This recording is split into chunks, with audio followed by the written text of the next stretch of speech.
Y'all don't hear us. Pull up a seat and motherfucking listen.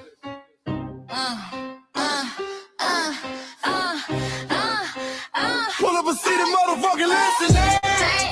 Pack your bag, time to go home. Talking crazy on our soil where our blood and bones grown. This our grind, we outside on it. While y'all fools on the outside looking, y'all show no respect to Black America, so leave. Hey. Y'all don't get it, so it's time to go home. Get the hell up out of America, take your disrespect and just fly on. Y'all don't get it, so it's time to go home. Get the hell up out of America, take your disrespect and just fly on. You landed on the tarmac, fresh off the boat. Talking about y'all building nothing, man, you choking on the note. My ancestors the reason that this country even breathes. Picked the cotton, built the White House, planted the seed. Jim Crow laws, redlined the map, we was the target. You think that struggle's a costume, man, you can't mark it. We fought the wars, we bled the blood, we died for our future's chance. And you come here and give our legacy a side eye while throwing shade on the guard. While you benefit from doors we kicked down with our last breath. Now you spit on the architects who stared down death. Disrespectful, that's disrespectful, ungrateful. A slap in the face, the only people who gave a fuck. So let me show your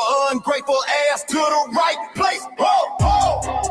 Pack your bags, time to go home. Talking crazy on our soil where our blood and bones grown. This our ground and we outside on it. While y'all fools on the outside looking, y'all show no respect to Black America, so leave. Y'all don't get it, so it's time to go home. Get the hell up out of America, take your disrespect and just fly on. Y'all don't get it, so it's time to go home. Get the hell up out of America, take your disrespect and just fly on. Passport, the visa, the privilege to be here. Cause my grandma didn't march for y'all, so disappear from our land.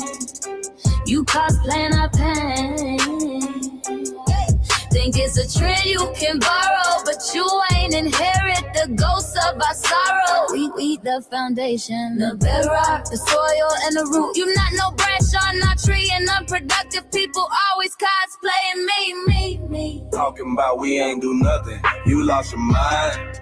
We built this from nothing, time after time. From the beginning to now, we been the backbone and muscle. Why you look down on the struggle and cause a whole tussle? The energy sky was discussing it's whack.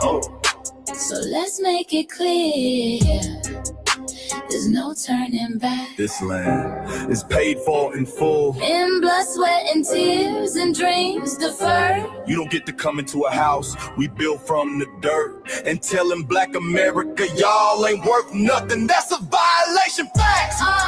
Pack your bags, time to go home. It's our soil on our soil where our blood and bones grown. Show respect, this our ground. Y'all just tenants on a leash. Or get the step. Show no respect to Black America, so leave. Don't get it, so it's time to go home. Get the hell up out of America, taking your business, I can just say on. Don't get it, so it's time to go home. Get the hell up out of America, taking your business, I can just say on. Yeah, fly little birdies. Fly on back to where you came from. This ain't for you.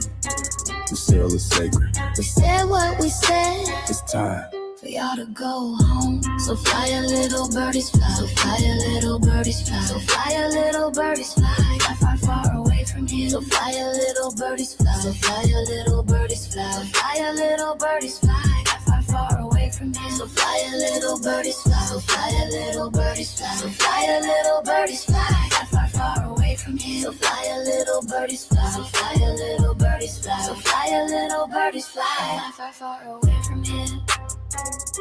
Bye bye, little birds.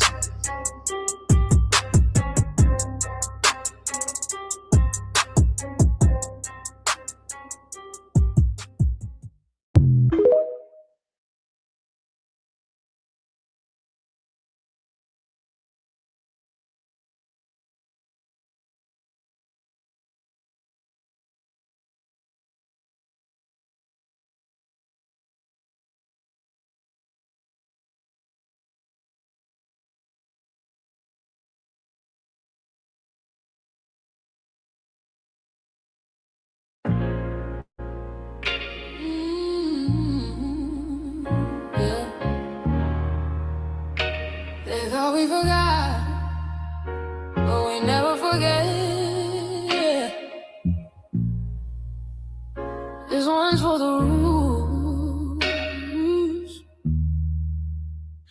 built this land from dust and tears, 400 years, and we still here. They write new rules, but they don't see every freedom they got came off you and me. We planted seeds, they took the bloom. We lit the flame, they left the room. But we back now, no disguise.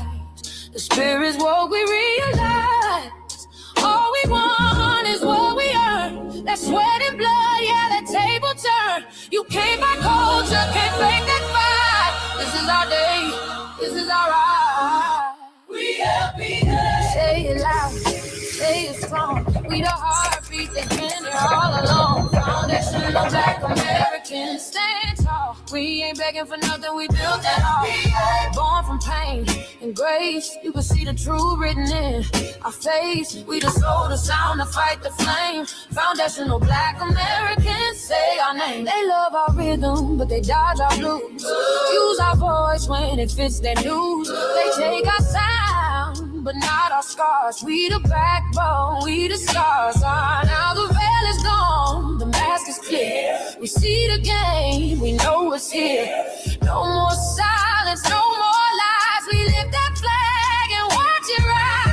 Rise up, rise up. We the ones that made this nation breathe. Our pains and power, our roots and trees. We know world. It's rhythm and grace, shout, and now we're reclaiming our rightful place. Can't copy courage, can't steal pain.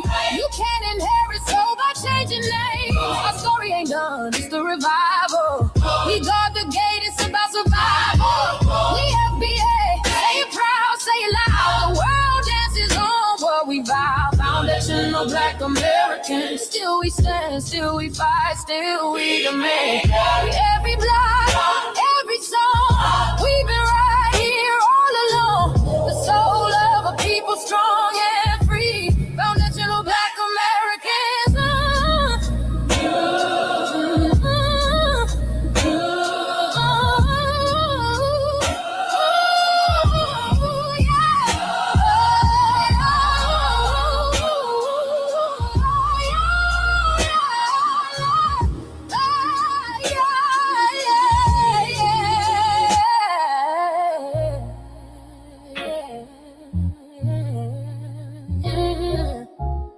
We the first, we the root, we the fire. Still rising, still here.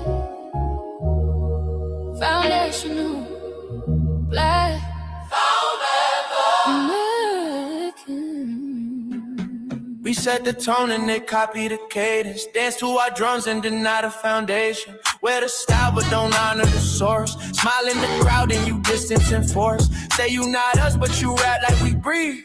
Take the rhythm, then fuse the receipts. I ain't mad, I'm just holding the glass. Showing the mirror, now answer it back. I ain't here to cancel nobody.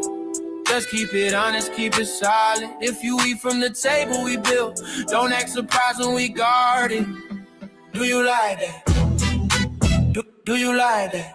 When I flip your sound and I ride like that. Do you like that? Do you like that? Do you like that?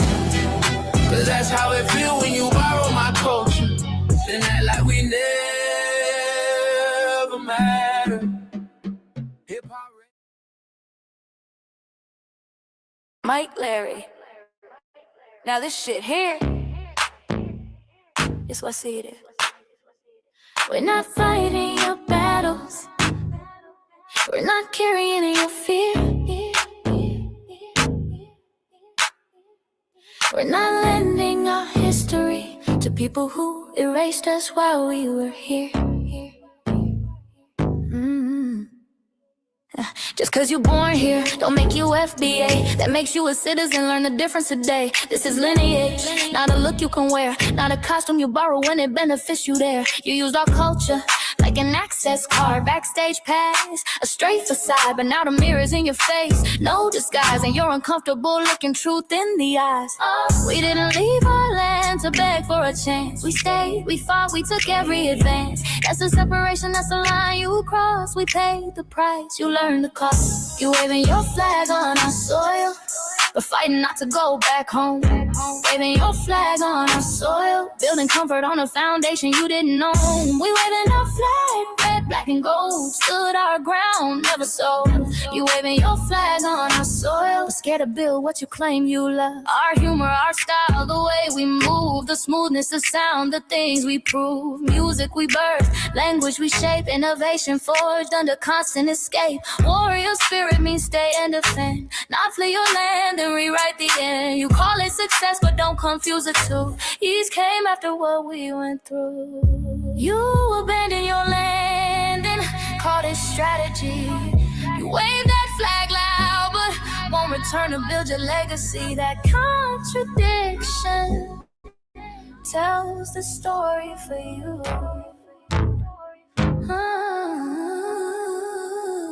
You waving your flag on our soil, we're fighting not to go back home. We waving ours where we were forged, every inch earned, every brick known. We can't be deported, and that truth changes everything. We can't be deported, and that truth changes everything. We know who we are, and now we see who you are too. Just because y'all born here doesn't make you FBA at all. It makes you an American citizen. It's biologically impossible to be us, because it's a lineage, not some damn costume you can just put on to look cool. You immigrants and immigrant Americans has used our culture as an access card, a backstage pass to our culture. Now y'all have to look in the mirror. Our sense of humor, the aesthetics, mannerisms, the style of dress, the smoothness, the creativity, our genres of music, innovativeness, our slang, our warrior spirit by staying on our homeland and fighting and not fleeing to somebody else's land to beg for a better life and shit on the very people who fought to have us there. That's who we are. And we know who the hell y'all are waving your flag on our soil and fighting to make sure y'all don't go back.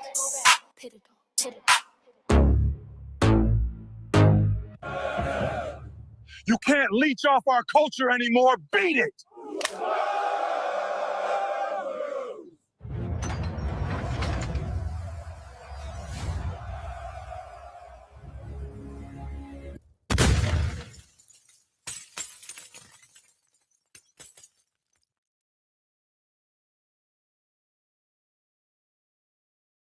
Mike Larry, man, you did it again.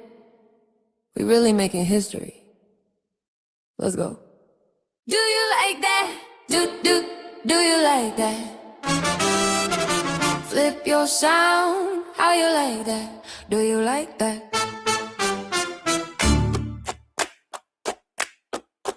Do you like that? Say it loud, don't walk it back. Do you like that? Do you like that? You grew up mimicking us, now y'all switch it up. Turn the carbon copy, y'all ain't black, what the fuck? It's funny y'all connecting to our culture like it's Wi-Fi. Surfing on our waves of our culture, no more agua. Stealing my culture for all these years. Look how time flies, all these colonizers in disguise. Y'all hate, y'all still hate us outside. Study doctor, vampires, it's the blood of our guilt. They copy the flavor, sip the juice. Love the results, hate the truth. Who? Do you like that? Do you like that? Do you like that? Flip your sound. How you like that? Do you like that? Democratic shields, talking points, the road they fill. Fish and chips, agent on the mic, judging FBAs, but ain't you half white? Talking like you one of us, we need a proof face. The agent type with a prune face, like 50 and Jim, it's a cold game. Throwing stones cause we build our own lane. I'm joking, kinda, but I mean that. Smile calm, pressure intact. Y'all proud where y'all from, where they flag, beat they drum. But when it's us, tone switch fast. Same pride, but it's too much. FBA pride, lineage solid, you can't put this on, can't try it on. Built here, stayed and fought, that's the difference. That's the car. Do you like that? Do you like that? Say it clear, don't twist the facts. Do you like that? Yeah.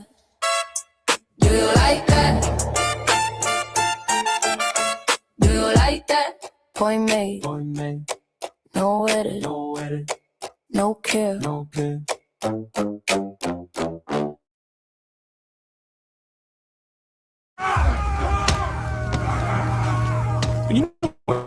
Erasing history is something that you have to do when it comes to conquest, domination, and destroying a people. If people knew who they were, what they were, and what they were capable of in the past, they will understand what they have a possibility or a likelihood of doing in the future. Foundation of Black Americans, we've always had a culture of resistance. We cultivated a culture of resistance on this land, and we've been resisting ever since we've encountered European domination. But nothing was really popping in Europe until the transatlantic slave trade, and that's where they amassed a lot of wealth. One thing that I think is unique about our culture as far as how we resist, how we fight back is just the environment we were put in from day one. Being only 13% of the population, the white supremacists were very meticulous about keeping that population at a certain amount. There was never a period when we did not resist the encroachment of the white man. They have a natural behavior of authority no matter where they go. That's why they'll step up in front of us in the line at the store. We're not important. They don't even see us. We've never been able to excel. We've never been able to relax. We've never been able to just be, which means that existence is resistance. It must be something in our DNA, our historical background, to when something doesn't sit right with us, especially spiritually, in our souls and in our spirit, we just say no.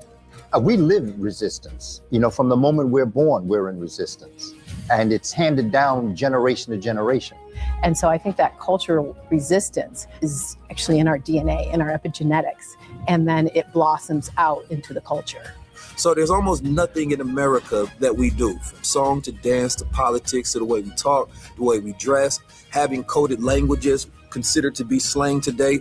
Everything about Black American culture is a form of resistance. Of course, they want to always downplay our contributions to the global tapestry because they continue to act like our number one export in this country is not Black innovation. Everyone understands that our resistance has been the cornerstone of what foundational Black Americans have always done. We are the life that breathes everything into this nation. The further back you go, the further Black you go. It's just simple like that, brother.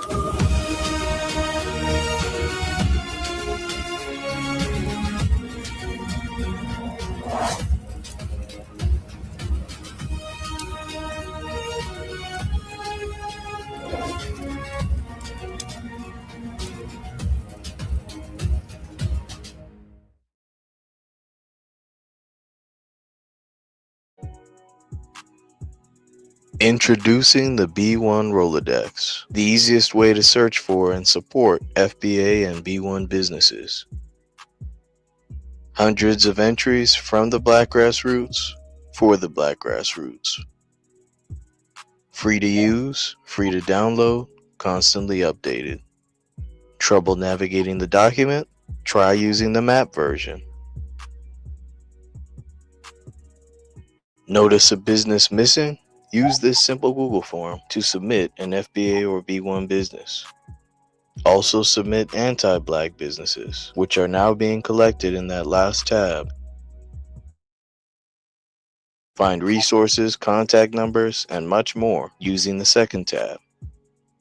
All the info you need to start practicing group economics today. Go to blacktruthunited.com. That's blacktruthunited.com. Greetings, Black family, greetings, and thank y'all for tuning in to another episode of GOP first began this judicial scheme. I'm your host, Sam Krummer, and we should be joined here shortly with our West Coast correspondent, Shabaka Sankori.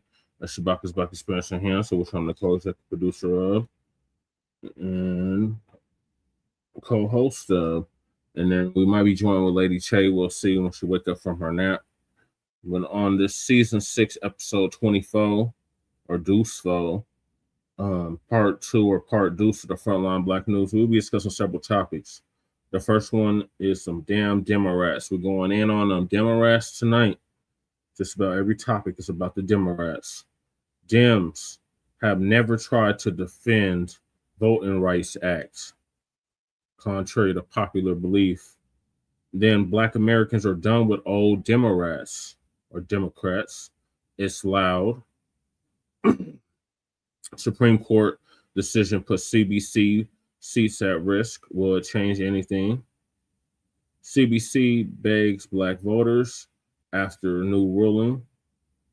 Democrat candidates called out for ignoring Black community during campaign season. Shame on you, Democrats. The Democrats and CBC are cooked and crashing out. Great news. Great news. We've said since the very beginning, we don't care if both of these parties collapse. To hell with the duopoly. It has to fall. And then FBA's question, Dr. Candace Matthews and Quanell X political agenda. Activists in Houston shut down a gas station over this.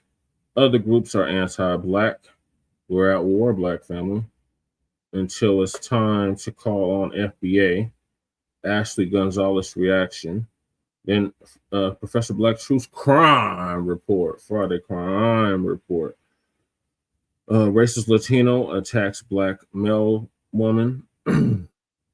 Then Latino agrees with Ashley Gonzalez and refuses to apologize for her anti-Blackness. And we are based out of East Denver, North Aurora, Colorado. We get the news from a frontline and Black first perspective. We are a part of the New Blacc Media and also the signal boosters of the New Blacc Media. We have been around for 6 seasons now, and we have several platforms that are part of the Frontline campaign. Frontline Black News being one of the first, which we started back in 2020, 2021. And Shabaka's Black Experience Enhanced is based on the 50th anniversary of the founding of the original Black Panther Party for Self-Defense. We started on Blog Talk Radio back in 2016 and have been around for 11 seasons now. Shabaka's Black Experience Enhanced covers Black experience from the beginning of time until 10 minutes ago. And is also a part of the Frontline campaign and has recently, within the last 2 to 3 years, moved from from Blog Talk to StreamYard. So please make sure y'all like and share the broadcast, family. Please join us on StreamYard, YouTube, Frontline Black News. The links to all of our channels are in the description, including Frontline Black News. Frontline Black News 2, our backup channel. Our personal page, Jesse Parasek at A-Chain Kruma. Excuse me, that's where we stream all the city council meetings and local city council and local events here in Denver and Aurora, Black events and community meetings as well. And whatever I might feel like filming for the day, since I am, a content creator. Then we got Lady Che's backup channel, Seduction Doll. Make sure y'all sub up to that so she can start going live on that channel. Then also in the description, we got her main channel, The Revolutionary Agenda. Make sure y'all sub up to that as well, the RBA. And she should be doing one sometime this week. And then we got Shabaka's YouTube channel. Make sure y'all sub up to Jeanette 1 so Shabaka can start going live on YouTube as well, like he was in the past. Then we got our cousin or Lokester out the Bay Area, out of Fairfield to be exact, in San Francisco. Jay Militant, shout out to Jay Militant, because I've been going through it, but we're going to continue to promote our brother's channel, What's Cracking TV with Jay Militant. Make sure y'all sub to his channel. Then we got our brother Kukizi out the Mile High, who is an artist, one of the dopest MCs out of Denver, actually. And his YouTube channel is Kukizi 5100. He might be tapping in with us later. We shall see. And then we got our brother Breeze Omega, who I was chopping it up earlier, who was live. Make sure y'all sub to his channel. He's out of VA, Virginia, by way of New York. And his content over there is heavy, very similar to our content over here. Then we got our brother out of Watts, California, who's now in Houston, Texas, the Church of Black Power, who was just live as well. So make sure y'all check him out. He's real heavy. He just surpassed 3,000 subscribers, so salute. Congratulations to our brother. Keep up the good work. And then we got our brother who's been on hiatus, but did come up with the B1 Rolodex, which is a modern day green book for FBA and B1 businesses. And that is our brother Black Truth United. Salute to him. And then we got our brother Torian Rain Reloaded. I didn't put him in the description, but our brother is heavy as well. He put on several content creators, New Blacc Media content creators, such as Lisa Cabrera. So salute to him. Then we got our and he's also out the DMV area as well, so check him out. He's heavy. And then we got the Rolodex in the description and the link to submit your business to the Rolodex in the description. Then we got Council the Congressional Black Caucus and create a foundational Black American caucus. The link to that is also in the description. Then we got Take Action, Sister Brooks Call to Action in New York. Hey, salute Goddess Nubby. I was just talking about Breeze. Channel. My brother just passed 1,000 subscribers, so salute to him. We missed you over there earlier, Nobby. You must have been lurking. Then we got Lady Chase GoFundMe. Make sure y'all donate to that if you haven't already. And then we got the 103-year-old elder who's on the verge of losing her home of almost 40 years in South Central Los Angeles. So the link to her GoFundMe is also in the description. And then we got myself, as you can tell from the background. I am on the ballot for House District 8 here in the state of Colorado. And the link to my website is in the description as well. And you can donate directly on the website. Then copyright disclaimer under Section 107 of the Copyright Act of 1976. Allowance is made for fair use for purposes such as criticism, comment, news reporting, teaching, scholarship, education, and research. And I do not own the rights to the music. And if you don't understand racism, white supremacy, what it is and how it works, everything else you think you understand will only confuse you. In all 9 or 10 areas of human or people activity, and those areas are as such: economics, education, entertainment, labor, law, politics, religion, sex, and war, and some say health and nutrition. In all 9 or 10 areas of human or people activity, and that was by Mr. Nelly Fuller Jr., who transitioned exactly a year ago at the age of 95, ProduceJustice.com. And when you a Black person or captured by any race soldier, you must never fuss, fight, or flee. I was going to try to show y'all the compensatory code, but I got it kind of buried right now. But I got all 3 of his books: the compensatory code, Concept for Victims of Racism and White Supremacy, textbook, workbook, study guide, etc., and the word guide as well. I got the 1984 edition, and I got the 2016 edition.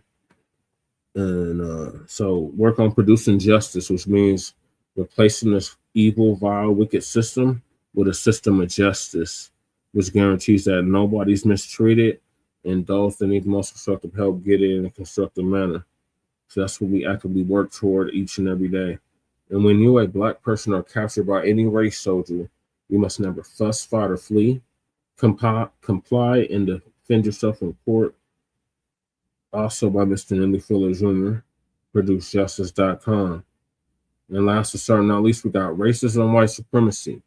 It's conscious and subconscious behavior to maintain white genetic survival, to prevent white genetic annihilation.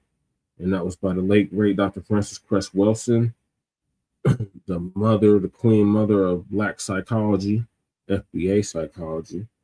And she transitioned exactly 10 years ago at the age of 80, and she would have been 90 as of a month ago. And shout out to our FBA brother out of Los Angeles, California, Tariq Nasheed, for paying for her funeral, along with several others. So those are the topics. Make sure y'all hit that like and subscribe button. All right, y'all. So while we're waiting on Shabaka to get in here, because he should be in here any minute, I'm going to play Professor Black Truth. He's going to give us an update on the Democrats and how they've never tried to defend voting rights acts. You know how they're freaking out behind this latest Supreme Court decision? Well, the Democrats historically have not done nothing to protect the Voting Rights Act. And Professor Black Truth, who I've listened to for over a decade, is going to give us an update on that. Let me share my screen so y'all can see what I see. And let me get to it. Appreciate y'all tapping in on this Sunday night. Make sure y'all hit that like and subscribe button. If you're not already subscribed to this YouTube channel, go ahead and hit the subscribe button now, along with the bell icon, so you can be notified whenever a new video is posted. And if you're already subscribed, check and make sure that YouTube hasn't unsubscribed you. And of course, be sure to give the video a like, as well as share it on your social media. The white supremacists hate that. And now the Sunday address. Flashback. But because, as we've been telling you, the so-called Project 2025 and other stratagems is the same old GOP crap we've seen them peddling for decades. It's reprehensible, yes, but it's nothing we haven't seen or heard before. But there will be one good thing to come out of all this. With an unrepentant racist back in the White House, people who've been sitting on their behinds, they're not going to be able to go back to TV reruns. And they're actually going to be prompted to demand things like they were doing in 2020. So Republicans have retaken the presidency and the Senate. Uncle Clarence Thomas can now safely retire and live on Harlan Crow's front porch like the dog he is. I can promise you right now, one of the things that's going to happen is some of those old decrepit right-wingers on the Supreme Court, they're going to go ahead and announce their retirement, because unlike the Democrats like Ruth Bader Ginsburg, she wanted to make sure that she retired when a woman was president. We saw how that worked out. But Trump will now have the ability, since he controls the Senate and they're the ones who confirm Supreme Court nominees, he'll be able to go ahead and rubber stamp whoever he wants on there. And this being the case, they'll be able to put a bunch of young radical ideologues on the Supreme Court. And that being the case, even as they lose one state legislature after the next, they'll still have the ability to influence policy for decades from now, because they'll have people with lifetime appointments on the bench. We know what the Federalist Society's playbook is. But the Democrats have not been acting like they knew it. As far as they were concerned, it wasn't the Supreme Court they were concerned about. It was making sure they wouldn't have to do anything for Black people. Well, they stuck to their guns on that one and shot themselves in the foot repeatedly. End of flashback. We heard so much about Project 2025, didn't we? But that Project 2025 talk went silent the last year or so, especially as pressure began to mount on Israel, especially with the fact that gas prices have spiked and the impact that this is expected to have on the 2026 midterms. Things have been trending against the Orange Man, so I guess that's the reason why in 2025 we didn't hear too much talk about Project 2025. But because I know the DNC shills and plants never have any new material, don't be surprised when people suddenly start slithering out of their holes and start posting talking points saying, see. Yep, Gregory Robertson and fuck Kamala, lock him up. Harris, bath greens in the bathtub, collard greens in the bathtub. Harris, to hell with her too. We don't support any one of these parties. We are independent. We must be new here, but we are centrists. We are Black first centrists, Black nationalists, rather. And we don't care about either one of these parties. They can both collapse, go into demise for all we care. We are concerned about our people and what's best for our people. So if you're Black first and not D first, you are welcome here. Right, it's over for the Democratic shills. This is a no shill zone. Twin, put in no shill zone. Like no tether zone. Exactly. We independent B1. We're the Black First Party. That's what we represent over here. All right, so let me get back to the professor. This is Project 2025. Republicans are eliminating the Voting Rights Act. Listen up, Slowpoke. The Republicans have been attacking the Voting Rights Act through the Supreme Court since 2013. That was when the infamous Shelby v. Holder ruling was handed down that eliminated the pre-clearance provision of the VRA. That was 13 years ago. That ruling came down in 2013. Say, does anyone remember who the president was in 2013? It was Trump, right? No, it was Obama. In fact, it was only 1 year into his second term. Were the Democrats running around with their hair on fire then? Because that's when they should have been doing it. Was the Congressional Black Caucus in a panic? Yes, actually, they were in an uproar for illegal aliens and abortion. Because we didn't hear from the Congressional Black Caucus or any Democratic contender for the presidency on that ruling in 2013. That wasn't a big issue of the 2014 midterms either. They didn't care because, as Rahm Emanuel and others were saying, Democrats were too busy trying to slap together a new voting bloc, one that would not be comprised of Black voters, or rather one that wouldn't be vulnerable to Black voters' emerging demands. They were doing as usual, elevating these other groups, making inroads with these other group spokespeople. Like when Biden said Black voters needed to start taking orders and start listening to immigrant groups who are culturally hostile and even violently racist towards Black people. as we saw in the LA City Council. So where was the concern for the Voting Rights Act been at for the last 13 years? Where was the concern for it at in 2020 when Biden was president and he controlled both the House and the Senate for the first 2 years of his presidency? What was his priority then? There was no concern in nearly a decade and a half, especially not from the CBC. In fact, you've never seen these do-nothing morons put their empty heads together to get anything done, ever. The entire point of having a legislative caucus is— I listened to Dr. Claude Anderson back in 2013 when he said all Black people, all Black Americans, at the time he was calling us Native Black Americans, need to register as independents. And I've been an independent ever since.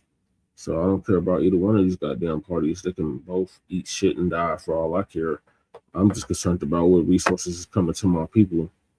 And if we're actually getting accurate representation, because these mugs is not representing us, this misleader class and this boule, they have to go down. I'm gonna let the professor continue. That you're supposed to use your numbers to get policies passed into law. That's what you do. Basically, you got a whole cabal, a voting bloc within a legislature, and you decide what policies you're going to try to force through. And yet, in over 50 years, more than half a century that the CBC's been in existence, not once have you ever seen them leverage their numbers to get anything done. They never use their numbers to force an agenda. Not even once. Like these civil rights groups, the CBC is nothing more than a DC-based social club. They strut around in their suits, act like big shots. They collect their bribes, campaign contributions, and ignore Black voters. You have a smaller group of white Congresspeople, the so-called phony Freedom Caucus, who held their own party leadership hostage on multiple occasions in order to force their agenda into the House of Representatives. Hell, Matt Gaetz almost got assaulted on the floor of Congress by his own fellow Republicans because he refused to let Kevin McCarthy be confirmed as Speaker until the Freedom Caucus's absurd demands. That's what those clowns have done in the last few years. Now compare that to the Congressional Black Caucus, all of these decades, half a century plus, and they never did this even one time, never raised their voices or even spoke out of turn. And neither did any of the Black representatives at the state level either. Look at what California's own Black Assembly Caucus did on reparations. Oh, they were able to come together as a bloc, all right, to mock their own Black voters and laugh in their faces as they shot down the idea of a Freedmen's Bureau. This is what happened in a blue state, mind you. This is what the Black representatives have done all these decades while the white right was dismantling the Voting Rights Act. These same CBC members didn't care about that at all. And that's why even chuckleheads like Roly-Poly, they can't sit there and do the, I tell you, it's the Black grassroots people. They's the ones who made this. No, what it comes down to is you had your people in there for the longest time, all of these immigrants on the CBC, these tethers and foreign flags who are only in Congress because of the Voting Rights Act. And in over half a century, they have done absolutely nothing except for to advocate for the white Democratic leadership's pet issues and, of course, to line their own pockets. They didn't care about the Voting Rights Act at all. They've been there for over half a century. All of these tethers and foreign flags in the Congressional Black Caucus. Well, what did Stephen Horsford or Kamala Harris or Joe Neguse or the now former Congresswoman Shafirlis McCormick and all these other immigrants prioritize after Shelby v. Holder went down in 2013? What have they prioritized 13 years since? Did the immigrants of the CBC marshal their numbers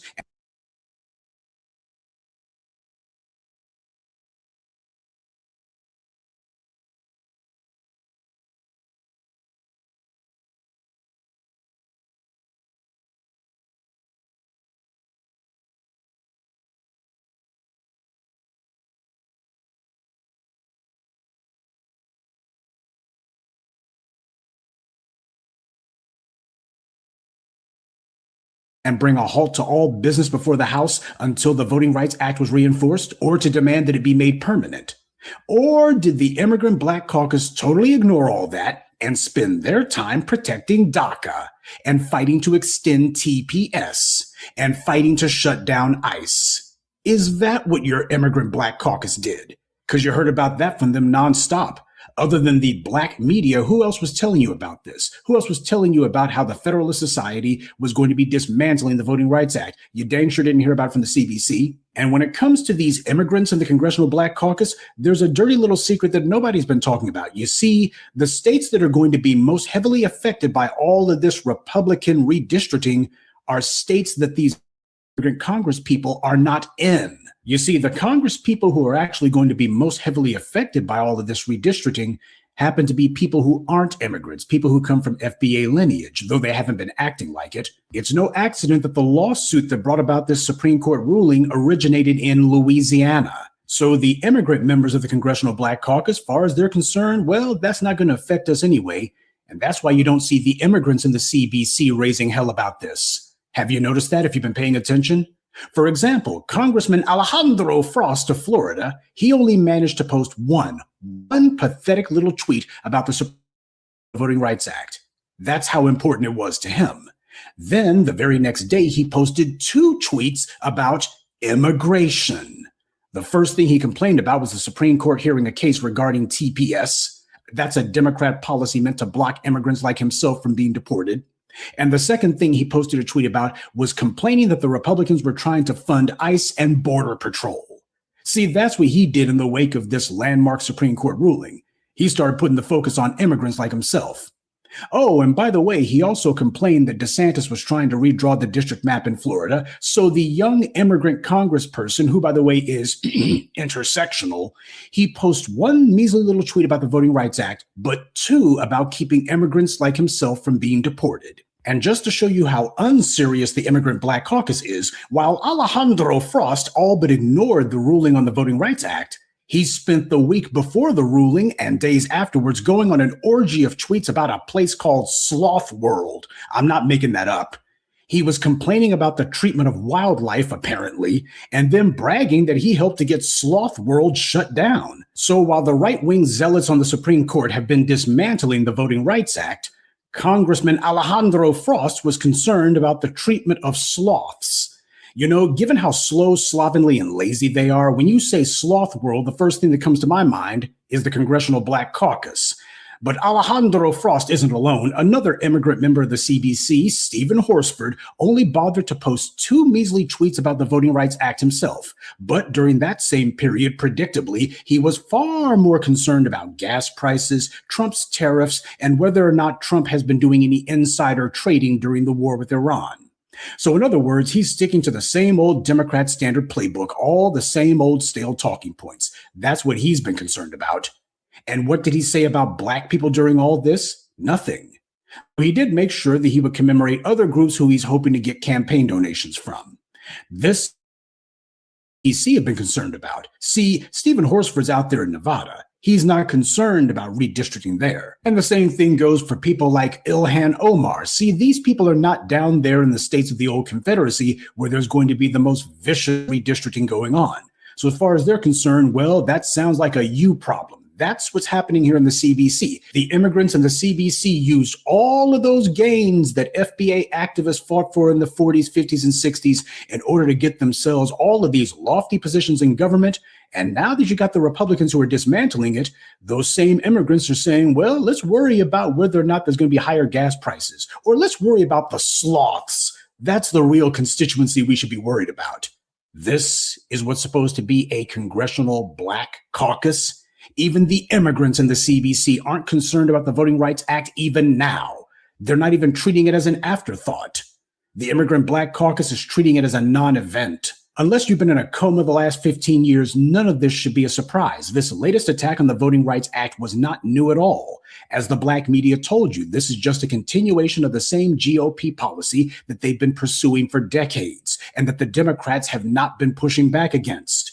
We've been telling you this for years now, that this is the Federalist Society and that they had a program at work, legislating from the bench. That's what the Federalist Society was put together to do, to shoehorn as many of their members into the federal judiciary as possible. And then at that point, damn the Constitution, forget about the law. We're just going to be handing down rulings according to our own political ideology. I've been telling you about this, that it was coming, but the Democrats and their bootlicking shills, not so much. Where have the boule been at while all this has been going on? Probably the same place as the Black Immigrant Caucus. Because you see, they had their congressional seats. They brag about their prayer breakfast and their summer luncheons and their fall fish fries. So where's the roly-poly's been at all these years to tell his fellow immigrants in the CBC they need to get on this? This is a failure of the would-be talented 10th, the Black Miss Leadership class. This is their failure. That's the reason why they're not too eager to put blame on it. because they can't avoid the blame on this one. All these Negroes who we were told that they're so much smarter than everyone else. Yeah, look at all this genius. Look at all this foresight. These clowns who the white media kept putting on TV, and this just got by all of them. For nearly 15 years, they spent all their time lecturing us to vote for them. But what were they doing with the bootlicks they already had in office? What have they been doing with the offices that they've been holding all these decades? Were they telling these people to get on this? Of course not. Now, this is going to result in at least one less Democratic district in Louisiana, possibly more. And this means the congressional black talkers are going to be down at least a couple of members. Now, we have been told that this is a horrifying calamity and an absolute catastrophe for black voting rights. Well, last time I checked, the 15th Amendment hasn't been struck down. The white right's probably working on it, but then again, the CBC hasn't been trying to protect that either.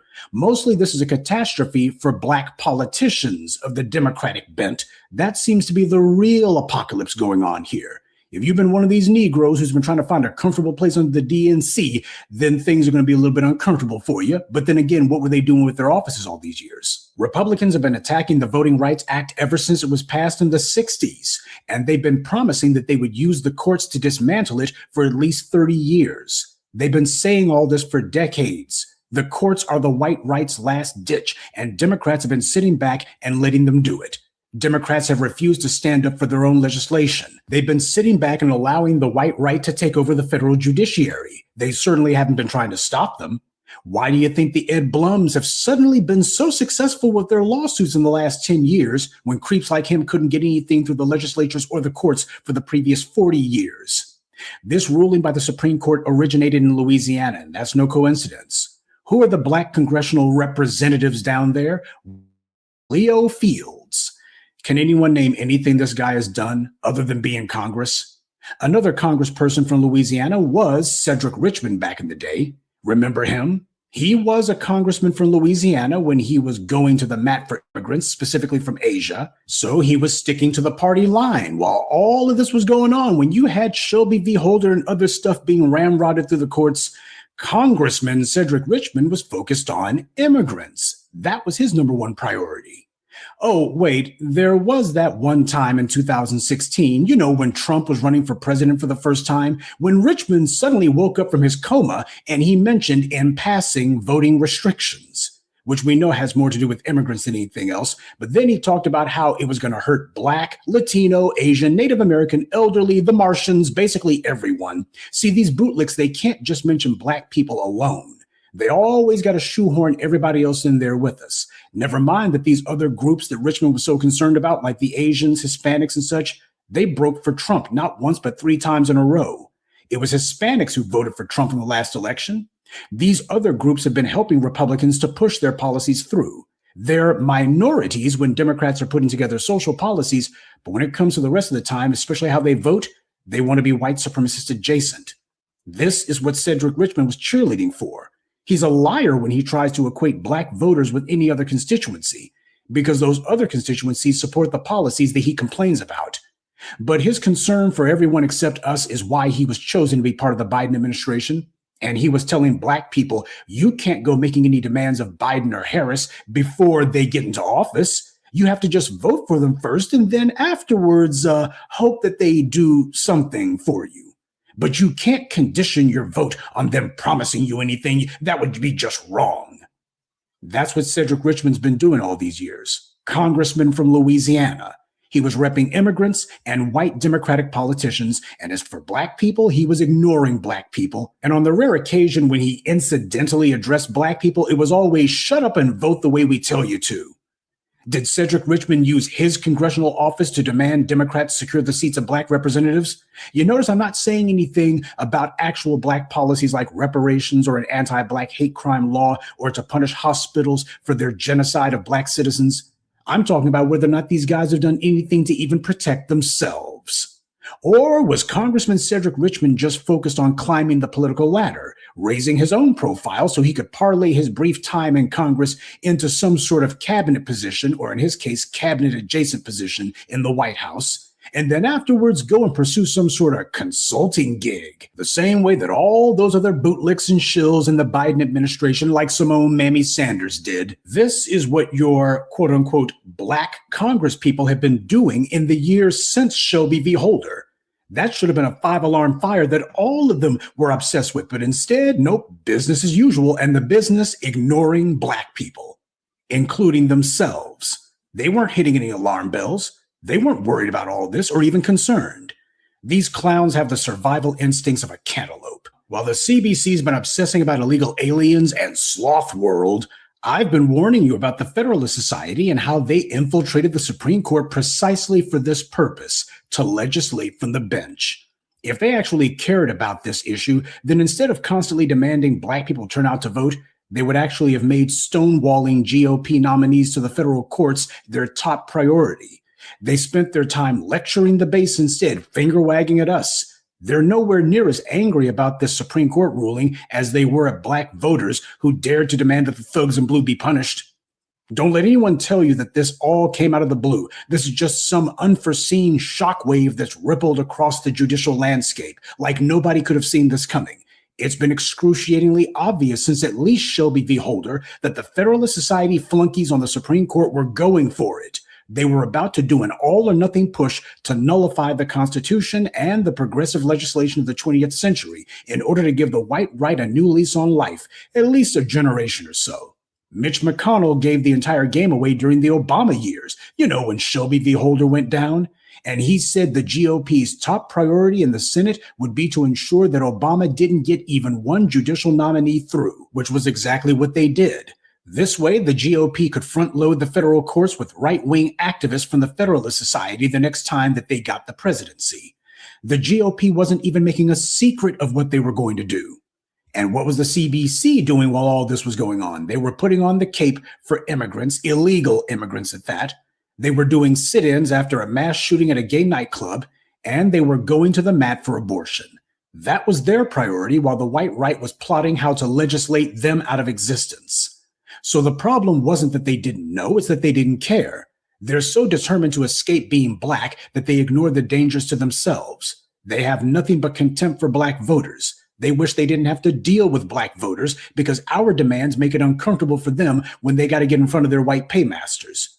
We put pressure on them to say things they don't want to say, and worse, we demand they do things that they don't want to do. Look at Negro Jim Clyburn, America's favorite sharecropper. When have you seen that decrepit failure do anything for us? I've shown you chapter and verse how he's not worried at all about GOP policy because he's gotten enough graft and bribes and payoffs that he's going to be financially set no matter what. He's the purest example of the black misleadership class's utter failure. Clowns like Eli Mistal are saying that America is going to become an apartheid state. When the hell has this country not been an apartheid state? Apparently, when you're in the sound stages of MS now, you seem to think that America's a democracy. That shows how dumb this fool is. Every facet and aspect of the society is segregated by race and always has been. There has never been a period when America hasn't been an apartheid state. Democrats have done nothing to change this. Look at what's going on at the state level. They back white candidates, and as for the black ones, they prefer to cherry pick those based on party connections and who's part of the boule, who's bootlick adjacent, who's the most politically reliable. The Democrats are not interested in winning office unless they can win office the quote-unquote right way. And right way means you got people in there who are ideologically aligned with the DNC agenda, which is basically the RNC agenda only without the ethnic slurs. So as usual, Eli Mistal sounds like a moron, just like the Negroes who have the nerve to use the word democracy whenever talking about the U.S. This country has never been a democracy for a single instant of its existence, and it's always been an apartheid state thanks in large part to the Democrats. They were the party of slavery in the 19th century, and they became the party of benign neglect in the 20th century and have remained that ever since. So you can be disgusted about this latest Supreme Court ruling, but don't try to act surprised. The Blacc Media has been telling you about this since the beginning, that this was the Republican plan the whole time. Democrats had the White House and Congress many times since Shelby v. Holder. And what have they done with it? Well, during Biden's term, he chose to stick up for the thugs in blue. He went to the Supreme Court, all right, to file motions on behalf of the police.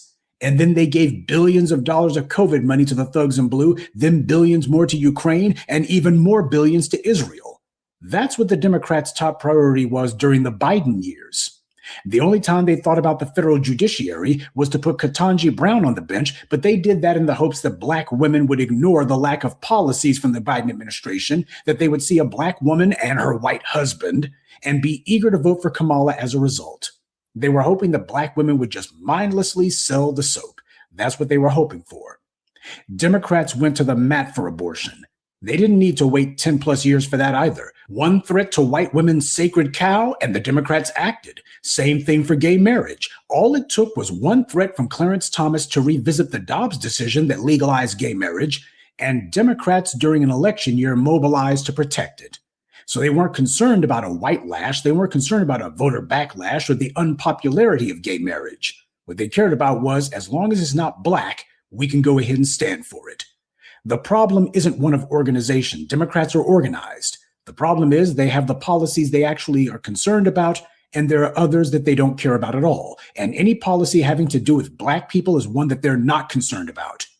The CBC couldn't be bothered to stick up for themselves because they know their white leftist pals hate them as much as the white right. The CBC already knows that they cannot go to their white Democrat paymasters and insist that they prioritize saving their seats because they have nothing but contempt for them. It would actually mean that these white Democrats would have to make Black representation a priority, and they won't even do it for their own bootlicks. Now, of course, I expect the DNC shills, plants, and ops to mindlessly repeat the mantra that they've been told to say, if Kamala had gotten elected, this wouldn't have happened. Hey, stupid. Trump got his right-wing nut majority on the court during his first term. So the MAGA court was in place before Biden won the presidency. And because time only moves forward, not backwards, those same right-wing nuts would still be on the court even if Kamala Harris had won in 2024. At best, she could have only done what Biden did, and that is to replace Stephen Breyer with Ketanji Brown. That's all that Kamala Harris would have been able to do, something like that. But it's not going to change the composition of the court. They would still have the exact same composition they have today, 3 Democrat nominees on the court versus 6 Republican ones. Also, the red state racists in Louisiana, they're the majority in their state legislature. So they would have brought their suit regardless, same way the rednecks in Alabama did with Shelby v. Holder. Remember, Shelby v. Holder happened during Obama's administration, not after it. So the Federalist Society flunkies on the Supreme Court were already a majority back then 13 years ago. Kamala being president in 2024 wouldn't have stopped this any more than Obama being president in 2013 stopped that Supreme Court. Look, if Democrats were so hot and bothered about protecting Black voting districts, where the hell was all this phony concern at in the 90s when the GOP first began this judicial scheme? Where were the alarms at when W began putting unqualified zealots on the Supreme Court? Where was the Democrat concern at when Mitch McConnell began jamming up all of Obama's judicial nominees? And then after Shelby v. Holder, and then when Trump was running for office, at what point did the Democrats make it a priority to protect Black districts in any way? They haven't. They don't protect Black districts from pollution by these industrial corporations. They don't protect Black citizens from attacks by the thugs in blue in Democrat cities like Minneapolis, Louisville, New York, and elsewhere.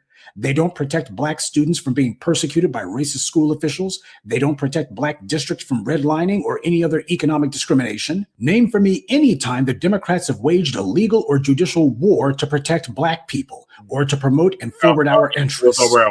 They can get laws passed for literally everybody else except us, and they've had control of Congress and the White House numerous times in the last 13 years alone. They've had plenty of time and plenty of opportunity to do it in the years since Shelby v. Holder. But how often have you even heard them mention Shelby v. Holder? Now, compare that to how many times you've heard those. Reading Shabaka is just in time for Professor Democrats. Okay. On how they done nothing to protect voting, Black voting rights acts. So I'm just getting you up. Can you hear me? Yeah, can you hear me? Okay. Oh, loud and clear because I'm not using a Bluetooth, so I found an old raggedy plug-in headset. Oh, okay. Well, you sound clear on my end. You might just want to speak up a little bit. Good. Oh, okay. Hold on a second. Yeah. Wait a minute. Okay. What about now? You sound clear on my end. Okay. Hey, what up, Cal Dog? How you be? Yeah, right when he entered the building, you entered the building. Salute, Cal Dog. We got Goddess in here. We got Twin.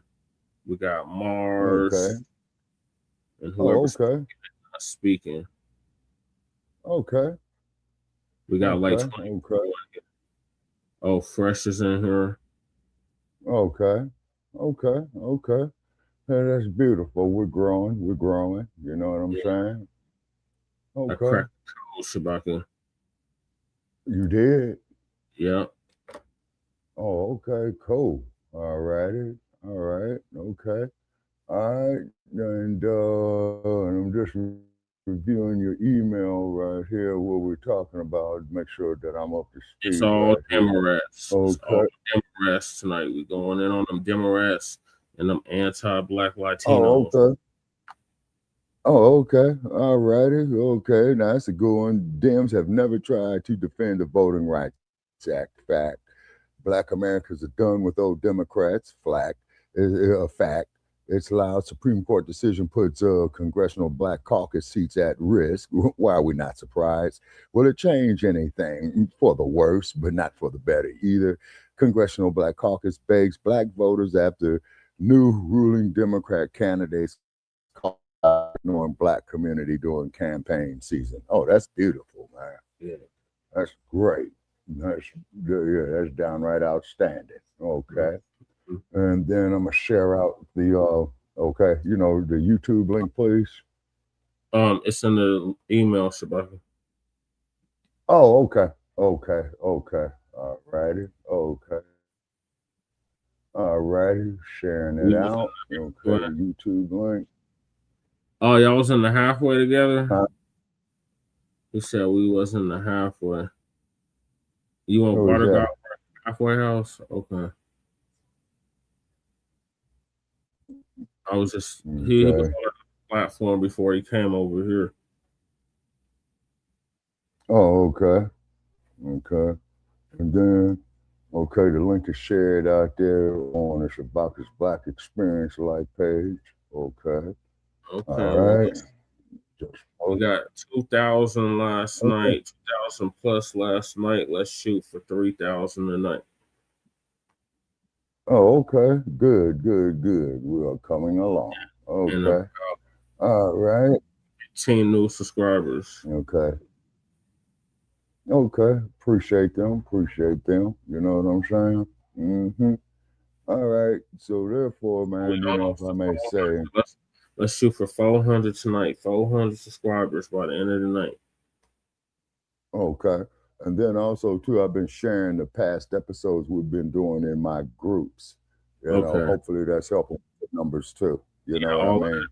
That's helping, Shabaka. Our numbers are quadrupled. Okay, good, real good. Okay, all right, I'm following your lead, ladies and gentlemen and ladies. Okay, you said Goddess Navi is with us? Yeah, we got Goddess Navi in the building. We got Fresh Always, Twin, and Cow Dog. Oh. And Mars. Oh, okay. Mars is in. Okay. Okay, good. Okay, Goddess Navi's got a comment in here, and this is from Goddess Navi, quote unquote. Nice, that's an excellent description for that cunt, let me guess. She must be talking about Cop Mala. Okay, yeah. Goddess, you'll get no argument from me. We had a Democratic shield pop up in the chat, Shabaka. Oh, really? Yeah, Gregory got in here talking about F. Donald Trump with all blue hearts. Oh, okay. Democratic shields over here. Oh, okay, yeah. Shield free zone and a Republican shield free zone. Okay. All righty. Okay. All right. So I'm on the headset tonight, ladies and gentlemen. That's right. Thank you, Twin. That's right. Okay. Appreciate you, Twin. You know what I'm saying and whatnot. All right. So Damon Shabaka, the professor, was just finishing up his dialogue. Okay. Same Democrats whining about defund the police. Jim Clyburn whined about it. Jim Himes whined about it. The Cajun Skeletor James Carville. You know, you just can't trust none of these Democrats named James or Jim. Black voters in Mississippi have been demanding Democrats act on their behalf since forever. And what have Democrats done in that state? Shelby v. Holder was a case that came out of Alabama. But guess what else is in the state of Alabama? The town of New Bern. That was the Black enclave where white supremacist misrule was enshrined into law by racists, and they outlawed elections in that place so that white racists could stay in power and not be able to be voted out. They allowed New Bern to remain under white supremacist misrule for decades, since the 60s, and not one Democrat said a word about it, not even Obama, not even Eric Holder. It was social media that blew the lid off of that one. All right. So that's the complete and thorough failure of the Black misleadership class, the Black Boule, the Immigrant Black Caucus, and the white Democratic leadership on this. Well, not so much failure as their complete and thorough political malpractice. I don't feel sorry for them, and neither should you. This is a problem for Black politicians. Remember, the only reason that they're pretending to be all hot and bothered about this is because, as they see it, this is a captive Black voting bloc that they think is dependable to vote a particular way. Now, the next question becomes, since these Black politicians haven't done a doggone thing for Black voters, and we already know that the white right isn't trying to do us any favors, what are Black voters going to be doing with their ballots? Well, the question becomes how to leverage it in different ways. You see, there is something that the white right didn't consider with this latest political machination. They've incidentally created purple districts now instead of the solid red ones that they had. For the clowns out there who are letting the white media put them in a panic and who are saying, we're going to lose our representation, stupid, you never had representation. Please tell me, what representation do you have now? Negro Jim Clyburn's been in office since the beginning of time, and that scumbag's district is one of, if not the poorest congressional district in America. But Negro Jim isn't poor, and neither is his daughter, who was on the FCC. They're both doing real good. And when you make demands of Negro Jim, what does he do? He yells at you, he talks down to you, he lectures you, he tells you that your demands are bad politics. How is Negro Jim Clyburn's behavior toward Black voters any different or any better than what you would expect from a Lindsey Graham or any other Republican? He's only concerned with protecting his own position in the white political machine. I want you to think about all the policies the Republicans have done in the state of South Carolina or nationally or anywhere else for that matter. What has Jim Clyburn done to stop them? What have any of these DNC bootlicks done?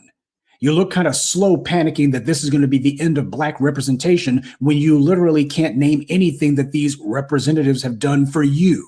This is the same thing that I had to tell people about the Orange Man when he was running for office. Please tell me, what is it that you're so terrified the Republicans are going to do that the Democrats haven't been allowing them to do the whole time? Oh, they're going to strike down the Voting Rights Act. They've been attacking it since 2013. What have the Democrats done about that? Oh, they're going to defund the schools. Have you seen what's been happening in Chicago, a Democrat stronghold? Please tell me what policy you're so terrified of from the Republicans that the Democrats haven't already been doing, or at the very least, that the Democrats haven't been letting the Republicans do. All of the stuff the Republicans have been doing, it hasn't been happening in a vacuum. It's been happening literally right in front of the Democrats, in many cases when Democrats have been the majority in Congress. A Voting Rights Act means very little when the only choice Black voters have is one party that says they won't do anything for us and the other party that says they can't do anything for us. Democrats have been catering to the illegal aliens, to the white female vote and the LGBT vote and everybody else. That's who they've been trying to make a new voter base out of.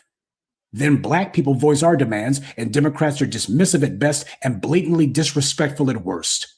And you have fools out here, most of them DNC shills and plants, telling us that this is our representation. Well, you know, I'd rather have to contend with an honest enemy than waste my time trying to work with a false friend. Tell these Democrat politicians to go to the immigrants, go to Little Tokyo, go to Little Hialeah, go to the barrios, and tell those constituents to take care of this issue, because that's who the Democrats went all in for. They bet all their chips on these immigrant groups, all of these non-Black constituencies. The Democrats bet everything on them. So go ahead and see if those same constituencies who voted for Trump 3 times in a row, see if they'll vote for you now. Democrats didn't make any political gains for us. We did that for ourselves. And that's the unspoken part about all of these fakers, phonies, frauds, and fools out here trying to say, well, we're going to lose our representation. Hey, stupid. How did the Voting Rights Act even get on the books in the first place? There was no Congressional Black Caucus in 1965. They didn't come about until 1971. So how did the Voting Rights Act come about in the first place? It came about because of the activists, people at the grassroots level. That's how it came about. But then as soon as it got put on the books, we had all of these self-serving con men who got in there. And the only thing that they did was to line their own pockets and enhance the position of themselves and their family members. They made sure that the progress of the 60s, the momentum of the civil rights movement came to an end and went no further. They have been active collaborators in white supremacy being able to reassert itself. The Civil Rights Act, the Voting Rights Act, these were just the first steps of what was supposed to be a far larger plan, a far larger agenda. Dr. King himself talked about that. But you know who hasn't been talking about that? The Congressional Black Caucus, and they haven't been doing anything about it either. Breaking the backs of the police unions and finally getting the cops put in prison where they belong, that didn't happen because of the Congressional Black Caucus. That wasn't the result of Democrats passing any laws. Democrats were the main ones telling us that they couldn't do anything. Qualified immunity, there's nothing we can do. The changes came when people took to the streets and began punishing the police themselves. Family, things are going to have to come to a head because both parties are against us. The problem has never been that Democrats haven't had enough votes in Congress or that they haven't had enough time.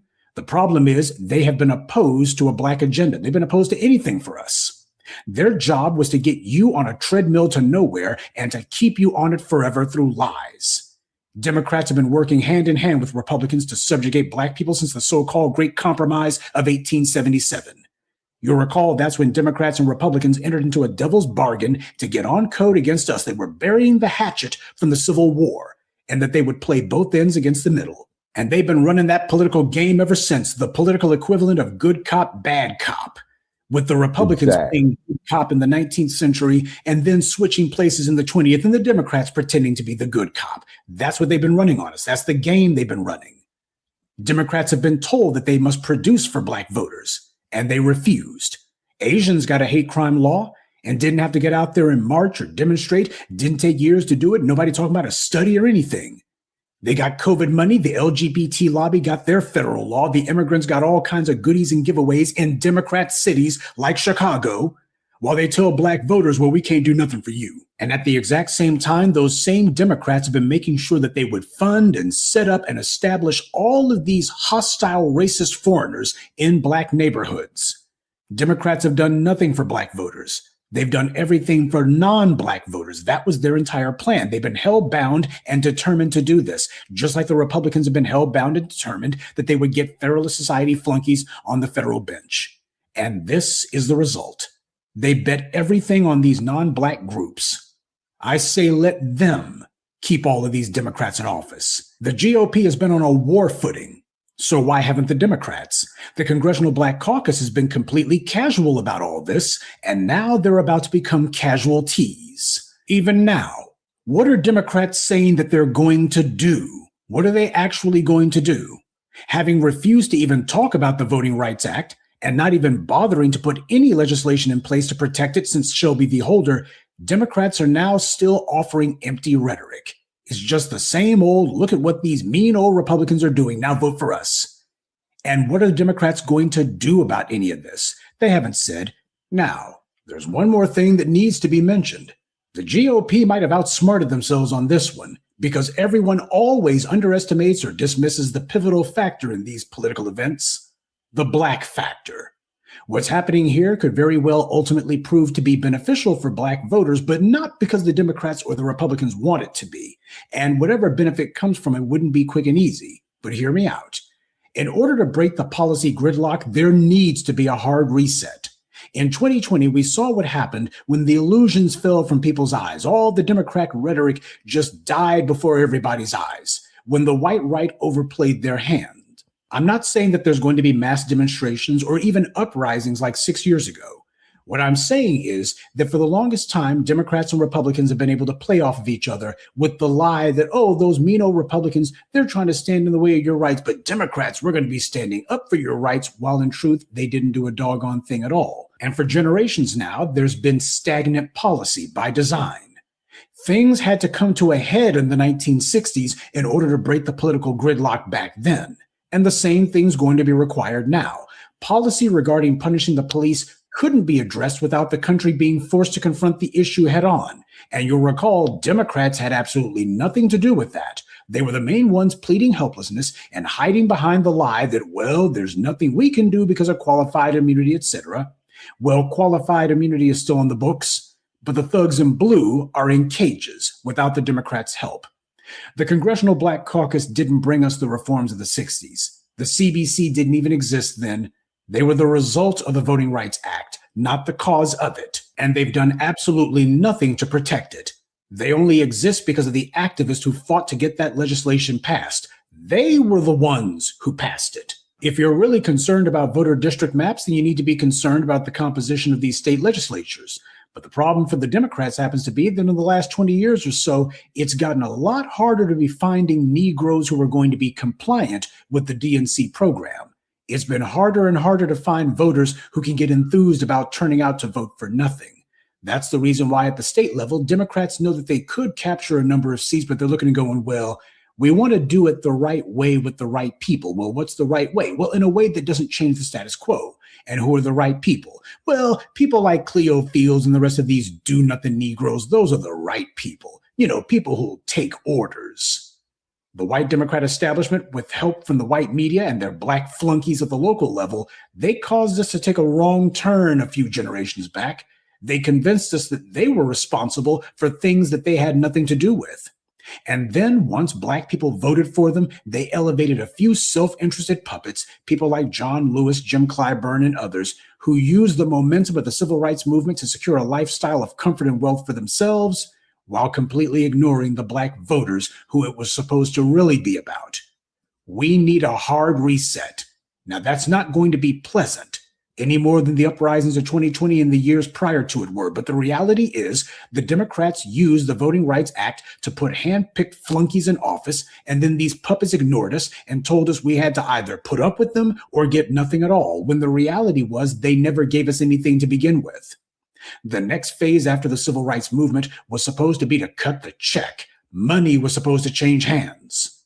But that never happened. The CBC came along and put us on a treadmill to nowhere. And they were sitting there talking that stupid talk that the black boomers fell for, black faces in high places.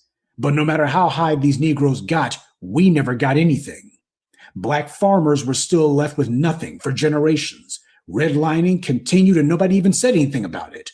The targeting of black economic enclaves for targeted deprivation continued apace, blatant violations of our most basic rights. And exactly who's been representing us the last 55 years while all this has been going on? Getting these do-nothings out of the box, that's going to force black people to seek real representation, but this time with the demands coming first. And when that happens, don't be surprised when the few surviving members of the CBC, especially the immigrants and foreign flags, don't be surprised when those clowns stop even pretending that they weren't against us. Oh, you think Jim Clyburn showed his whole wrinkled, rusty rump? You ain't seen nothing yet. They aren't the ones who are in these states of the old Confederacy, so as they see it, this is an opportunity for the foreign flags to lie and claim that they are now the rightful inheritors of the civil rights movement. Expect to see that. Expect to see immigrants like Stephen Horsford and others who only showed up here yesterday and who never gave a damn about the FBA struggle. Expect them to suddenly start beating their chest and claiming, we shall overcome, and remember the Edmund Pettus Bridge. Kamala Harris made a guest appearance there, as you'll recall. And we remember busing and the 16th Street Baptist Church bombing. Expect those foreign flags, those tethers, expect them to now be going heavy to say, we're just like those civil rights activists. In fact, we're their rightful inheritors. I mean, all of these FBA bootlicks, they're out the paint. They're gone from Congress. But you know, those of us who are immigrants, we understand the struggle too. In fact, we understand it better than these foundational Black Americans did because we had to overcome so much of blah, blah, blah. Expect them to start doing that shamelessly. People who have no connection to us are going to start trying to pretend like it was them out there the whole time. You know, like Kamala Harris did when she talked about school busing in the 1970s. And the white media, both the white right and the white left, are not going to challenge them on that. Expect to see that happen as some of these bootlicks in the CBC get trotted out back to the private sector. But for too long, these bootlick Negroes for the Democrats, they've been allowed to get our vote without actually having to do anything for it. And they got the nerve to brag that too many people died for your right to vote. Yes, and the Democrats have done absolutely nothing to punish the people who killed those black activists. Not one drop of that precious black blood has ever been avenged. So what the hell are they talking about? Too many people died. Yeah, and you let the killers run around free. They did nothing to prove that our votes would translate into policies to empower us. Instead, we had racist and segregation supporters like Joe Biden who put laws on the books meant to target us, laws every bit as racist as anything the Republicans ever pushed. This is the very definition of controlled opposition. They claim to be opponents of anti-Black racism when in reality, they're the most ardent supporters of it. But here's something that I want you to consider. Well, you got these Democrats and these CBC bootlicks sitting here with their knees knocking and telling you that surely this is going to be the end of Black America. What if the power isn't the Democrats and never was? What if the power was always you? This is why I say that the Black grassroots needs to focus on getting people into the game. Yes, Congress matters, but the main problems that we face are at the local level. These voter district maps that they're so scared and worried about, they're not drawn up at the national level, they're drawn up at the state level. And part of getting into politics means climbing the political ladder. You climb the political food chain, but you got to start somewhere. You see, you got people on the white right talking about, quote unquote, infiltrating their people into political offices. And they think to themselves that that's a game that they can play because right now there is no substantive opposition because Black folks have been waiting for the Democrats to do something. Well, you see what the Democrats did. They sat on their hands till the Republicans ran them out. Understand that once you take ground, you disrupt the process of these other bad actors out here who think to themselves that they're going to be climbing the political ladder, that they're going to be rising up the political food chain. That's part of political warfare. You're denying them the spaces and the offices that they need, and you're entrenching yourself, and you're also entrenching your position. And that makes it possible for you to exert force on those in higher office. Remember, at the end of the day, you got those senators and congressmen, when it comes time for them to run or try to get support for their LGBT policies and such, who do they go to? They go to people at the local level. They understand how the game is played.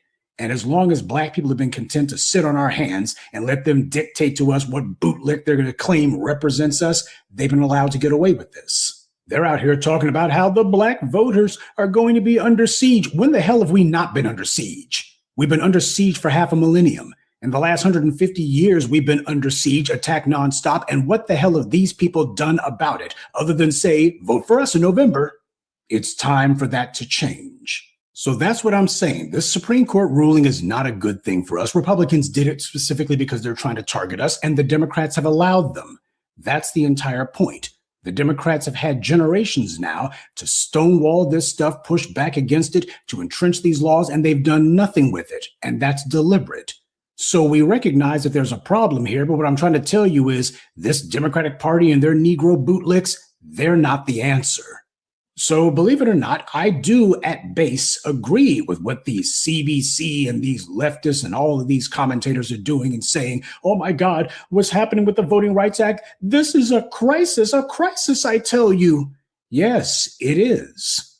But you know what?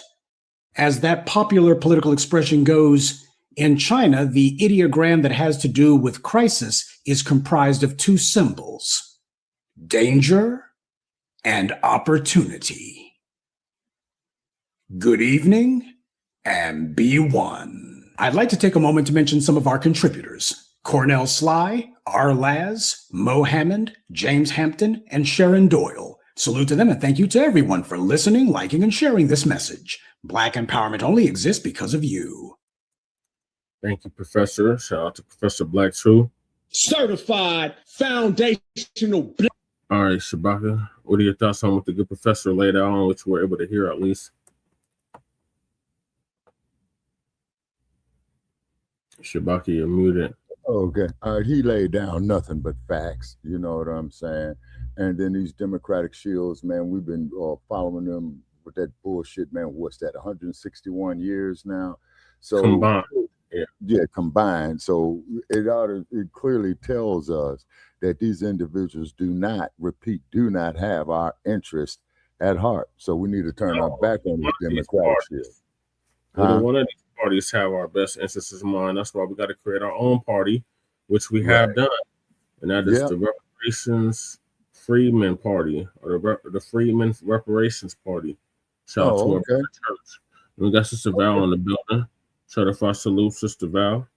Okay. Yeah, salute. Okay, and then also too, I did share the link here on Stinky Bird or Twitter as well too. Okay, so what it is, ladies? Fear-mongering. Oh, our voting rights are gone. Oh, this is what we were talking about, putting back in chains. Yeah, exactly. But they allowed this shit for 161 years. Yeah, I just did the math on it right now, man. Okay, so it should be clearly obvious, man, for the last 161 years for us to be self-sufficient. And we were, you know, like with the Black Wall Street, you saw what they came and done with it. Okay, so if we were to have future Wall Streets or future Black business districts or whatever, we got to come up with some type of method to protect our interest. You see what I'm saying? Okay, now, fortunately, man, your generation, Brother Che, you all are done with them Democrats. You know, my generation now, you know, vote Democrat. Look what they brought us. Nothing. They brought us, you know, what's that? The 3 strikes law. You know, to match. Biden brought us that the architect of mass incarceration. That's who brought us. Yes, sir. And I was just about to say that. You see what I mean? So what it is Black family, don't nobody spend money like we do. Okay. So what we need to do is start having our youth, you know, studying some economics, some accounting, man, building up our own Black business districts. You see what I'm saying? Yeah, get them in some STEM. Exactly. And some trade. Yes, sir. Science, technology, engineering, and mathematics. Hell, after all, we're the original STEM. Science, technology, engineering, and mathematics. How the hell you think we built the pyramids? How the hell did they think we circumnavigated the globe? You see what I'm saying? Then when you look at what's the movie there with Taraji P with the rocket? What's that? Hidden Figures, I believe. You see? Hidden Figures was Hollywood's response to Hidden Colors. Hidden Colors came out before Hidden Figures. Okay. You see, so that's what we need to do, you know. And then if the generations after me do that, I think when I make the ultimate trip, then I could rest in peace. You see what I mean? Oh, we're gonna make it happen, Shabaka. Yeah, I want to see y'all come up, man. You know what I'm saying? I want to see y'all come up. You know, I want to see us come up. You know, I want to see, you know, the little ones in my family come up. You see what I mean? So therefore, we got to turn our back. Exactly, on Cal. these ass scratchers. You see what I'm saying? Exactly, Cal Dog. Everything stems from us. Love that saying, sir. You know what I mean? And then too. Oh, we got Chris in here. Who's this? Okay, that's right about Obama. Okay, catwalk. Okay, now okay, yeah. See, so Osambo, as you rightfully call him, man, was more concerned about a motherfucker getting ketchup stuck up his ass menstruating than as opposed to the policy enforcers killing us. Oh, he gave more protections. He gave the police more protections, and he gave illegals. He gave illegals DACA, and he gave the LGBTQ their own shit. Right. Exactly. And then for those of you that own stock in Spirit Airlines, you might as well tear it up, man. They're out of business. They went, it's official? Yeah. They done, man. They are done. You know what I'm saying? So you might as well off your poor service anyway. It was poor quality, poor service. Yeah, that's what I heard. You know what I'm saying? And then on top of it as well, too, is that they're trying to do all this marketing and everything over the internet. You know what I mean? So even if you put up pseudo names or stuff like that, they know who you are, man, because that's is why they got all this shit cross-filed to your phone, you see, because you don't in some places that you got to show your ID to get you a phone. Yep. Exactly. So they know exactly who we are, you see. You gotta show your ID for everything, but all of a sudden when it comes to voting, oh my God, you have to show your ID. No, that's for them illegals. They're trying to get them illegals the right to vote. Exactly. And then on top of it, like the sister told me at the 50th anniversary of the Black Panther Party, you know what I'm saying? What are you going to do, brother? You're going to die on your feet or live on your knees. Yeah, so we're going to get into these demo rats, Shabaka. Oh, yeah, man. Let's crumb bomb on all of them, man. You know what I'm saying? So the next clip is our brother, Black Alpha Network. He okay. Yeah, on how Yeah, Black shout out. Yeah, shout out. Yeah, and also too, Brother Che, we want to shout out Word Radio out of Philadelphia, WURD. Yeah, our brother Black Truth United, he's not Black Truth United, Black Alpha Network. He's based out of the South. He's in Georgia. Savannah, if I'm not mistaken. Whoa, I think I've been through Savannah, Georgia. Yeah. Yeah, and so therefore for all y'all.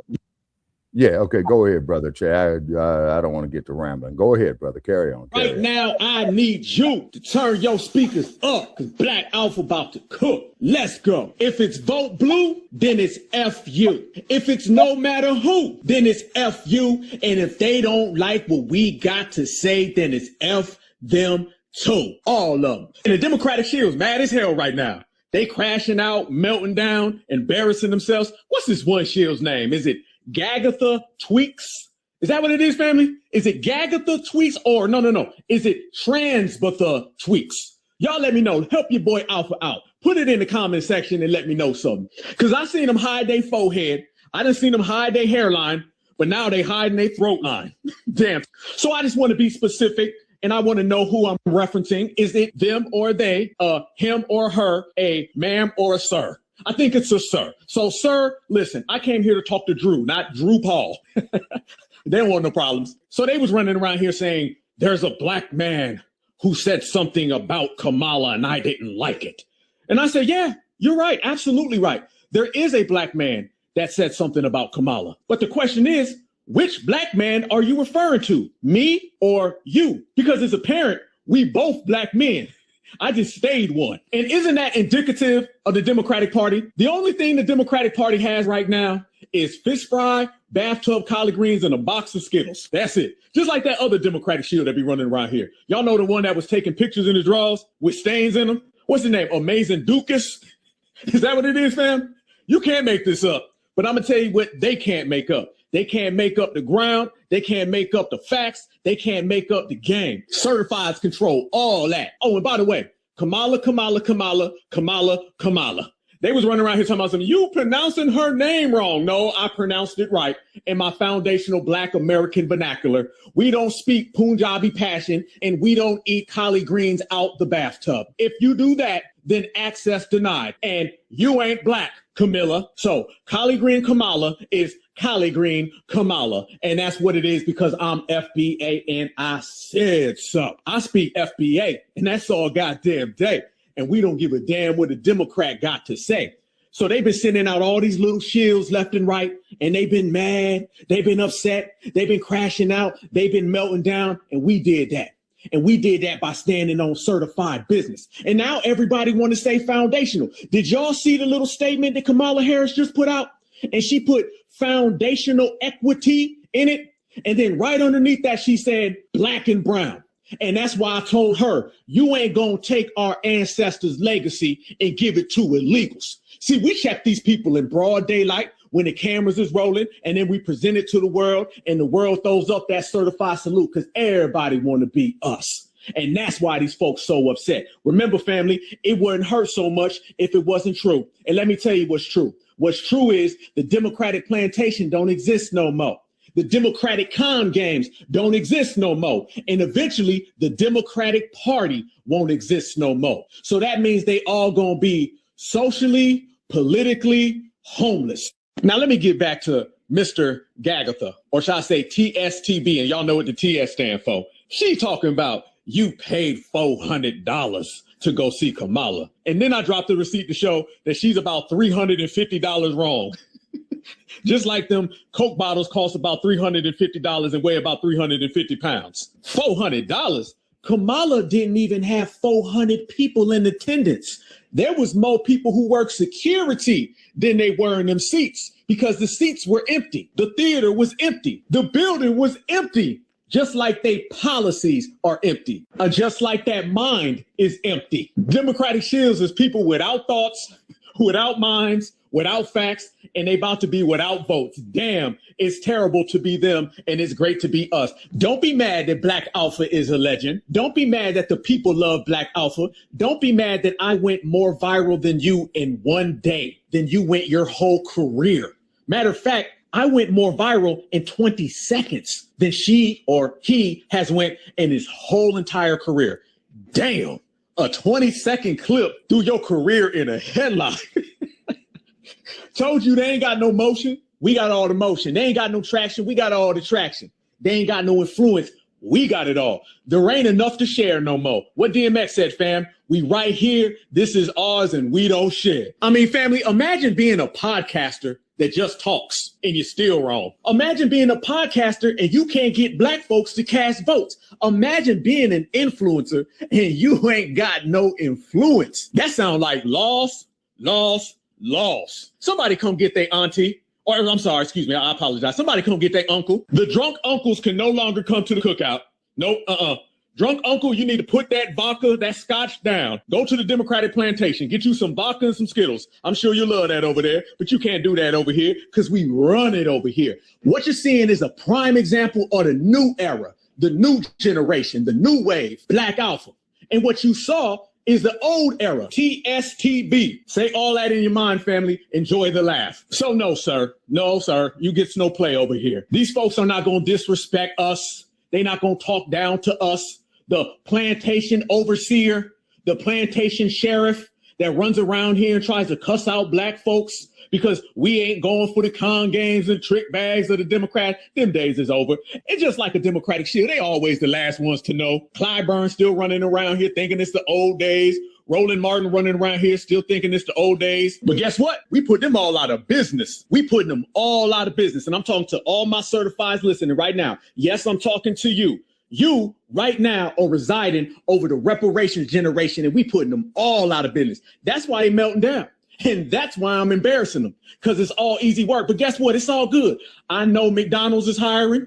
I know Burger King is hiring. They can go get them an application. Roland probably get about 20 applications. He gonna make sure that he work at a fast food chain. And to Mr. TSTB, I'm sure the Starburst community is holding a convention. You can get you a nice little job there, but you can't operate over the foundational Black American community. Nah, it don't work that way, family. Pop your collar. What I tell everybody before, finish this line for me in the comment section. We don't hide. We don't run. We out here. We on one. You know, a party ain't a party if we don't come. And that's what it is, fam. They need us, and don't nothing move without us. So they hopping on their little shows and they don't get no views because of us. It's the same old outdated people that ain't moving nothing, that ain't speaking to nobody. You think the average certified foundational Black American out here in the streets give a damn about Mr. TSTB? Really? Nah. And you never see these people outside enough for people to identify with them anyway. We done put all these people. Yeah, we ain't voting. Talking about vote while you can. If you don't go somewhere with that bull crap, Richard, more head. Hell no. No, man. No, Richard, you got the spot, man, with that. We ain't about that. You know what I'm saying? We ain't about that. You got to shake the spot, homie. You laughing. This Straight ain't no out. joke. You got to go. Yeah, this ain't no joke. Hey, man, we'll bop you upside the head with the wrench, man. Show them the door. There you go. Permanent vacation. Yeah, bye-bye. You know what I'm saying? Okay, it's because, okay, as they say, insanity is banging your head against a wall expecting a different result every time. Cloth in the building, certified salute. Thank you for tapping back in. Greetings. Okay, cut from a different cloth, 1241. Thank you for joining us. Please share our link out if you can, the YouTube link. And then the cold part about it is, it seems to me, okay, particularly, man, when I look at these individuals in my age group, man, it seems to me that they'll recognize the fact, hey, this didn't work. You see what I mean? So we got to be innovative and get something else going on. Like DEI being a thing of the past, best time Black family to build up our own businesses. Politicians are prostitutes, not you, Brother Che, because you for real. Right. But politicians are prostitutes. We build up that wealth, man. Hey, we could put them out on the corner and have them, hoeing for our interests. You know what I'm saying? I hate to be so vulgar about it, but it's real. You know what I'm saying? Yeah, man. Oh, and we got gradual decay. Kamala Harris supported Biden's great victim until the Democrats offered her VP. Yeah, exactly. Yeah. You see? To hell with her. Exactly. And she looking like she's sitting there at the bartender right now getting straight smashed. Ain't even drinking the shit out of a glass. She said give her the whole damn fifth. Yeah, she's taking the whole fifth to the dome. Yeah, exactly. You know what I'm saying? And then the cold part about it. Yeah, go ahead. In the COON unemployment line. Yes, that unemployment line had about 30 people. Now it's got about 30 million. Because as the Yes We Can era went out and the Hell to the No era came in, a lot of folks left right along with it. We did that. And y'all notice how immediately this person went into the Black man did this, the Black man did that. What about all my certified foundational Black American women who don't F with the Democratic Party? Oh, you just jump over them. But let me tell you something. All my certified sisters, they stand with their certified brothers, and we stand against all the Democratic shills. You don't want to talk about that, though, do you? Because all they got is gender wars, the Republicans did it excuse, and Temu fingernails. How you get your fingernails from Temu? God damn. Our certified foundational Black American women reject the Democratic shills. And they're letting them know, you don't speak for us. That's why the Democrats is falling off that black girl magic. They can't play them games no more. Because every time they say something about the Blacks woman, we got more Black women on our side than their side. The grassroots runs everything, and we run them out the paint. Don't blame Black Alpha. Don't blame me. It's not my fault that Kamala Harris, who's the ex-vice president, couldn't even fill up a small theater. Family, do you know how small that theater is? That is a sea-level size theater. The rooftop was empty. Nobody was there. In the balcony, dressed up as empty seats. The left section, nobody was there, dressed up as empty seats. The right section, nobody was there, dressed up as empty seats. The middle, empty seats. And this is who you trying to tell Black Americans we need to get behind? She couldn't even get enough people behind her to fill up a theater. How's she gonna get enough people behind her to fill up the ballot box? Oh, you don't like that, do you, Mr. TB? Mr. TB don't like it. But it's all good, though, because just like I said at the rally for reparations, FBA outside, you ain't gotta like it, you ain't gotta love it, but you better respect it because you damn sure can't check it. See, they mad because we everywhere. And we got the receipts. So whenever they try to tell us a lie, we can put up the photographs, cancel it. That's why they so upset. What I did was throw a wrench in the whole game. And I showed everybody that Black Americans, we ain't rocking with them in masses. No, you gonna have the same biscuit crumb eating, chasing folk, but you ain't gonna have no real certified people. And there's a difference. They mad that Kamala thought that she was gonna come down here and run that use his goods, use his smarts, use his importance person. She did the movie The Help. And if I wasn't there to record it, nobody would have known. But guess what? I was there, recorded it, and now the whole world know. And it went viral. That's why I tell everybody, I did more in that 15 seconds that they done their whole career. It's got to hurt. But you know what? You got to be quicker than that. That's real rough. The grassroots runs everything, and these folks just got to deal with it. Let me tell you what else she got to deal with.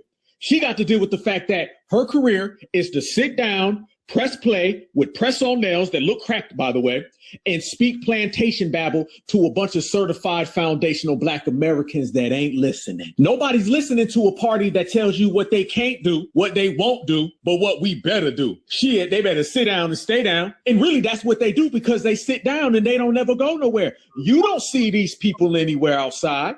Nope. Tell me the time you seen a Democrat outside doing anything. All they do is sit in their chair, make videos, and cry about certified Black Americans dominating. But remember, this is the same party that tells you Kamala Harris is a Black woman But Black Americans are African. What? This is the same party that tells you you can't get a hate crime protection, but Lucy Liu can. You can't get tangibles, but Julio the illegal, he's the first in line. But now we telling them they can't get our vote, but the couch can. Oh, the couch whooping them up. Oh, that's why they mad. Oh, they upset, family. Because when I checked Kamala, that was just an extension of what we did on election day. Team couch, party couch is whooping them up and they can't take it. What's more popular in Black America? The Democratic Party or the couch in your living room? The couch in your living room every day and twice on Sundays. How you getting beat by a sofa? Family, our furniture got a brighter future than them. My recliner gonna get more votes because they tried everything. Y'all's is gonna get deported. They coming after us next. They went by, they went by, they went by. They was wrong, we were right. Trump gonna put y'all back in chains. It's gonna be slavery again. They went by, they went by, they went by. We were right. They done ran out of everything. That's why they so mad. And like I say, delineation breeds desperation. When you see Mr. TSTB getting mad at Black Alpha, this man talking crazy. This man didn't pronounce her name right. This man was disrespectful. This man paid $400. Well, you, man, are terrified because that Democratic Shield dark money done dried up, ain't it? Thank me later. And if you've seen one Democratic Shield, you've seen them all. You see the look on their face, fam? If you can see past them big old Coke bottles, what about Kamala? Did you see Kamala when I was talking to her, when she put the microphone down and was shook? What that really was delineation and regulating in Black Alpha form, speaking for foundational Black American Renaissance. The delineation and regulating message being dropped on their front doorstep. We don't put them all on notice. They can't go around here no more and say they don't know what we talking about. Who is these FBAs? These B's online. No, we outside, you online, because we still ain't seen y'all nowhere. Y'all see us by the thousands. How you know? Because we be pulling up in the summer, pulling up in the spring, pulling up in the fall, pulling up in the winter. That's a full year-round pull-up. Al Sharpton's perm done blew off, Jasmine Crockett's wig done blew off, and Gagatha's extensions done untwisted. Damn. And the smoke is real. Folks is like, did they try to engage with you? Did they try to talk to you? Ain't no talk. Because we been trying to talk. But remember, every time we do, they say things like, why are you fucking with me? Remember? Clyburn disrespectful? Nah, fam, they don't want to talk, so we gonna talk to them. Don't come to me now with the let's have a conversation. No, because when we wanted to conversate, you told us to vote blue no matter who or vote. Crack smokers only. What do you think this is? New Jack City? Crack smokers only. If you don't take who is this? Man, shake the spot, Luis. Yeah, take your life. Shake the spot, man. We appreciate you seeing us, man, but shake the spot. Now, Brother Che, with idiots like that, tells me that we are getting somewhere. Yeah. Shut up. Remember that? So I told Kamala Harris, we ain't voting for you until we get paid. Remember that? Yeah. Remember that. I made it clear for the world to know. We ain't voting for you. We ain't voting for nobody until we get paid. It's cut the check. You talking about come to the table and talk. Nah, come to the table with a bag. That's it. See, we done ruined Kamala Harris's campaign for 2028 and 2026. And now you just seen the Supreme Court come back with the redistricting, and that's got the Democrats even more scared. Man, it's a horrible time for them. Because you're going to have to work for them votes. You're going to have to go out there and meet the demands of Black Americans. You can't just hijack the voter box no more. You can't hijack our votes anymore. You can't just hijack our loyalty anymore. You can't just hijack our policies anymore. You're going to have to pay up. Cut the check because we done cut the cord. It's not about what we can do for the Democratic Party. It's about what the Democratic Party better do for us.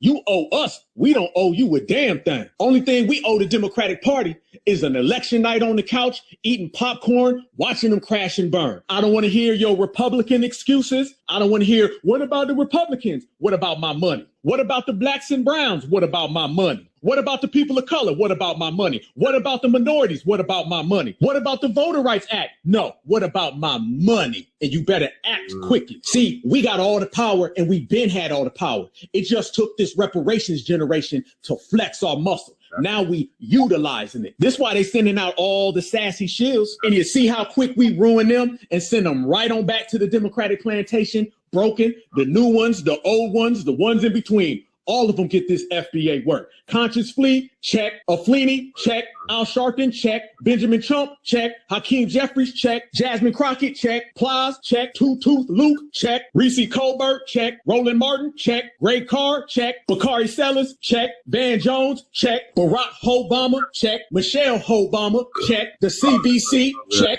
The NAACP, check. Gagala, check. Transcolor, check. Extensions, check. Glasses, check. Lashes, check. All of them checked until they cut the check. FBA all day. Checkmate. So this person's fear mongering in the chat, Shabaka. Oh, Danielle, that's us. They are saving us for last, and they pay $50 billion to the Marines in order thousands and thousands of incarcerations, build up all the concentration camps to fry us all. Okay. Daniel Giante, who's us? Specify. Right. Who's us? Where your family from? Who is us? Yeah. Yeah, Cal Dog said it right. Yeah, the shields are trying to come together like Voltron against us. Yeah, got to laugh to keep from crying on that one. Yeah, everybody hates us. We are the most hated people in the United States of America, if not the European world or the whole Western world. You know what I mean? Okay, so that just goes to show is that we definitely got some value within ourselves, is because everybody wants us on their side. You see, let's stay on our own side. You know what I'm saying? Let's stay on our own side. Blacks, you gotta be more specific. Blacks like who? Blacks from where? Where are you talking about?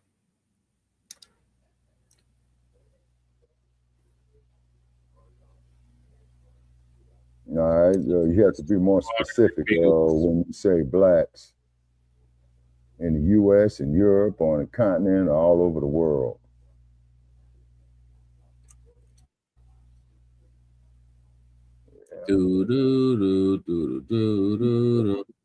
What is Trump going to do about it? What has he done about it? What did he promise about it? What did he promise to do about it? Nothing. He said we built the country and that we need to get our proper recognition. He gonna cut the check. Yeah, that's what he gonna do. Yeah, $5 Indian bones. Yeah, $5 Indians. Damn. Indiana bones. SK Indiana bones.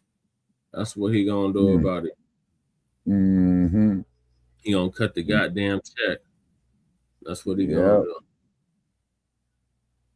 Just to spite rats. See, I told you I have nothing to lose. You said what you gotta lose? Yeah. Okay. And he tripping. The nations have turned against one another while FBA is watching. Yep.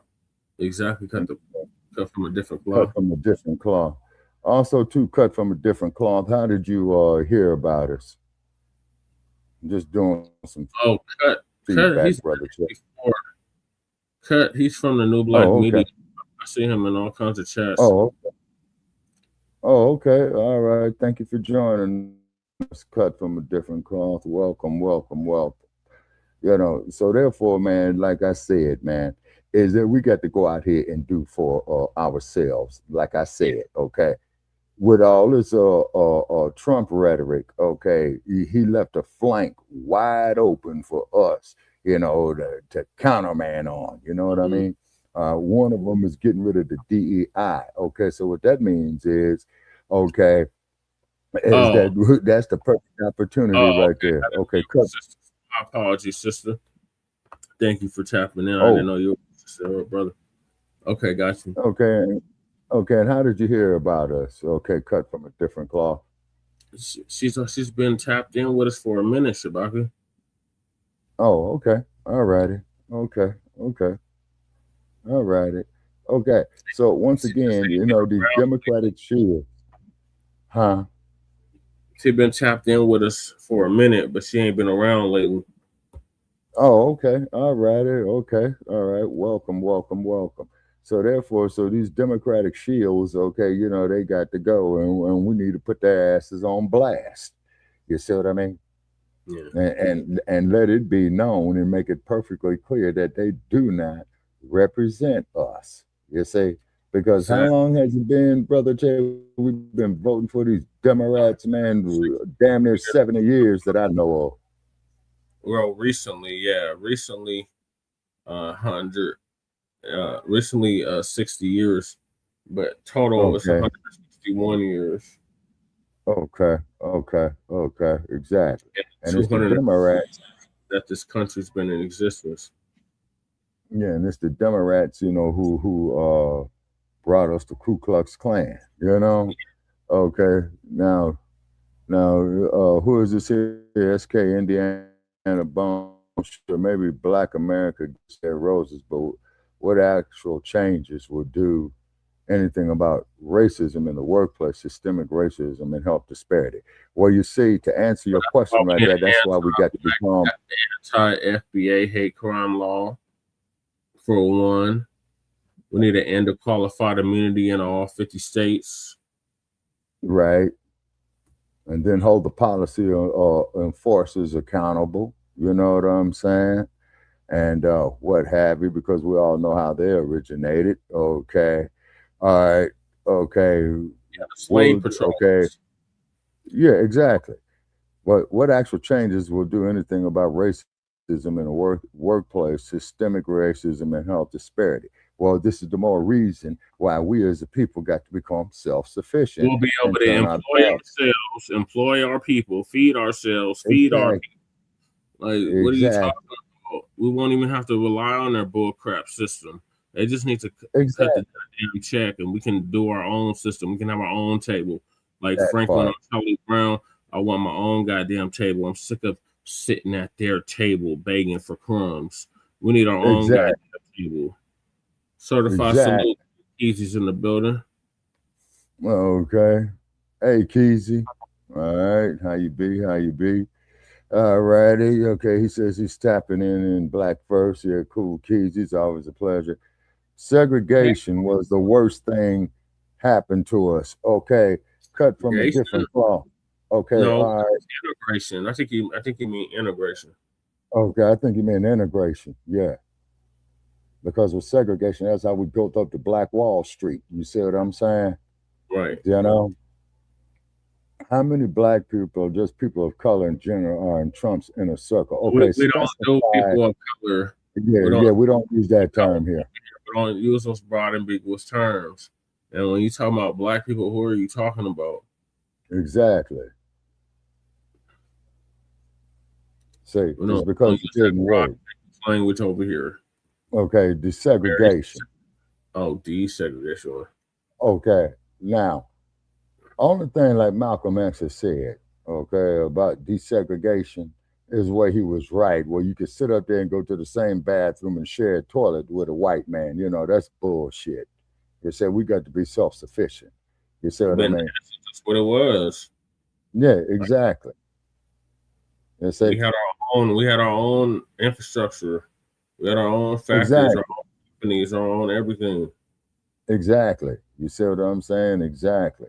So then, to prove that point even further, Brother Che, look at the bacc decision of California, where the white fellow, you know, cites quote unquote reverse discrimination. So when you use the term reverse discrimination, that means that you are acknowledging that discrimination exists. That's why we got to do things lineage based and not race based. Okay, now this James 4 before. Wait a minute.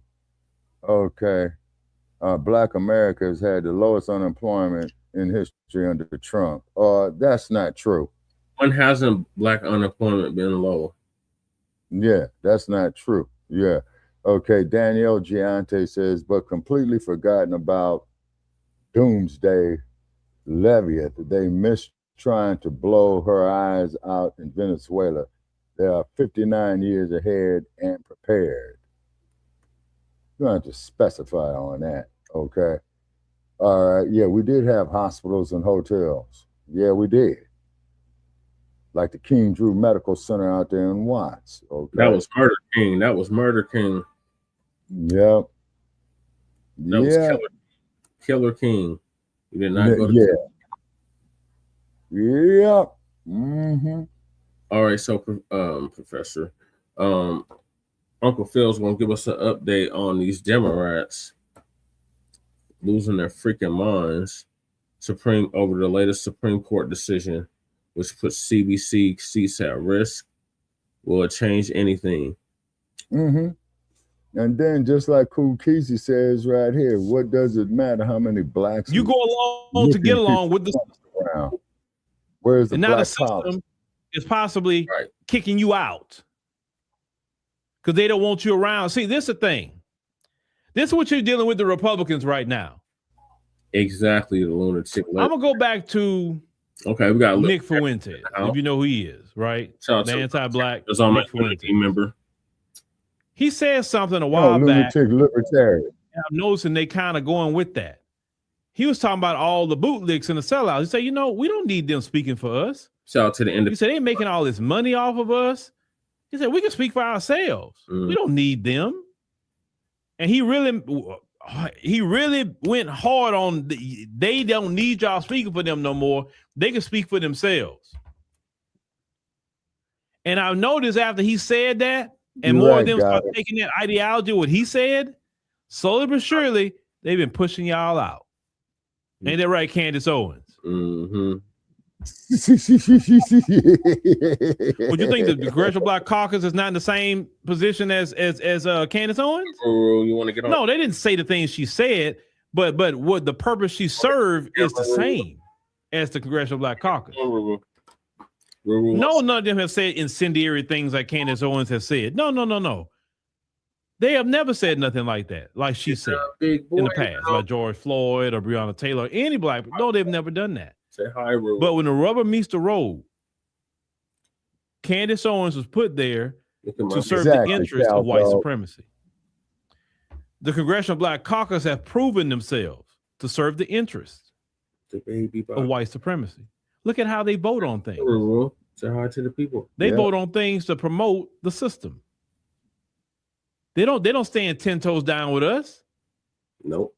When you had that Asian hate bill that came up to create a special liaison in the DOJ to monitor hate crimes against Asians, none of them stood up and said, hey, the number one victim of hate crime, which is FBA, son, we need a liaison too in the DOJ for black people. Hey, son. They didn't do nothing. They never stand 10 toes down for black people. Never. Exactly. Yeah. Exactly. Oh, what are you doing? So why would we get mad about you losing your seats? You know my attitude. It needs to be just no more Congressional Black Caucus and Bill of Freedmen's Caucus. Yeah. That's nothing but the freedmen. That's right. Who has a freedman identity and a freedman agenda and will go into Congress and fight for freedmen and the agenda of the freedmen that built this country. That's right, Uncle Phil. Because clearly that name, Congressional Black Caucus, that name needs to go. It needs to be a freedman caucus with grassroots people that's getting in there, put in by the grassroots and serve the interests of the people and not corporations, not foreign powers. Right. That Black America can vote in.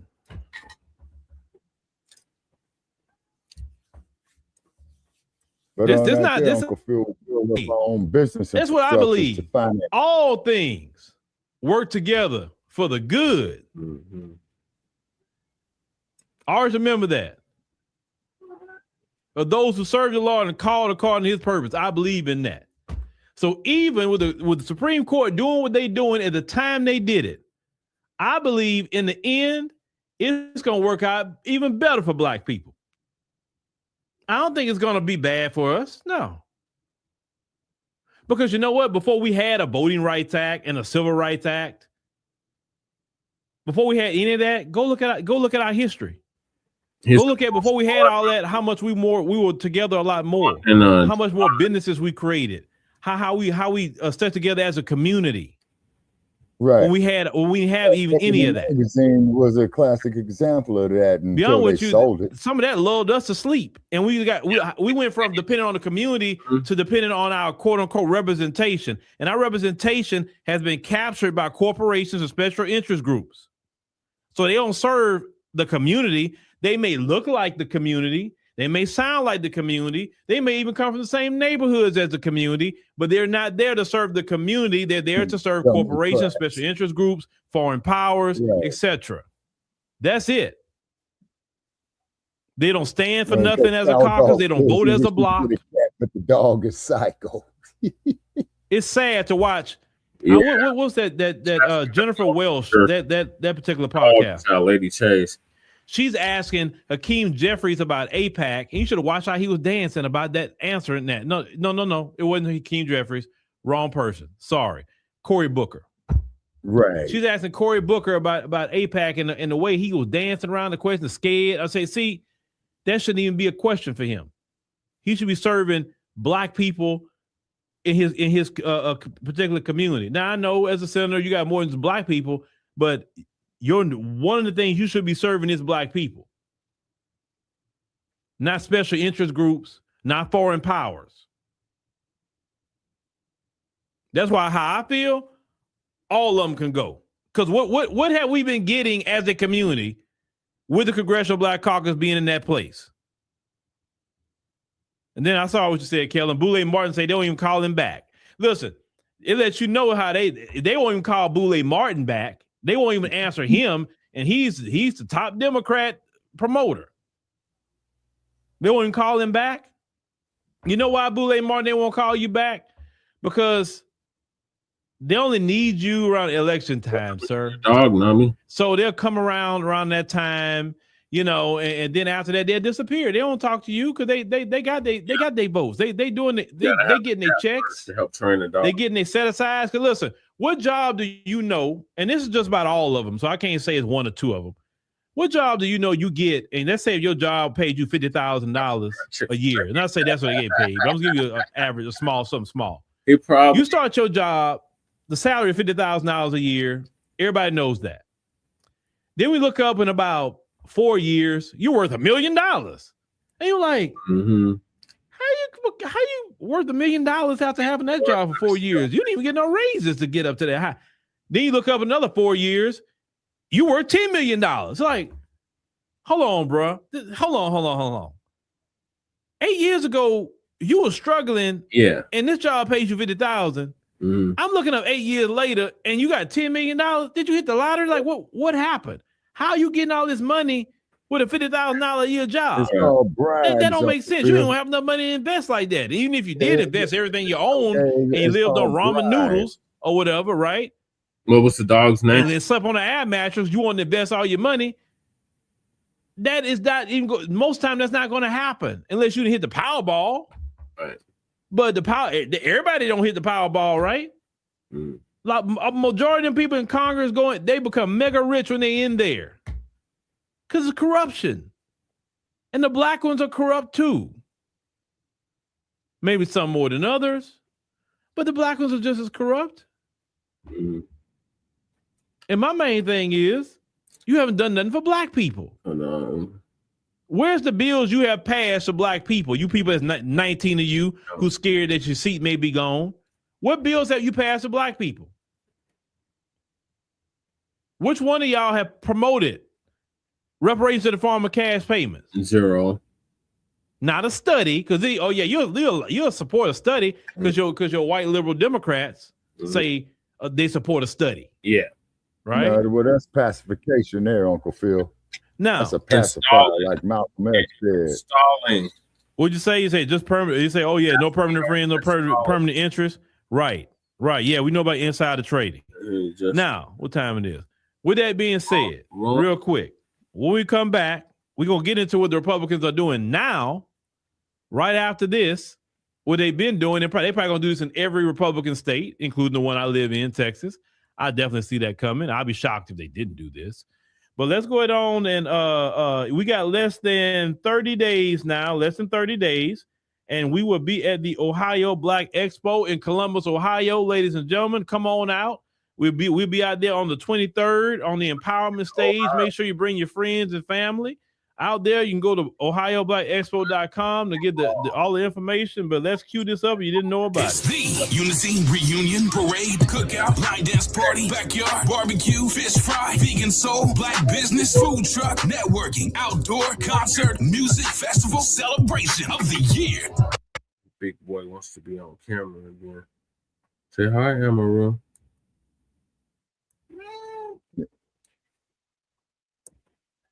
Yeah, Amaru. Amaru. You hear Shabaka? Shabaka's talking Amaru. Amaru. See how talking to me. Yeah, get Finnick now. Baby Bobcat. Yeah. Well, Amaru getting big too. Yeah. Yeah. No. Okay. Big now. Amaru. All right. What are your thoughts on what the Uncle Phil just laid out for us? Okay. Well, he's right. Okay. About the what now, Brother Che? The Congressional Black Caucus, otherwise known as the Immigrant Caucus, losing their seats. Okay, that's great news, man. That is great news. You see what I'm saying? Because they didn't do shit for us. They never had intentions of doing anything for us. They just sitting up there doing a bunch of grandstanding. You know what I'm saying? All right. Okay. So only thing I could say is like Goddess Navi said right here, fuck them. Fuck them. Do you know what I'm saying? I hate to put it in, I hate to put it in such blatant terms, but fuck them because they ain't never had our interests. Right. They ain't never had our interests. You ain't seen not one of them CBCs talking about introducing an anti-black hate crime bill, number one. You never heard none of them sit up there talking about, hey, prosecute these guys like Chauvin, Stacey Kuhn and them under federal laws and give them some hard time. Put them in the feds. You got to do 80% of the time. You ain't never heard them mention that. Never. Can we just all get along? And 1992 should have been a clear message. You know what I'm saying? But can we just all get along? See them on the screen. This is their plea to Black America. We can represent a district. We're gonna lose our seats. What are we gonna do? So, Brother Water God's gonna give us an update on that. He was live earlier. Yeah, and they still get their damn pensions that I think they should lose. Yeah. So all these bootlicks up here. Mm-hmm. Congressional Black Caucus, or a good segment of the Congressional Black Caucus. Mm-hmm. And they're a bunch of immigrants, and they don't do anything for Black people, let alone FBAs. Mm-hmm. They do stuff for illegal immigrants and LGBTQ and everybody else, and there's Hakeem Timu Osambo. Mm-hmm. And ain't that there old Al Green standing right there to the right of Hakeem right there? Mm-hmm. Right there, you see? And if I'm not mistaken, and please correct me if I'm wrong, Che, didn't he try to introduce the reparations and they kicked him out to Congress, I believe? No, that was John Conyers. Oh, okay. All right. No, ain't none of these clowns on the screen try to introduce anything reparations besides a study. Besides the study. So they could drag that shit on for the next 50 goddamn years. You see what I'm saying?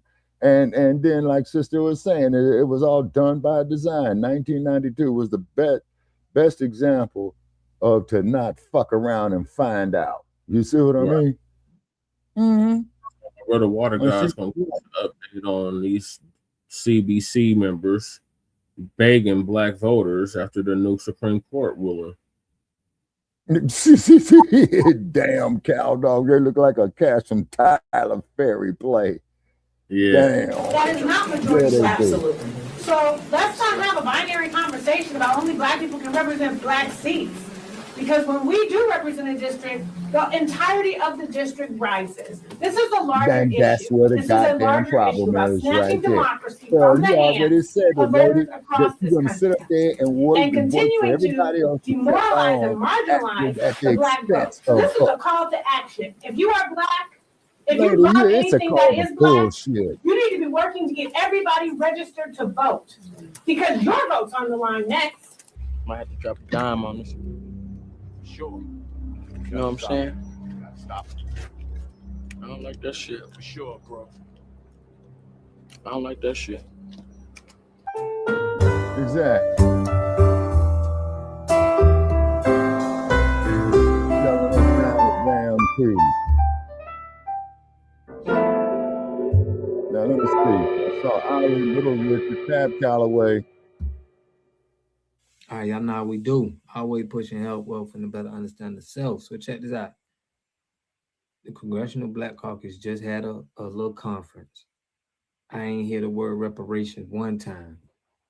I mean, one time through this whole 34 minutes. I just wasted 34 minutes. Make sure y'all bless the Cash App, man. Y'all hit that like button. Hit that subscribe button. Push me on the algorithm. I greatly appreciate that. I'm gonna go over y'all some points. They said y'all hear what they said. The act, the first thing they pushing is for voters instead of reparations. I'm gonna go over some clips that they got this same tetherism talk. We're gonna go over that. Check it out. This is not the court that expanded freedom and moved this nation closer to its ideals. This is a court that is turning back its back on that legacy and on the people it is supposed to serve. But we're not powerless, and we're not backing down. The Congressional Black Caucus is prepared to take any measure necessary to protect black voters in this country. We're demanding an immediate vote on the John Lewis Voting Rights Advancement Act, and we will not accept delay, obstruction, or excuses. We will and we'll go further. We will fight for Supreme Court reform. We will pursue term limits for justices, and we will do what it takes to restore integrity, accountability, and trust, because no institution is above the people it serves. So let me be clear. This fight is not just about Black America. It is about the future of American democracy itself. God always include us with everybody else. Melanin. I just said that in one of my other videos. Something just can't be about us. So to anyone who thinks that we will be discouraged, to anyone who believes that we will be silenced, to anyone who hopes we will sit this moment out, you are mistaken. We will organize, we will mobilize, and we will fight. When November comes, and we show up in numbers too big to ignore and too powerful to suppress, we're not going back. We will not be moved, and we will not stop until this democracy works for all of us. Damn democracy. Oh, God. Having said that, it is my honor to now bring to the podium Representative Troy Carter of Louisiana. John Robert Voting Rights Act is the measure that will get us back onto a level playing field where all Americans are treated equally. Thank you. Nigga, give me a break, man. Quit smoking. We now bring to the podium Congresswoman Sewell of Alabama. What she paid for her degree at, family? This ain't how she got up there. Right. It just seems like they delusional. Mm-hmm. And listen to how they tell dog they still on the plantation, man. Just prove your point, sir. You see what I'm saying? A surfaceless, non-American woman. We need an anti-Yassa Boston bill. We need a federal. Thank you, Madam Chair. anti- I'm Congresswoman Sewell. I represent Alabama's 7th Congressional District. We fondly call ourselves Alabama's Civil Rights District, which includes the historic cities of Birmingham, Tuscaloosa, Exactly, and got my it. hometown of Selma, Alabama. Today, the far-right Supreme Court has dealt a devastating blow to our democracy and to the Voting Rights Act of 1965. It will pave the way for the greatest God. reduction in representation for Black and minority voters since the years following Reconstruction. What the court did today makes it easier for bad state actors to silence the voices of Black voters and harder to challenge the discrimination in court. The court just gave states permission to use partisan gerrymandering as a wholesale excuse to deny Black and minority voters a voice in our democracy. I'm going to read that. The court just gave license to states to use partisan gerrymandering as an excuse to discriminate against the voices of the minority in government. We should not mince words. This is the height of hypocrisy from the court. They just prioritize partisan politics over the sacred principle of fair representation, and the decision will have far-reaching consequences. It will not only suppress minority votes in the halls of Congress, but it will erode minority representation in state houses, city councils, and even school boards across this nation. With this decision, the extremists on the Supreme Court have completed their decades-long crusade to gut the Voting Rights Act of 1965. They willingly dismiss generations of legal precedent, of congressional intent, and the will of the American people. In doing so, they have given a green light to Donald Trump's partisan voter suppression scheme. Instead of responding to the will of the people and changing course, Trump and Republicans are trying to erode our democracy and suppress the vote to escape accountability at the ballot box. They're looking to steal the election. And we in the Congressional Black Caucus say no. We say hell no. Not without a fight. I am a daughter of Selma, Alabama, and I grew up in the shadow of the civil rights movement. The foot soldiers who marched across that bridge were my neighbors, my church members, my parishioners, and my babysitters. I am here to tell you that the progress secured by those foot soldiers is being erased before our very eyes. I'm a Black And man we in say America. no. Please, Muhammad Ali. We say hell You'll no. see why I feel Not on right. our watch. We cannot stand by while extremists try to silence the voices of Black and minority voters. We have an urgent obligation to act. Now more than ever, we need communities across this nation to mobilize in state legislatures, in the courts, and at the ballot box. Melanated is too broad and ambiguous. We need something specifically for us. That's why we use FBA. That's why we use Freeman. What I'm saying, Brother Jay. Minorities, we don't do that. That's there. what I'm saying. Right. Yeah, people of color and all that bullshit. Melanated, we're all melanated. So that's too broad. Kamala And it's Harris. too ambiguous. Kamala Harris is melanated. She's not one of us, though. So that's why we don't I'm use. not gonna do it strictly for Black people now. We use Black because we made Black popular and cool. We popularized Black. All these other groups said, me no Black, me no Black. They only Black when it's convenient or when it's February. We're Black 365 days a year and 366 on a leap year. Exactly. We need to vote like we've Find never out that all colors Here in come Congress, from we are Black. fighting back. This week, we launched a series of nationwide convenings led by the Southern Poverty Law Center and the House administration to hear from voters across this nation about the attacks on voting rights and the modern-day barriers to the ballot box. Their testimony will help us and inform us in our legislative duties to revise and pass the John Robert Lewis Voting Rights Advancement Act Already did that. with the goal of fully restoring the protections of the Voting Rights Act. The right to vote is the bloodline of our democracy. And in the spirit, our legal status in this country then is freedmen.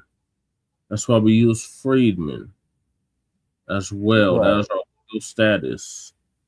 So we don't need the Moorish talk. We just need to get our damn reparations as a distinct ethnic group and lineage in this country. I know that's right, Cowdog. I'm close to you in age, and we'll get busy too. of John Lewis, we will continue to get into some good trouble. That's right. Until this democracy lives up to its creed of equality and justice for all. And with that, we bring our leader, the leader of the Democratic. Oh, sorry. Sorry. With that, we bring the leader, Cleopas Fields from Louisiana, who directly is impacted by this Calais case. Chairwoman Yvette Clark, and all of the distinguished members of the Congressional Black. Not Timu on Sambo. Caucus. Today's decision by this illegitimate Supreme Court majority strikes a blow against the Voting Rights Act and is designed to undermine the ability of communities of color all across this country to elect their candidate of choice. So we're not here to step back, we're here to fight back. Now, when this decision came out earlier today, it's an unacceptable decision, but not an unexpected decision. Because this isn't even really the Roberts Court. It's the Trump Court. Yes, yes. And what we would expect from the Trump Court is an effort to continue their scheme to suppress the vote and rig the midterm elections and beyond. Because these extremists have failed America in every possible way. They failed on the economy, they failed. Yeah, you're aware that the Black Laws Dictionary was created by white people, right? White supremacists. Exactly. On healthcare, they're failing as it relates to this reckless and costly war of choice. The extremists have completely and totally failed America. Exactly, Cal So Dog. they've That's concluded, exactly what they aided and want. abetted by the Trump court, that they have to cheat to win. But the reality of our experience, our journey, now more than 400 years, is that we view a setback, and this is one, but we view setbacks as nothing more than a setup for a comeback. That's right. And America has a great opportunity to keep the comeback going by exercising your right to vote in November and making it clear that it's not Donald Trump or his Supreme Court majority that should be the ones to decide who gets to represent you in Congress. It's the American people. Now, they've tried to do everything they can, particularly in the aftermath of the 2008 election. They're trying to do everything that they can to eliminate and erase our journey, our struggle, our march in this country. That was a big hit toward a in more perfect 1968. I'm And now we're black at and a proud. point That was a big hit. where affirmative action is gone, diversity is gone, equity gone, inclusion gone, racial tolerance gone, the Voting Rights Act largely gone. But guess what, extremists? We're still here. That's right. And we're not going anywhere.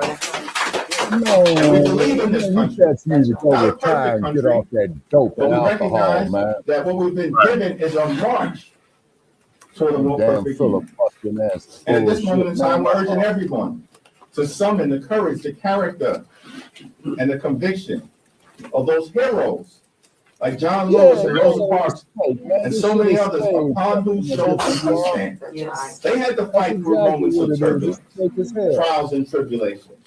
But every single time, they fought through those moments and were able to usher in a new era of progress. And that's what this moment represents right now. It's You on the turbulent. wrong platform, brutal It's facts. chaotic. It's extreme. Get the fuck out of here, For Trick. all of us, are going to summon that courage, that character, that conviction, and show up and stand up and speak up for what we know is right to get this situation turned around. We'll not let their scheme to make the midterm election and beyond be successful. Shit, he deserves to go right straight to fucking jail. He's the GOAT. What? He's the GOAT. Yeah, man, stop that clown upside the head, man. They're on the vertical, Shabaki. Any other mob? Huh? Yeah, he's a Magite. Yeah, you're on the wrong page here, man, because the only thing you're gonna do is get disrespected royally. Oh, baby almost fell off the counter. Okay, now Dump is the best president ever. Now explain to me this here brutal facts, okay? All right, this is a 34-count convicted felon, a dope fiend, a damn rapist who goes up there and says, grab the woman by the kitty cat, man, that there is a sexual assault. Right. So get your stupid ass up out of here, man. And oh, wait a minute, I know something better yet than that there. Say brutal facts. You want the link? Why don't you come up here, man, and join us with your bullshit? I'll debate you, and I'll humiliate your ass. You got to come on camera. You can't be trolling. Yeah, man, yeah, that's it, man. That's it. Want the link? But here, just say the word, and we'll drop the link for you. Yeah, man, and we'll have you up here, man, and we're going to degrade your ass. Earth calling brutal facts once. Oh, Cal Dog got him out of here. Okay, right on, Cal Dog. Yeah, right on, man. Yeah. Cal Dog told him to shake the spot. Love it. You know.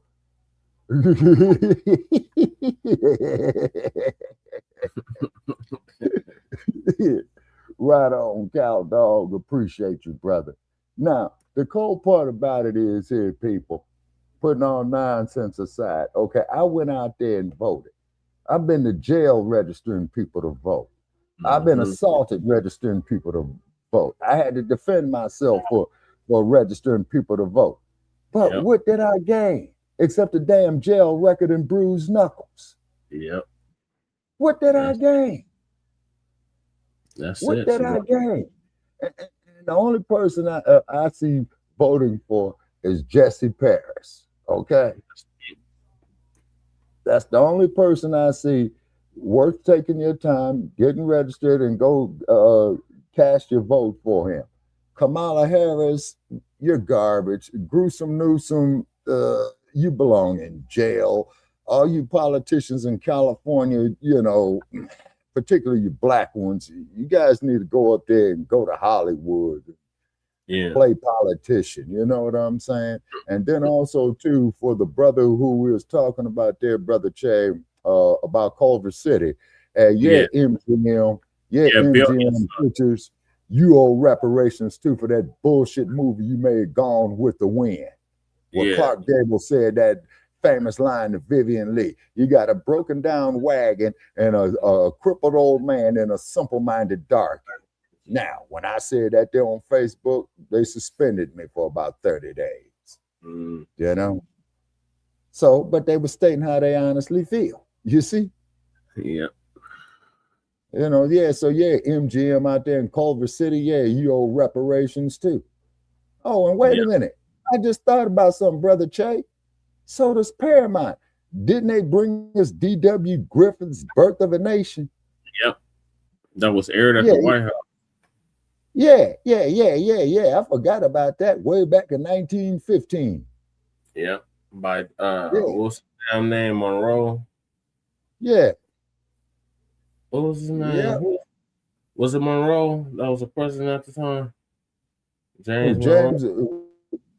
You talking about in 1915? Yeah. No, I think that was a dude named Woodrow Wilson. Woodrow Wilson, yeah. And then and the banks owe us too. Okay, now who's this here? Yeah, cut from a different cause. Yep, the banks owes us too now, and the insurance companies on that because they insured the slave ships. Yeah, you see, they sure did. And then too, Brother Che, I'm going over paperwork, man, to get the total count, man, of how many of us was brought here. So I haven't forgot about that, Brother Che. You know what I'm saying? Yeah. Okay, now, This okay. video. And when we take back the majority in the aftermath of the November 2026 elections, one of our first acts is going to be to make sure we pass the John Robert Lewis Voting Rights Advancement Act so we can end the era of voter suppression in America once and for all.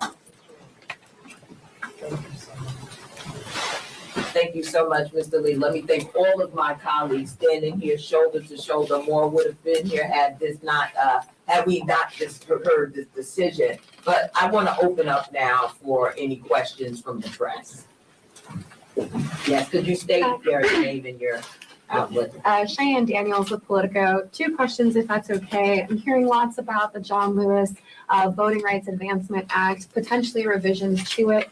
What would revisions look like? And frankly, what is the support from the Republican side, or does this have to wait until Democrats win back either chamber? And if so, with this ruling today and with the redistricting that we are already hearing GOP members saying they want to get the ball rolling on, what's the likelihood Democrats can actually win either chamber in November now? Well, listen, we cannot give up. We're not going to give up. When we talk about revising it, we talk about revising it to meet the standards that were set by Calais, by Shelby, dealing with some of the issues that align with enforcement, dealing with the fact that we want to bring back pre-clearance. And in order to do that, we need a modern day formula for determining which states are bad actors. In fact, the bill that we filed this year goes back to 1998, and it still covers about 7 or 8 states that have had, egregious behavior when it comes to voting discrimination. Here's what I'm saying is that voting discrimination is egregious. And the Voting Rights Act, while not totally eliminated by the Supreme Court case today, it was definitely gutted. But here's what I know for a fact. There's no way that the Supreme Court or that this Congress cannot let egregious state actors violate voter discrimination without having a remedy. And those remedies come from the Voting Rights Act. I think more than ever, it's now time for Congress to act. I mean, that's what the Supreme Court said in the Shelby decision, waiting on Congress to come with a modern day formula, not a formula that discriminates against discriminations that happened in the 1960s or 70s, but modern day discrimination. And we've seen that abound, whether that's requiring people to pay their bail, the cost of court costs in order to get their right to vote unsuspended. That's a modern day poll tax is what it is. Or the SAVE Act that the Republicans are trying to ram down our throat. You know and I know that a passport costs $110. And I have a lot of members of my constituency that can't afford that. So there are definitely modern day suppression tactics that the Republicans and extremists have made alive and well. And we seek to address those in the Voting Rights Act, the John Robert Lewis Voting Rights Advancement Act. And so we know that we can't just submit the same thing. We must revise it in order to reflect court cases that have tried to get it. On the midterm aspect of that question, let me be very clear about one thing. We are not going to let the extremists successfully rig the midterm elections. We will not allow them. Shit, we got church in the building. Salute. Certified salute to Church of Black Power. We got Church of Black Power in the building. Shabaki. Keep up the good work. I got your logo up. Shout out to Church of Black Power. Shout out to you, Church of Black Power. Thank you for joining us. Yes. So we're going over to CBC and how they freaking out, losing their minds. Our brother Water God TV giving us a quick update on them begging us after this new Supreme Court ruling. You know, you covered it on your platform already. We need to get some dirt on them and let the people know this and who they are representing. Yeah, we need our version of Black Voter Watch. We need the FBA Voter Watch. Somebody need to come up with that so we can put all these candidates on blast. all these incumbents on blast and show their record for doing for Black people. Like they have a record on that Black voter watch for who's more Democratic, who needs somebody that's more pro-Black. What pro-Black legislation, pro-FBA legislation are you implementing or working to implement? Otherwise, you get an F minus.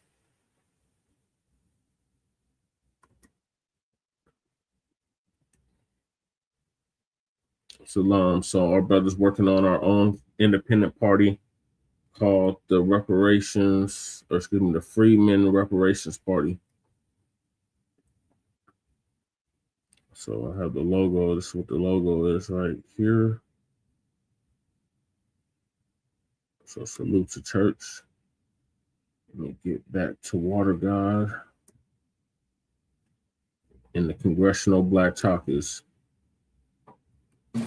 To artificially hold power as a result of a racial gerrymander, a partisan gerrymander, or DeSantis dummy-mander. It doesn't matter what it is.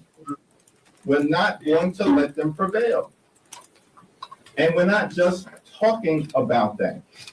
We faced this same very question about a year ago when Donald Trump and Republicans launched this scheme to gerrymander congressional maps all across the country and snatch away, according to what people objectively said, it's going to be 10, 12, or 15 seats with folks claiming that Democrats could do nothing about it. But we stand here today having fought back all over the place, in Texas, in California, in Utah, in Ohio, in New Hampshire, in Nebraska, in Missouri, in Indiana, and most recently in Virginia.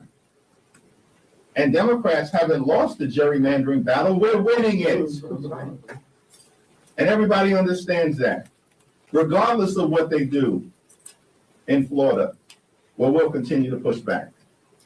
So don't let any MAGA extremists fool you about what may ultimately result from this decision, particularly as it relates to the next this few months. clown don't believe that bullshit himself, We're man. going With to his fight back in tie the Deep wearing South and ass. all over the country. And when it's all said and done, we're going to win. You're going to lose. Allie Mutnick with Punchbowl. Would you support a push from blue states, New York, California, New Jersey, to unravel their existing VRA districts in order to erase Republican seats in those states, even if it could mean less Black representation? I'm sorry, repeat that. Would you support a push No, in? I heard parts of it. Yeah, so like New York, New Jersey, California, if they unravel their VRA seats in order to pick up Republican seats in those states, like, is that a response that you would endorse? To pick up Republican seats, not Democratic states. Look, I can't speak for all of the Black Caucus, but we're already in a race to the bottom that we're winning, by the way, on gerrymandering. And what this decision says is that it values partisan politics over discrimination. It's really, really, really, I mean, it takes us back. And so to the extent that it's urging, it's inviting red states to totally Don't take us back nowhere. All it means is that you Democrats are going to have to actually compete for the Black vote. The days are over of you thinking you got the Black vote in your back pocket. Them days is over. You're going to actually have to compete against Republicans and independents for the Black vote. So this opens up the door for candidates such as myself, such as Greg Marcel Dixon, and whoever else decides to run for us to actually have a fighting chance of winning a seat or two or several seats. Right. Yeah. take away all the Democratic seats and be totally red. It also encourages blue states to do exactly the same. So I can't speak for my chairwoman, but I take 52 seats from California. I sure would. And 17 seats from Illinois. Because at the end of the day, they're rigging this election to try to win. And we just can't sit back here and do nothing. We're going to play their game and we're going to beat them at it. Yeah, that's exactly. And let's No, be clear, you're in not. California, for example, the 3 seats that are represented by Black people, those are not majority African American That's what I'm gonna seats. say. We have proven that we can represent a district that is not majority Black. Absolutely. So let's not have a binary conversation about only Black people can represent Black seats. Because when we do represent a district, Here we go with that bullshit. We can't be the representative for just Black people. We gotta represent Right. the whole district. We can't do nothing Okay. specifically for Black people. No. Yeah, exactly, Brother Che. And I honestly believe if we had some Black candidates at the federal level, right? Right. Okay, they came up there and said that we're going to do something specifically for Black people. I'm willing to bet dollars to donuts, man, it will have a countermand effect. And what I mean by that is that you would have more whites who would come out there and vote for that agenda. Okay, it's just a theory. Okay, and we have B Media who said, what now? What did B Media say? Okay, all right, let me see here. Okay, let's see here. Daniel Gianti. I mean, David Wynn Milker left Mache on TikTok for Black America. They use a doctor to get rid of him, just as they done to Michael Jackson. Oh, patent owner to American flag and ex-president of Hawaii. Okay, what have the Black Caucus did for us? Nothing. Nothing. And they know it's over. Okay, and they know it's over. And that's for real. So the more reason. Yeah, and the more reason, people, for us to become self-sufficient. We could do it. And we need to replace the clowns with our own candidates that's from the grassroots. That's FBA. Right. That's Friedman. That's going to do specifically for FBA and Friedman. Right. They say, you know, and I'll try to get there with y'all, you know. Not this prepackaged bullshit that you're hearing on your screen. Let me continue this bullshit. We're going to give a dialogue or commentary on it. the entirety of the district rises. This is a larger issue. This is a larger issue about snatching democracy from the hands of voters across this country and continuing to demoralize and marginalize. Every time they say democracy, they're full of shit. This is not a democracy. Exactly. It's a constitutional republic with the ideal of democracy, but it's not a democracy. It's a constitutional republic. So every time I say, we got to save democracy, we got to do, this is not a goddamn democracy. Right. And then on top of it, too, and not one of these motherfuckers said what they're going to specifically they're going to do for us as far as these police killings are concerned. Because your vote's on the line next. We're going to fight everywhere, all the time, across the country, in the Deep South, in the North, in the West, in the Midwest. We're going to fight them everywhere, just like we've done as it relates to the gerrymandering battle that they started that we're finishing. Yeah. While at the same time, protecting the ability of African-American communities, Black communities, to elect the candidate of their choice in the face of centuries of racial discrimination. And the nerve of these right-wing extremists on the Supreme Court to pretend as if racial bigotry no longer exists, and then write an opinion that proves the exact opposite. Thank you. Thank you. So, at the end of the day, it's called the Congressional Black Caucus is at its highest level ever. Call it for what it is, Hakeem. It's hypocrisy with your pink tie wearing ass. In the House of Representatives, go to San Francisco with several vacancies. Only 11 of those members represent districts where a majority of the constituency are African Americans. 11, do the math. That means we know how to get elected in districts all across the country, y'all, and we will continue to do so.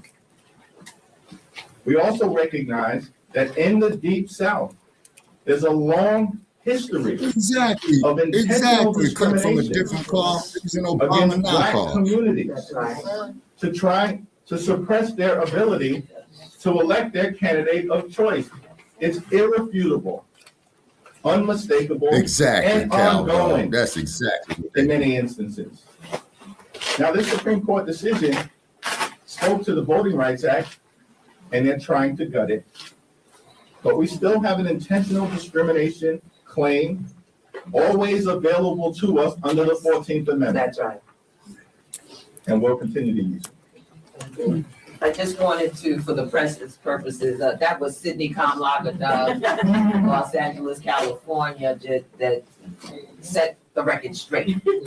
But a lot of members here represent districts. Absolutely. Absolutely. And to be clear, those of us who do represent majority Black districts represent that district. I grew up in that district, Black, white, green, Republican, Democrat. I have my finger on the pulse and I represent that entire green motherfucker, I'm running like hell because that is somebody from another planet who is severely what some ill. think exists as a post-racial era. Okay, Helen A.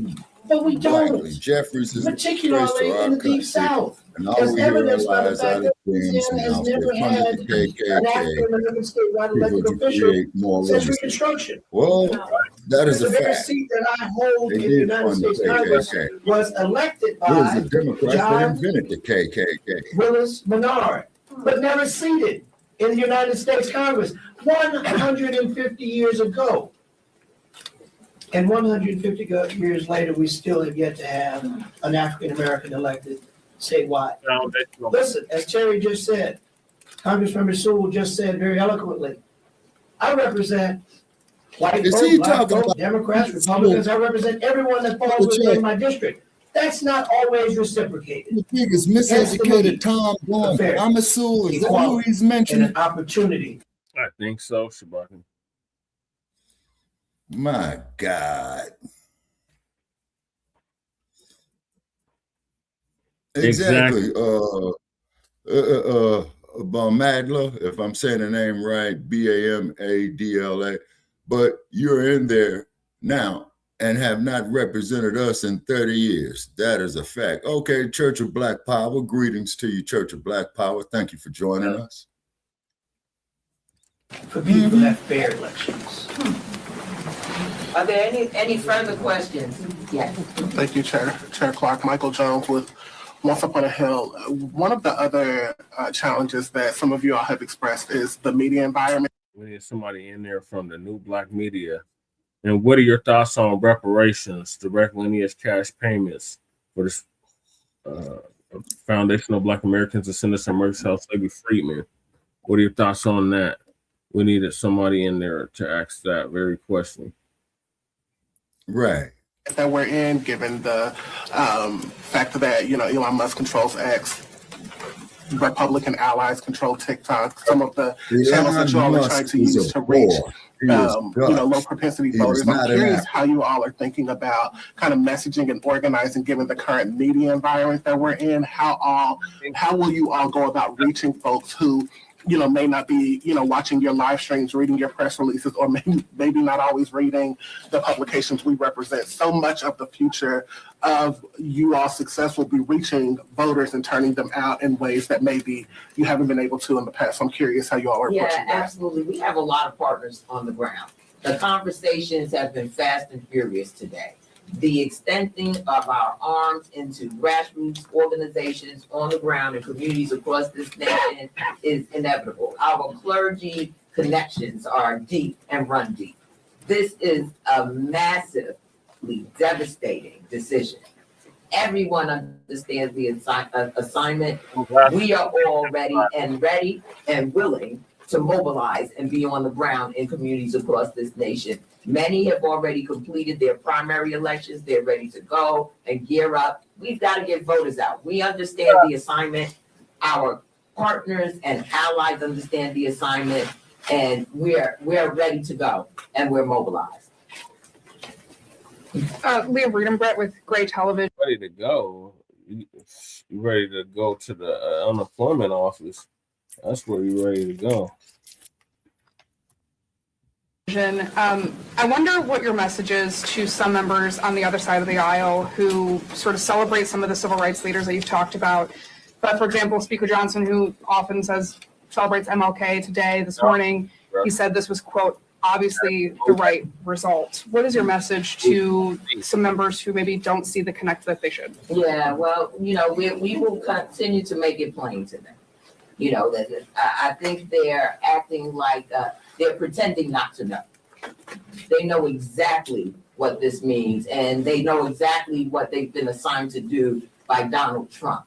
And so we are very focused on what we must do to counteract. And anyone who wants to join us in this mission, who understand the assignment, are welcome to do so. Understand the assignment? Nope. The assignment is reparations in the form of direct lineage cash payments. That's what you need to be working on. You keep bringing up the damn dump. Exactly. Mobilize us to get our souls and booties to the polls. Y'all can keep on dreaming on that, Democrats. Mm-hmm. Hi, I'm Lee Escar, and I'm AP. Can you talk a little bit about the specifics of how this decision will impact 2026 specifically, and what this fight that you're referencing, what does that look like? Are you concerned about individual members? Is this lawsuits? What? A community must have three things to have a community in it. You must have a wholly independent economic structure that can provide goods, service, products, and things for your own people, and jobs and tax spaces for your own people. You should at least control four basic things. You should be trying to control water, food, medicine, and energy to be able to survive and compete. Here we got Mr. Pollock. He had a cornfield. He took right advantage about of a free water test from us. And this is what we found in this water. We found sulfur, we found hardness. And we solved these problems with an easy fix of 2 tanks. So get your free water test today. Stay blessed. Click the link below. Talking like they just giving us orders. Exactly, Keezy. Exactly. All right, Shabaka, what's your thoughts on the CBC asking?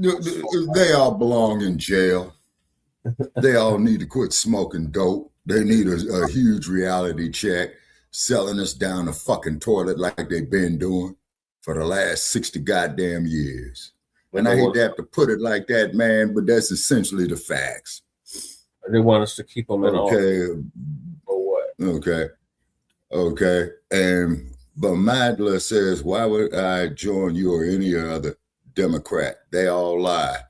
Right. You're getting no argument from me. Cow Dog is saying we need a Trojan horse in the press for times like that to ask real questions about reparations. See, Cow Dog, I would go up there, and if I was to go up there and ask them such questions, man, I'd be arrested. We need at least Straight one. Out. See, I'd be arrested. Like if it was me, this is Jesse with Frontline Campaign, Frontline Black News. Shabaka's Black Experience Enhance the Revolutionary Agenda.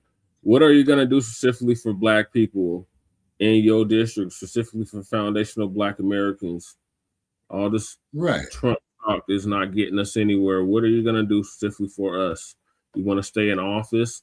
What tangibles are you going to produce for the foundational Black American freedmen community? Yeah.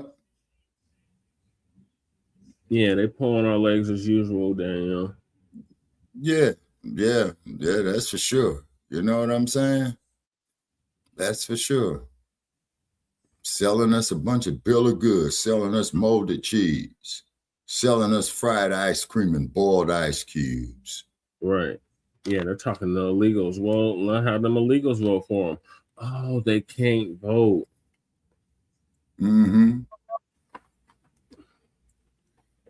Yeah. So y'all got a problem, Democrats. Either produce our tax, or y'all just gonna continue to lose elections. We don't give a damn. Exactly.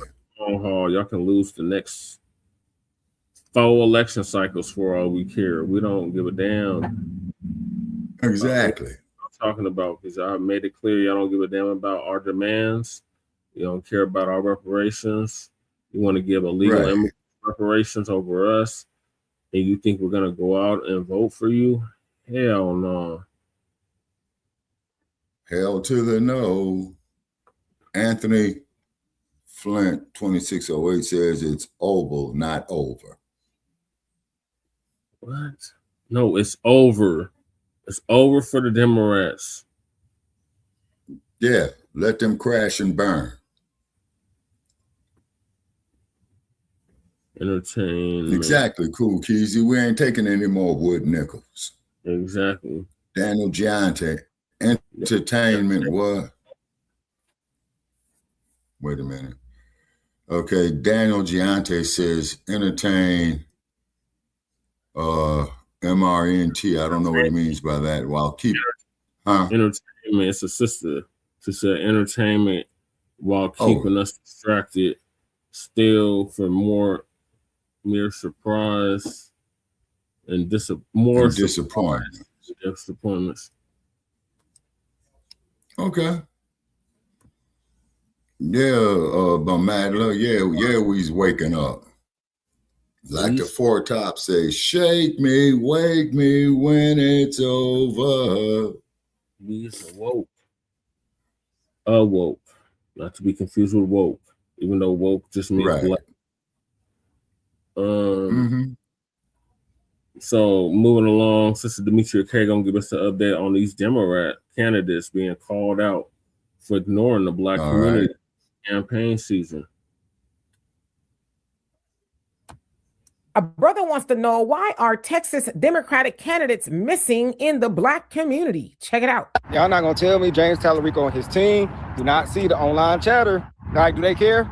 People are literally getting on here begging y'all to do something, make yourself more visible, because it is people that want to vote for y'all. However, some people feel like y'all need to earn their vote, which is okay. Which means that y'all need to do something. Don't get up there. I think the last thing I seen is what James get up there and ask, what do I need to do? Where do I need to go? Where do I need to meet y'all? So you telling me all your life you spend in Texas, and all the time you spend, trying to do politics, things unless you didn't create no type of coalition with black people. You don't got no connection with black people. You don't know where we be at. Why are you running for senator? I used to create on here, Black Girls Who Brunch. She been emailed James Tallarico and they telling them where they need to go, what churches they need to visit. You know what I'm saying? They haven't did none of that. Then when we bring this up, you got Tallarico supporters getting in the comments telling us what we need to do and how we should handle the situation, instead of saying, oh, dang, let me relay the message that, hey, Mr. James, you're not, reaching out to the black community as you should. And we do need them to win this election. Also, Gina, be more visible. Be more visible, Gina. I don't see you nowhere. I don't even think I seen a commercial from Gina. So, yeah, I think they need to do better. So as you saw there, he basically is taking James Tallarico, who is running to be the senator. Remember, he bested that of Jasmine Crockett not too long ago in the primaries, and Gina Hinojosa, who is running to be the governor of Texas, also a Democrat. But the complaint is amongst many black folks is, how come they haven't come to the black community to talk to us or to listen to us, right? Or even to try to campaign. Well, I hate to make it so simple, but they already know they got your vote. When I say you, I mean black folks. Let's think about it. Who votes for the Democratic Party more than anybody? It's black folks.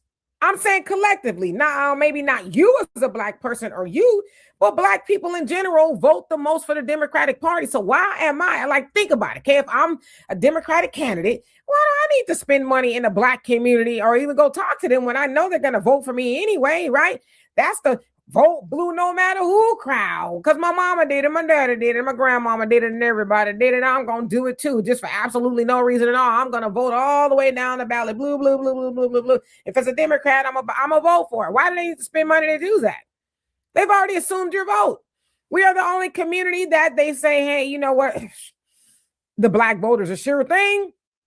You hang a sign or two up or whatever, but and a lot of times we know that on the state and local levels that not just black folks, but a lot of people don't show up. There's a lot of apathy, like, well, why should I do that? What is it really going to matter? And, in our community, and they say, especially in Texas, the black voter turnout on the state and local level is like bizarre low. You know what I mean? So that needs to be fixed.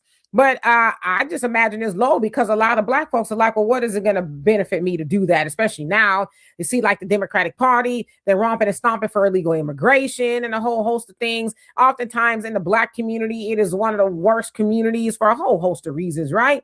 But it typically is. You have Democratic representation and they just ignore anything in the black community for the most part. So, yeah, young brother, they just more or less like, what's the point? Exactly. One thing, they're going to vote for us anyway, right? And we need to go and focus the vote, the efforts on people who may not vote, right? Like the Hispanics, they're kind of like that with their vote. The Asians, they're like that too. White folks, they're like that. Us, Democrats, you know? So yeah, it's common sense. It's about money. It's about mathematics. We don't need to concentrate efforts there for something that's a sure thing. So the thing is this, wagging my finger like Obama, right? Listen, young man, the thing is this, stop allowing them to assume that you're automatically going to do it. Prove them wrong. Right. Maybe this time around, say, well, I'm going to go do something else. Whatever that something else is, whether you vote for another party or I don't know, whatever it is you decide to do, prove them wrong and say, hey, maybe you should have came in our community. Maybe you should have came and talked to us and see what our concerns are. Maybe you shouldn't have just assumed that we will vote for you because we didn't, right? That's going to be on us as the Black community to stop allowing them to think, oh, well, I don't need to talk to them for what? They're already going to do it. So I hope that helps. Anyway, y'all let me know. And now it's the time to show them they're going to have to work for our goddamn vote. The days are over of us just voting just to be voting blue no matter who. You want our exactly. You have to do something specifically. You have to put some goddamn tangibles on the table. Otherwise, we're not eating. Yeah, I'm on the couch. Or voting. So the couch gonna win again like it did in 2024. Yeah. Head up all them. Head of all them. Assignments means they will never be able to be impeached. Well, so be it. Yeah, exactly. Give a damn about any of it. If they're not gonna produce no tables, then he's just gonna stay in office. To hell with him. Damn.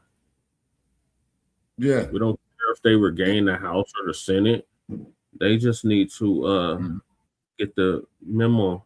We're not playing about our tangibles. Right. We don't care what else is going on. Cut the goddamn check. Y'all been stalling for goddamn long. When Biden was in office and y'all had both the House and the Senate, y'all told us, oh no, we gotta focus on the pandemic. When old Sambo was in office for both terms, in the first term he had both the House and the Senate, y'all said, oh, he can't do nothing just for Black America. He gotta do something for all America. So here we are in 2020. Exactly. And if you're not gonna do nothing for us all the way up to 2100, you're just gonna continue to lose. We don't care what the hell is going on. The sky is falling. The sky is falling. Run me my check. Right. And Cool Keezy says he's been eyeballing the new couch. It looks very comfy. Right. Yeah, you're right about that, Cool Keezy. You get no argument from me, sir. You know what I'm saying? Because I can't do it no more. Really, I can't. Right. I already made a mistake for the generations after me. Build up some economical wealth. You see what I'm saying? Build up some Black businesses. You see what I'm saying? Because the majority of these politicians are prostitutes, you know? Yep. Straight out, political prostitutes. So go rent and buy one of them to do our bidding. Exactly. That's what we got to do. We got to put our own people in. Like I said, I'm on the ballot here in the state of Colorado. You can run in your own locale if you would like, as an independent on a Black First agenda. The choice is yours. Or you can find somebody to run and you can rent and buy them and have them do your bidding for your city, your state. Yeah.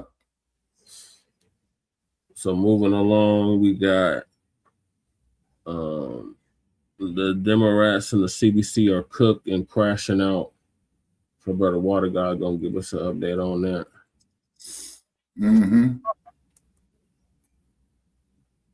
He's out of Virginia, Florida, Shabaki.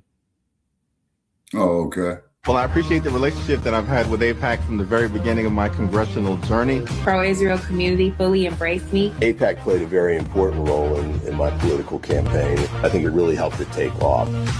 One of those demands is keep ICE out of sensitive locations. And we've defined that as schools, houses of worship, hospitals, and polling sites. We want an explicit prohibition that ICE can go nowhere near. And we want a prohibition that the race soldiers can't go anywhere either. And they can't harass, terrorize, Exactly. kill us. So where the hell is the anti-Black, anti-FBA hate crime bill? Hakeem Jeffries. Where the hell is the goddamn protections for our lineage, our people group? Why are you talking about ICE and what they're doing to the illegals? We don't give a damn about the damn illegals. Any polling sites in the United States of America. Might have to drop a dime on this. For sure. You know what I'm saying? Stop. I don't like that shit. For sure, bro. I don't like that shit.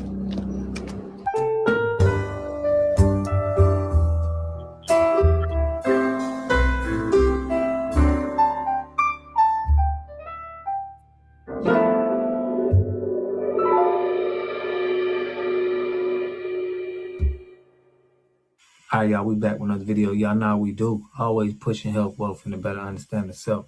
So check this out, y'all. In this video, we going over the Democrats is cooked. They crashing out. Okay, a lot of people is exposing their tactics. Okay, and I think it's gonna be very hard for them to win in the midterm. You know what time it is? Okay, so we seeing a lot of them coming at foundational Black Americans, and they're trying to push this voters bill because it is theatrical back and forth going on with the voting in the polls. So they want to protect the polls. But I'm going to show y'all some clips. Make sure I hit that like button, hit that subscribe button, push me on the algorithm. I greatly appreciate that. Without further ado, let's get it. Look at this mess. Look at this, guys. Look at this. This is who CTU is. Abolish ICE. When we have 22 million illegals over here, I'm vetted. Sanctuary policy that attracts them there. The easiest way to get rid of sanctuary policies is maybe we should start charging the politicians with crimes that vote for the sanctuary policies and make them accessories to whatever crimes are committed by illegal immigrants in those jurisdictions, because to me they're absolutely complicit in the crime, because it never should have happened in the first place, but for those sanctuary policies, but for some politician voting thinking that that's okay. I just watched Hakeem Jeffries stand in front of the country and tell you something that is provably false. That cornball said the Supreme Court took away Black people's right to vote. I actually had a man talking to another man while in the line, and I had to resist saying something. He was saying, Trump took away Black people's rights to vote today. As a matter of fact, he got rid of affirmative action. Now they're not going to get hired. I thought to myself, stop right there. Not one Black person in Louisiana lost their vote. Not one. Nobody was removed from the rolls. Not one person was blocked from the ballot box. It just did not happen. For the simple out there that believe everything Democrats say, I'm here to tell you the truth. Everyone, so we knew it was going to happen, and it happened. The United States Supreme Court essentially gutted the Voting Rights Act. That's a lie. What does this mean? It means that now in all these different states, a lot Lady, of them go in the back to South, your bottle. these You full of conservative shit. legislatures are going Go back to your try bottle, lady. to Go back to your redraw bottle. the Go lines, back to your redraw the bottle. maps around who can vote and who is going to be represented. What now is going to happen is it's going to be more difficult to challenge those laws that get passed that we know are intended to make it more difficult for you to have the representatives that you want at a local level, state level, and congressional level. And here's the bottom line. They know that the power is with the people. And they know that when people vote in their numbers, that's when change comes. This means checking your voter registration status. This means knowing where your polling place is. They will try to make it more difficult, but we cannot be deterred. People ask me, Kamala, why are you optimistic? I'm optimistic because I know the power is with the people. And I know that we're not going to let anybody take our power from us. So let's get out there and let's fight. I got a question for you, Cam. It's really simple. You cannot make race the only deciding factor when drawing district lines. That's it. That's constitutional law. That's equal protection. Yeah, she But drunk and high right now, cow dog. Because what they won't talk about, and I'm about to put you down, what they won't talk about, what they refuse to say out loud, is what's happening in places like New York, Massachusetts, Maine, New Hampshire, Connecticut, New Jersey. Republicans are pulling 30, 40, almost 50% of the vote. And you know what these black conservatives get? Nothing. Not a stamp, not a doggone crumb, not one congressional seat in all of New England. Zero, zilch, nada, no seats, no representation, nothing. I want to put this out there. I'm not going to give my own personal opinion on this because I have my own, right? But I think we need to kind of settle this right now. So what I'm going to ask you guys is, who do you think is the more racist party and why? What's up, everybody? Zeke here. So that's Steve Loves Ammo, really good friend of mine. And I encourage you, give him a like, follow, let him know that I sent you. So he asked the question, what is the most racist party? And I'm going to answer it. And it's just my perspective, but here we go. I mean, you got the Republicans who are bad. They say some dumb stuff every now and again. You do have the far right who just are angry at everybody. But you also do have the Democrats. And I mean, it's not like they premiered Birth of a Nation at the White House, right? And it's also not like they had a sitting grand dragon of the Ku Klux Klan amongst their members, right? And it's not like two of their members eulogized him at his funeral, right? And it's not like that one of those guys who eulogized the grand dragon at the KKK wrote a crime bill that criminalized and sent more black men to prison than any other bill, right? Right. Innocent Americans are being killed by illegal aliens, but they want to abolish ICE. Look at this. Look at the foreign flags.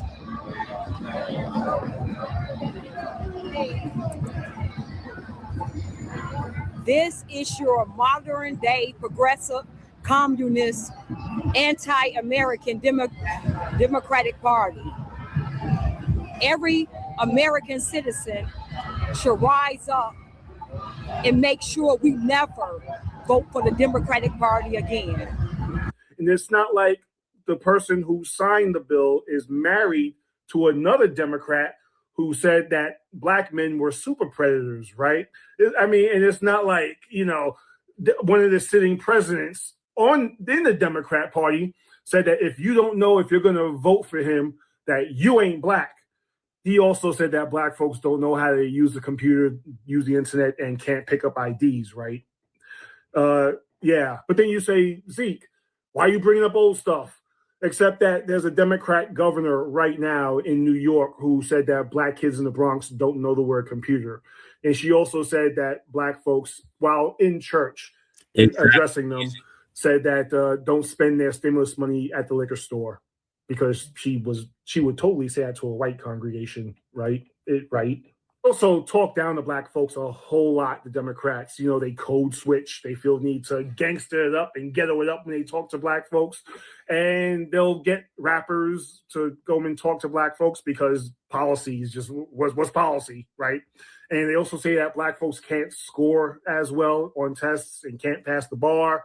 But, I mean, they're totally not racist, right? They're not racist. No, that's not racism. That maybe it is, and black folks vote Democrat over and over and over and over again.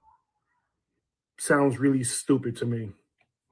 Zeke Arkham, got your 6. Bye. The reality is that consumers across the country said, no, we're not going to tolerate that. So we are building to those moments. And right now, there are a lot of attacks on our democracy. I mean, the Republicans just passed a budget resolution that puts another $70 billion into ICE and CBP. That ain't right.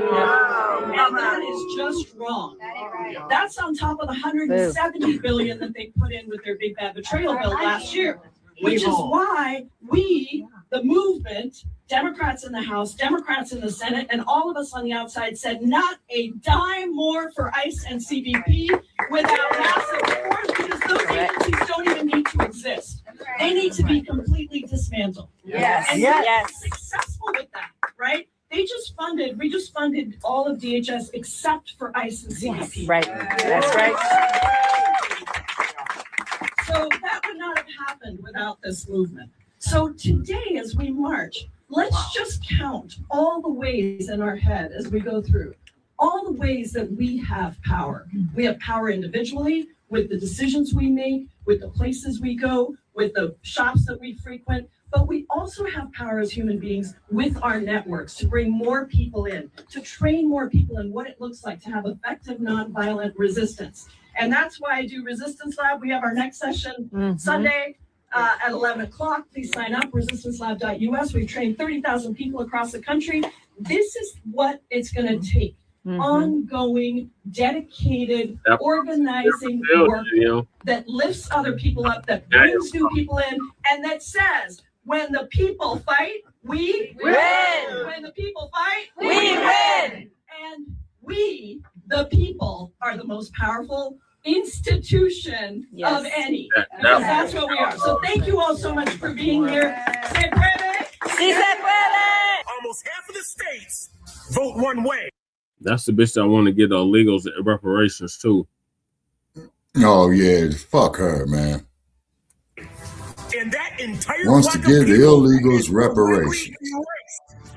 And among these people are people just like me. People that are conservative, believe in the nuclear family, believe in borders, believe in law and order, believe in Second Amendment rights, believe in Fourth Amendment rights, believe in the Bill of Rights. Men and women who do not think the party expects them how to think. Where's the outrage for those states, Hakeem? Why are you not saying anything about the New England states and the massive black population that's there that has been silenced? No, you haven't said anything because you're just corny like that. You're nowhere to be found. Because this was never about protecting Black Americans. This was never about protecting Americans, period. This is about controlling a voting bloc. If the outcome benefits their power, silence. And if they can stop you from having a congressional seat and you're hurt by their rules, they'll say nothing. If the outcome challenges their control, suddenly they're racist. Racist. President Trump is racist. You started this war, so we're gonna end it. That's the pattern, folks. Do you get it now? People are waking up to it. People are seeing what's happening with their own eyes. The question is simple. Are you going to keep letting these politicians define your voice, America? Are you going to sit there in New England with 0 congressional seats and just be quiet about it? How much longer will your voice be subdued? When are you going to recognize you're being used, America?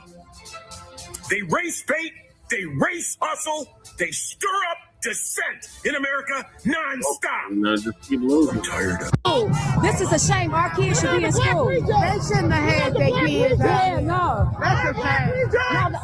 Oh, guys, look at this. They have our kids out here.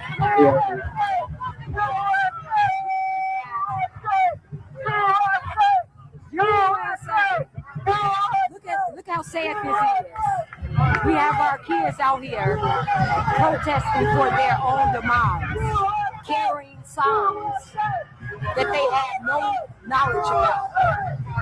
Look at this. This is sad, guys. Look at this. Parents, look what they have your kids doing. These kids have no clue what they're marching for. No clue.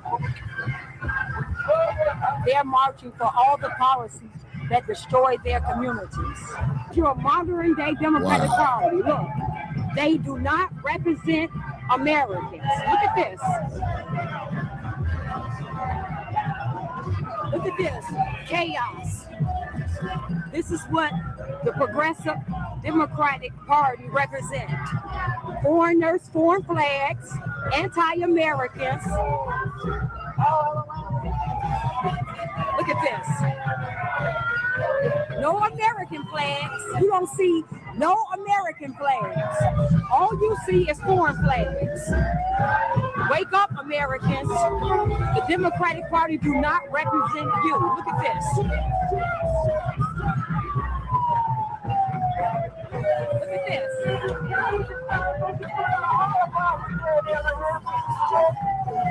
CTU, look at this.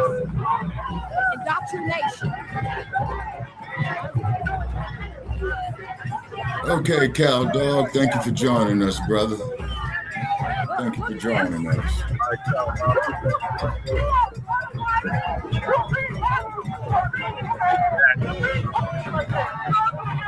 This is your modern day Democratic Party. We support ICE. We support ICE. We support ICE. We support ICE. We support ICE. We support ICE.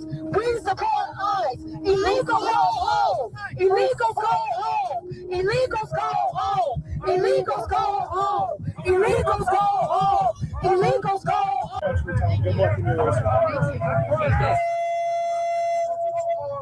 Thank you. How you doing, man? Hi.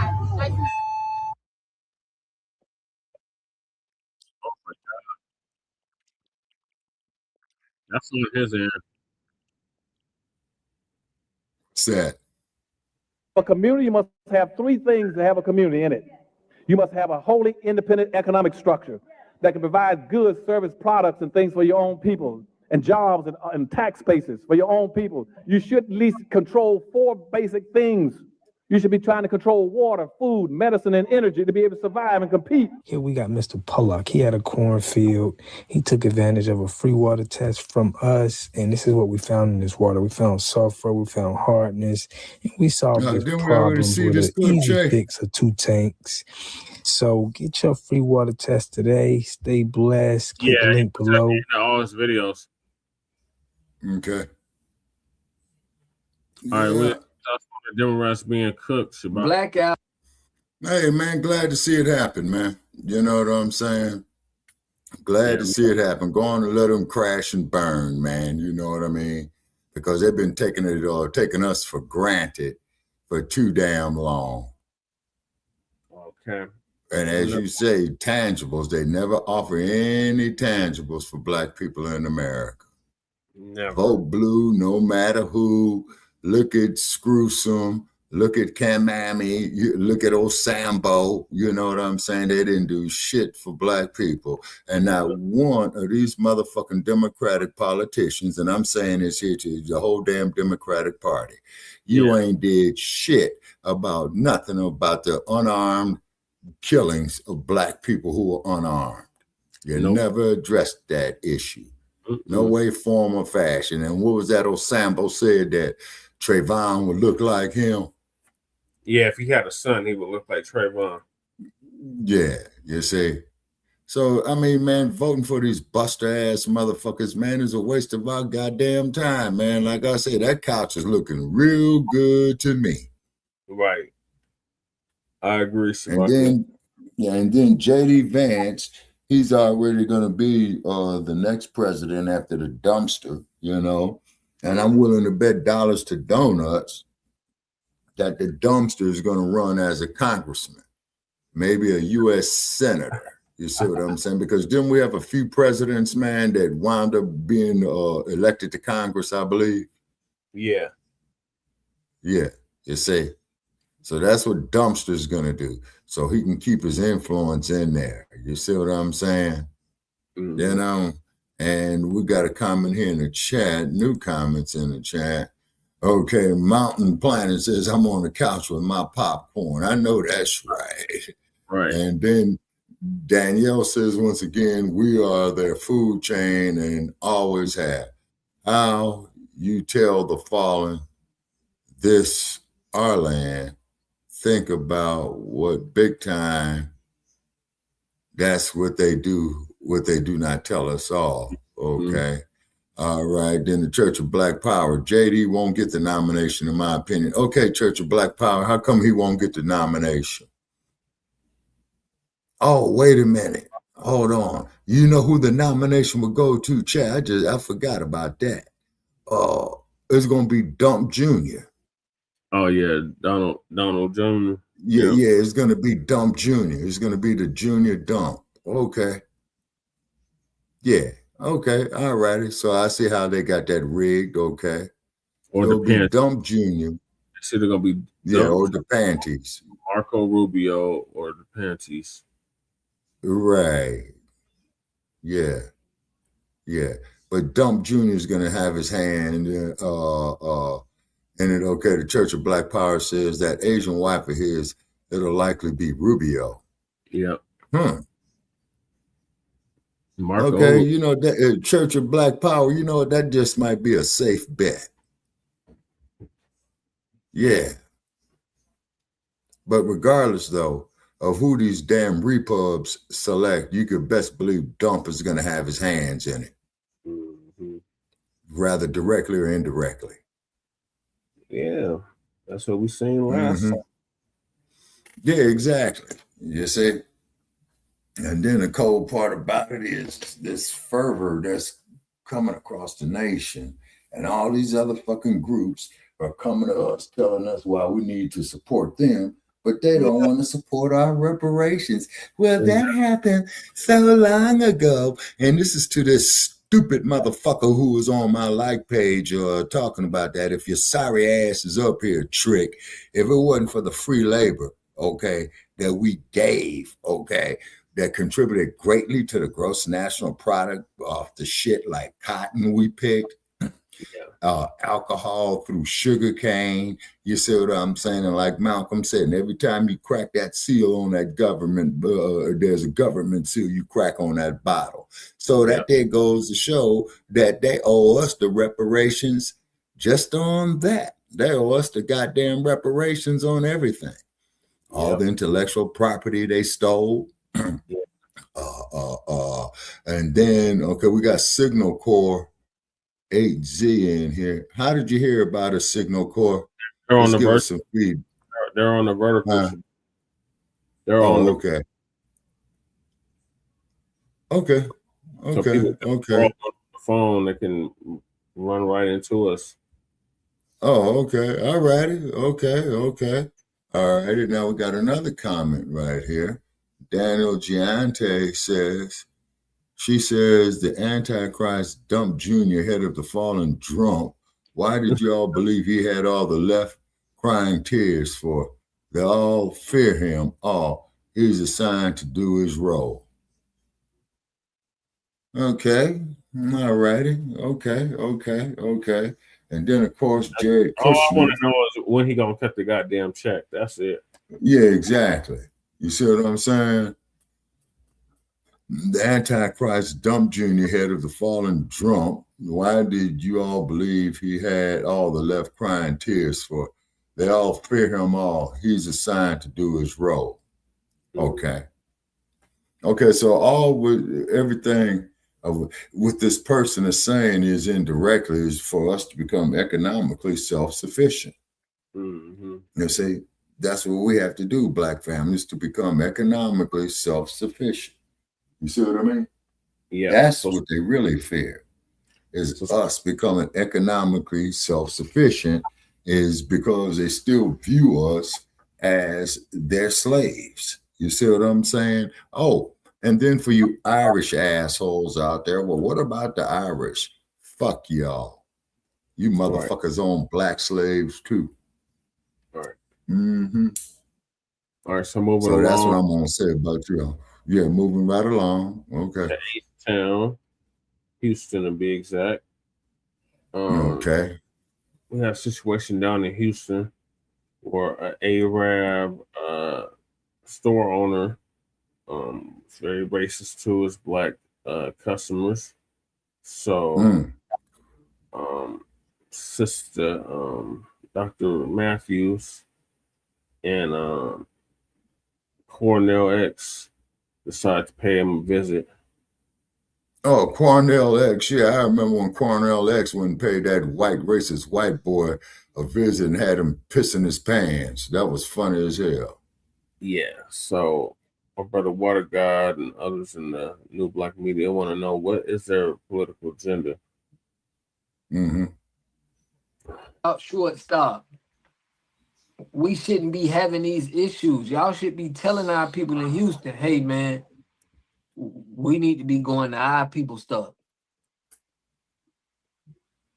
That's point blank, period. It's like, what more do we need to happen for us to know that we got to be going to our own restaurants, fam?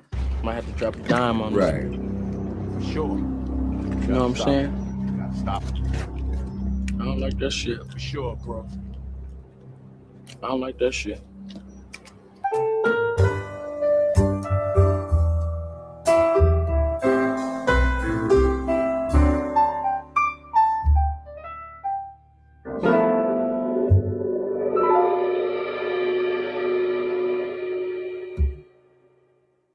And they came into them people establishment and say, bring him out front. So activists confront Hart's chicken owner after employee allege about some racial stuff. Let's get it. I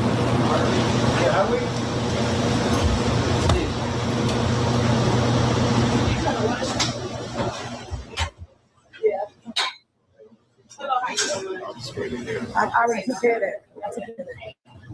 Okay, I'll tell you about that. Hey, my brother, how you doing? So that was you, Mr. Brother, that was called the N-word. Black Magic was good, family. We don't got time for that. Yeah. Don't be running around here calling nobody. No, you need an apology and everything. Absolutely. I'm glad you did what you did. I'm glad you did what you did. Yes, sir. And is he the gentleman? This is the gentleman who was called the N-word right here. Here he is right here, y'all. This is the one. Oh, okay. I got you. Where's the owner? Is he hiding? Oh, this How him? you doing, sir? We come to talk to you about your employee. What's your name? I mean? Yeah, Mikey. Already I filed something on here. Is the audit fighting. When I said, this guy is my good friend and good customer. I'm here on 26 years.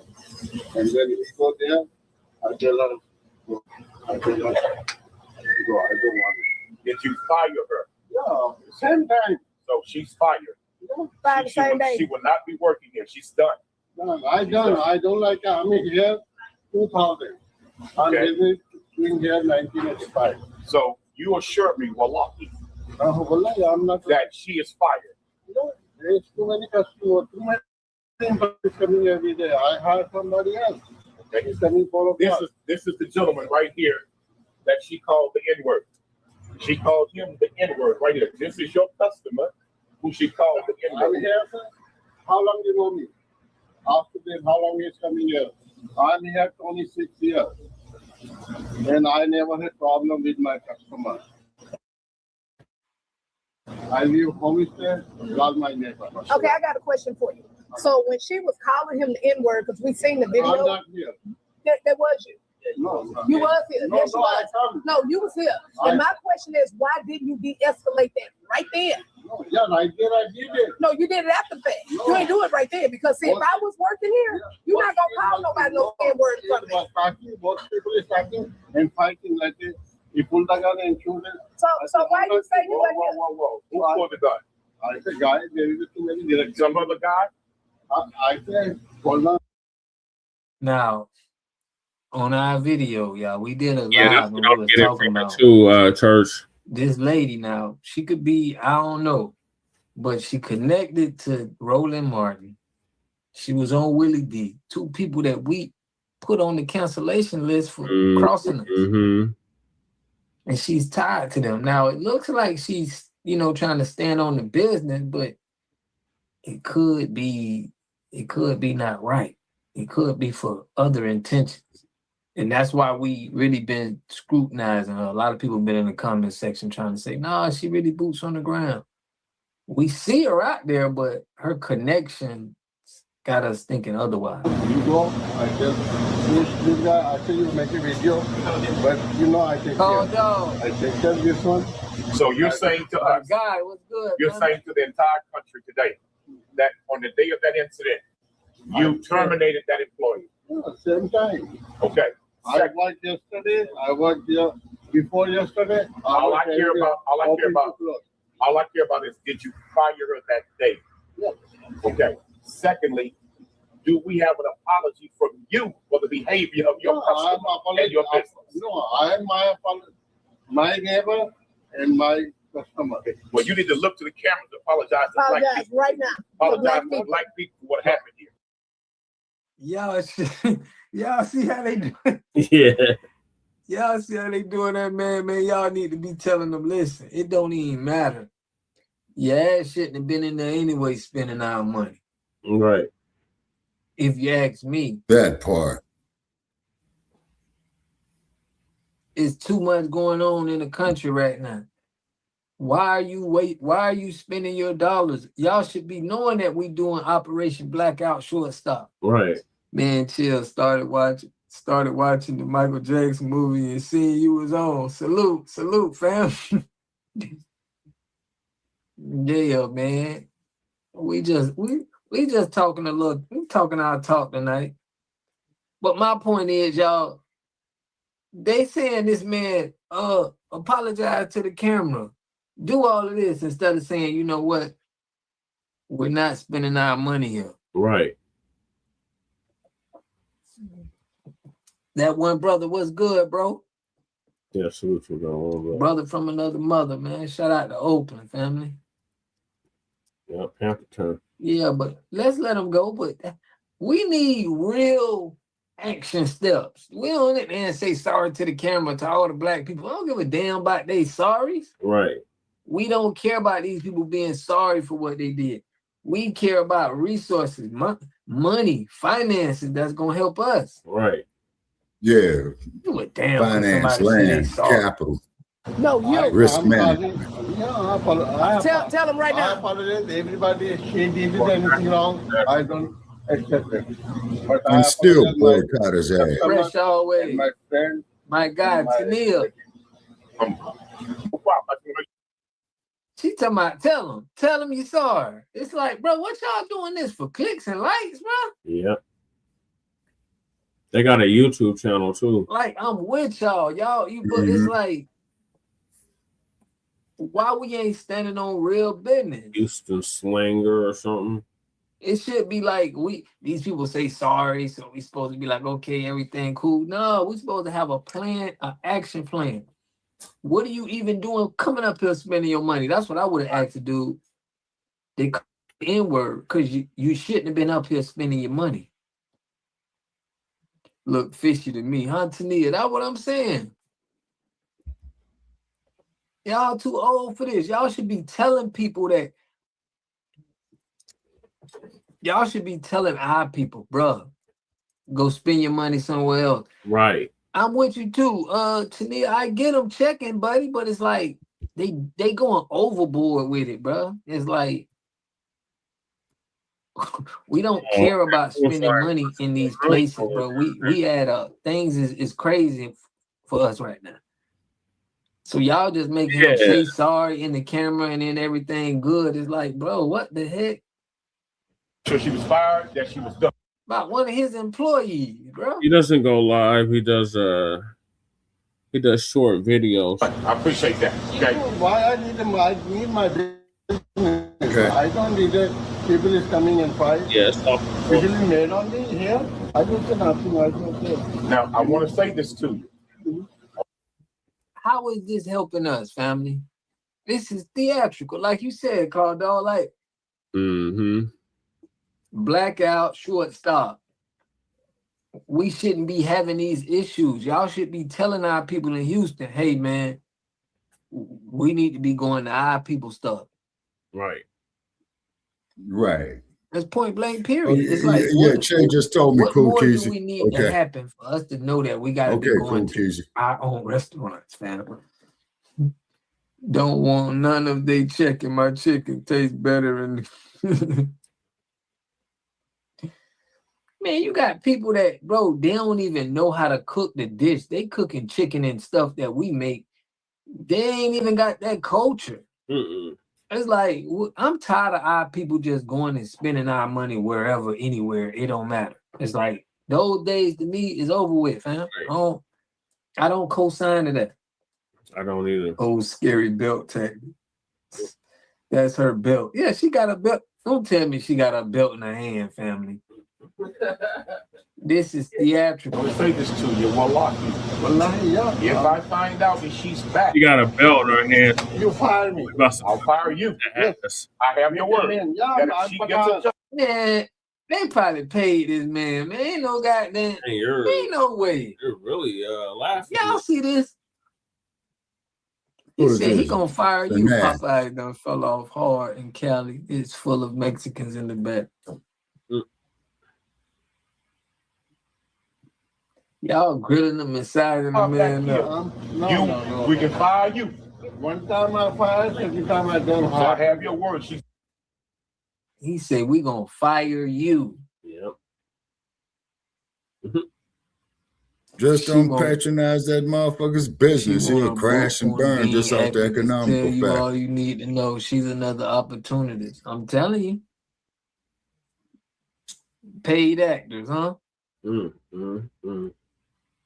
It's like what they did. It's never coming back. Never. All right, brother. I'm good with that. I'm good telling with you, that. okay? Yes, sir. I'm good with that. I'm good with that. One time. Okay. Inshallah, you'll hold fast to that. Nice meeting you. Everybody know me a long time. I'm here. And my friend, come here, Steve. This my friend. All is my friend. Yeah, but some of your people are very rude. Yeah. You better call me.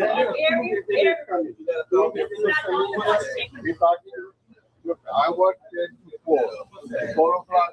We go to prayer. I got you. I understand. And then So they said some of your people are really these people we watching. You seen them? She said some of your people are really they really racist. So what are y'all gonna do? Y'all gonna still go out there and spend your money? It's like they said they sorry. Okay, you gonna go back to spending your money. If that's the case, you might well let them call you whatever they want to call you. Exactly. He'll get no argument from me on that. Very rude. Don't spend that. That's my point. You telling us how rude these people is instead of saying, y'all, we don't spend our money at this community. At this point, anybody who say something, you got to be banned and canceled, family. If you say something like, oh, I'm sorry. Okay, we'll go back to spending our money here. It's all good. Just say you sorry to the black people at the camp. I come in, I look at the video, what I do? I fire. So let me tell you something. We charge you We're taking you at your word. We're taking you at your word. I'm not because he was here. But he fired. But don't be lying. You fired. And you was here. Why I'm lying? So because you said you wasn't here, but you was here. We seen you in that video. Yeah, I'm here. So all that we're saying is moving forward. You don't let none of your employees disrespect customers. You intervene and help. We accept your apology. She just doing too much now, man. The man done shook his hand. I bet they got something to eat when the camera cut her. Listen, we finna be watching them. They pulling up. New Era Detroit will have shut them down. Yep. New Era No, that's Detroit, for damn okay. sure. I just don't see the purpose That's of for coming up damn there sure. when somebody been disrespected and you don't have no action for us, no mercy for the hater. Like, bro, y'all supposed to say, hey, we not spending here. Y'all supposed to show us. Y'all supposed to record and say, don't go spend your money here. Let that work. See, we need to see what real boots on the ground do. Because we're going to be in there like, look, it's shut down, family. You spend your money here is a violation of the community. For real. They around here giving passes. Say sorry to the camera so the black people can see you. Man, nobody care about them damn sorry. We want resources. They in our neighborhoods with stores, and we ain't got stores. Bro, this is a perfect time for us to be shaking down. Like, what is they doing? Right. What are they doing, Water God?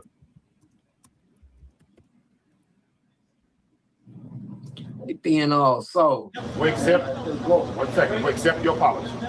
2, make sure she never comes back. 3, we want to make sure that you educate all your employees on proper customer service when they deal with customers, what's tolerated and what's not tolerated.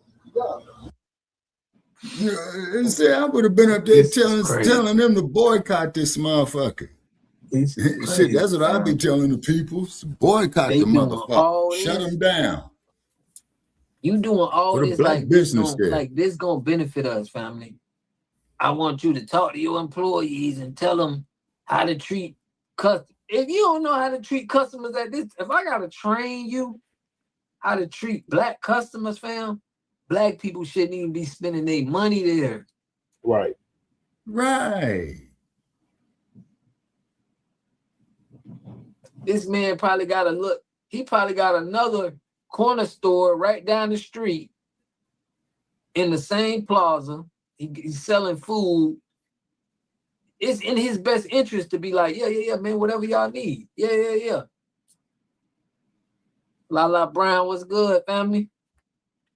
She put, hey, fam, I'm late, but you made it. That's what matters, fam. Principal office talk. For real, man, you know what we do when somebody call us the N-word, bro? That's like fighting words. Yeah. Something got to happen. We supposed to shut him down. And this is the kind of stuff I feel like they're going to be doing. It's like unnecessary, but it gets you attention. It gets eyeballs. Because when I seen this, I'm like, okay, let me see how they stepping on business, but I can tell something ain't right. Something ain't right. Something just ain't right. But yeah, let me let them go, man. So we have your word. 1 second. We have your word that you will properly educate your customers, no, your employees, how to treat your customers. Because the customer comes first, right or wrong. So make sure that you do that so we don't have this problem again. We good? No, y'all ain't speaking for us. That's not where we gonna go with this. We're gonna say we're done. Yeah, they clickbaiting, family. We're gonna say we're done.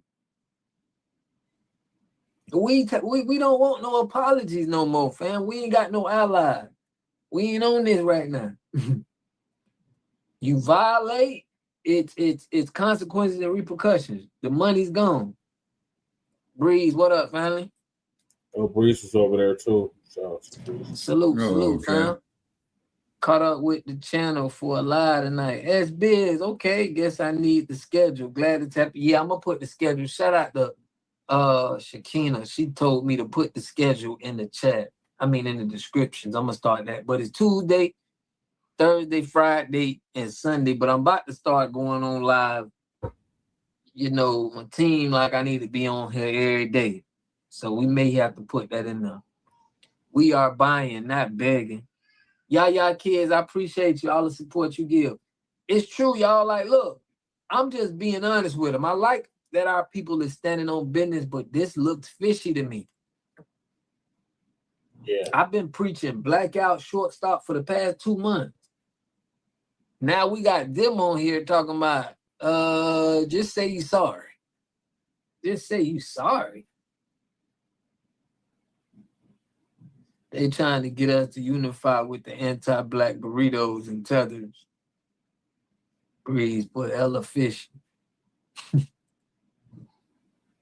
And fish. You had a police officer just said the N-word, how they don't like us, and y'all telling people to just say you sorry? All right, thank you, but I'm good. I'm here to only see. I'm good. Never find anybody, never. Okay, just want bad reviews too. Just want to make sure that we good there. All right. Get your people trained, okay? What if you could make a song using only your voice? Let's start with the drums. Somebody get your people trained. Y'all seem like y'all trained. All right, I'm watching you. I'm watching you. I'm watching you. And listen to me. Let me say this to you. We look forward to you doing something for the community somewhere in the future for the children. We look forward to you doing something for the kids out there. Man, they should boycott this motherfucker indefinitely, make his ass close up, man, have a black owner go take over that business, particularly if it's in the black community. Right? You can't train a racist. Shut them down. They playing around, family. They around here trying to get clicks and likes, man. If this was a small hat, they would be trying right. They wouldn't even be playing with him like that. They begging for this man to come spend money with our community. Y'all supposed to told him, look, we're not spending no money here until this. You see what they did to Kyrie Irving? When Kyrie Irving referred that book to the little hats, they made him take a class. They made him pay a $500,000 fine.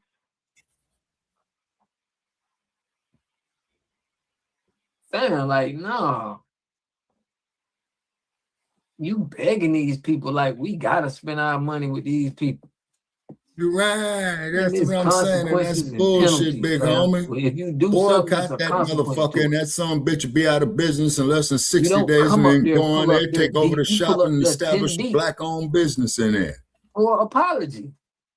Y'all could have just came with 1 or 2 persons then if you was gonna do all that. Y'all pulling up like y'all really finna handle some business. Disgraceful, right, fam? And I peeped this on the last live, man. The whole channel peeped this. Shout out to Tania and everybody. We peeped the kind of like the theatrical, the theatrical things that they doing. And we like, something just don't seem right. Tony Red, what's good, fam? My guy. They gonna find out the hard way. Exactly, Fresh. It's like, there's no way y'all should be advocating for people to spend their dollars with anybody other than their own. If you doing that right now, you suspect. Especially after somebody done called you, was racist to you. And they're in Houston. This is one of the blackest cities in the United States right now. Houston, Dallas, the Carolinas, they got the most black people. I can't call it. Okay. Put Drewski would have done better. They won't spend a dime with us, but they won't spend a penny with us. You would never see them at your soul food restaurants. You would never see them, spending no money. I understand. I got you, but no. We look forward to you helping some kids around here, all right? Maybe we can bring some high school kids and get a job or something. All right, thank you. Look, you're reading anybody, okay? I give you but you're responsible. There'll be students. There'll be students, and there'll be good students. And there'll be knowledgeable students who know how to handle customers. All right. All right.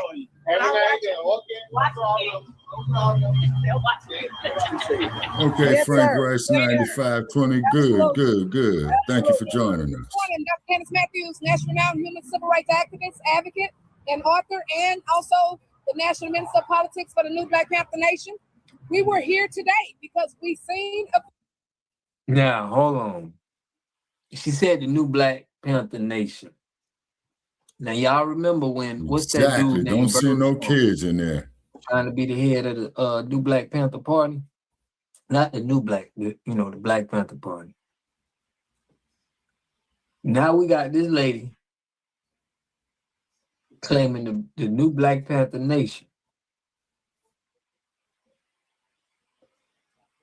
Ainswell, what's good, family? Ainswell, man, I need you for this, Ainswell. I'm glad you just popped in. This lady is claiming the new Black Panther Party.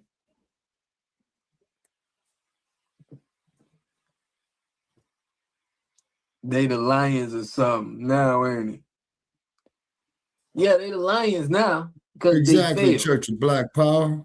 Exactly. But we didn't have nobody claiming that Black Panther Party and saying anything after him until her.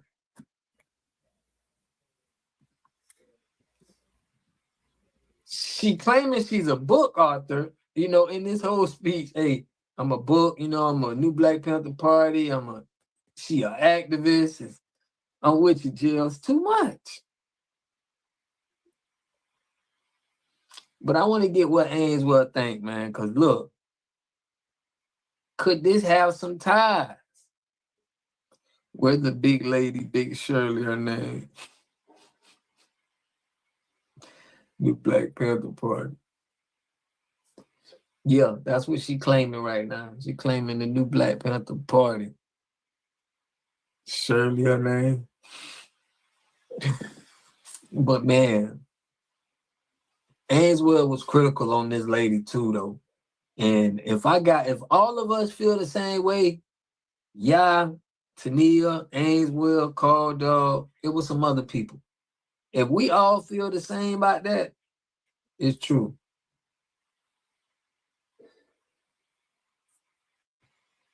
My bad, y'all. I'm on the internet.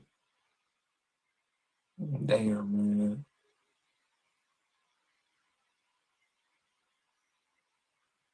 All right, y'all. Okay, I'm still there.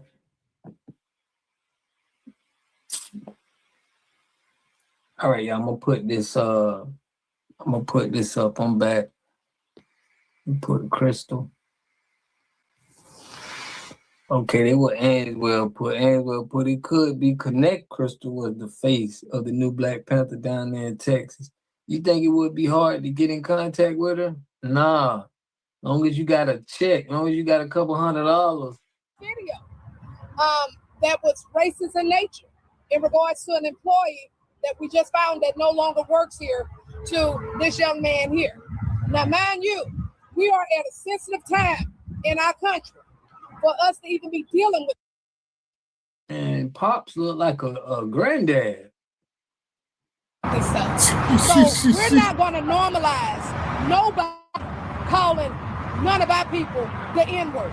We're not normalizing that at all. We're coming and we're going to pull up and we want apologies. We want plans of action. We want things that are going to be put in place. So that was exactly what we did when we went out. Did she say we want apologies?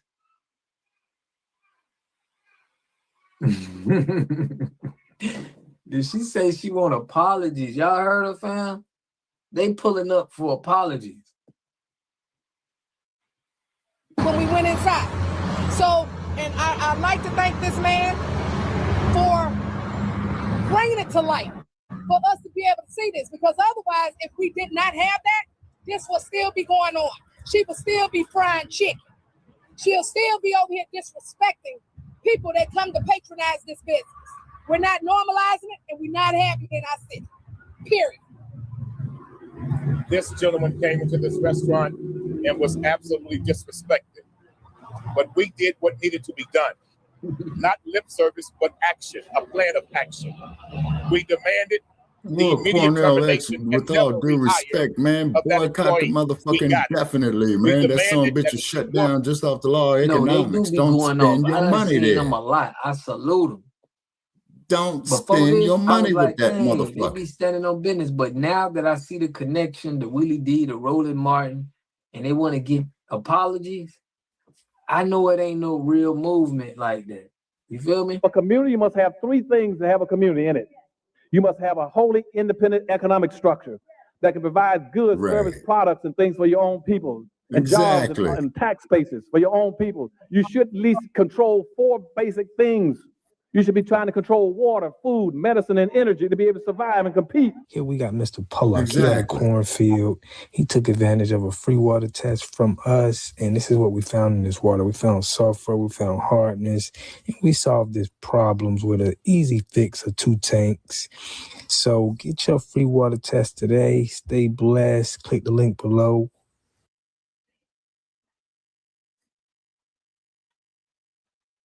That poor child came into a brand new restrooms.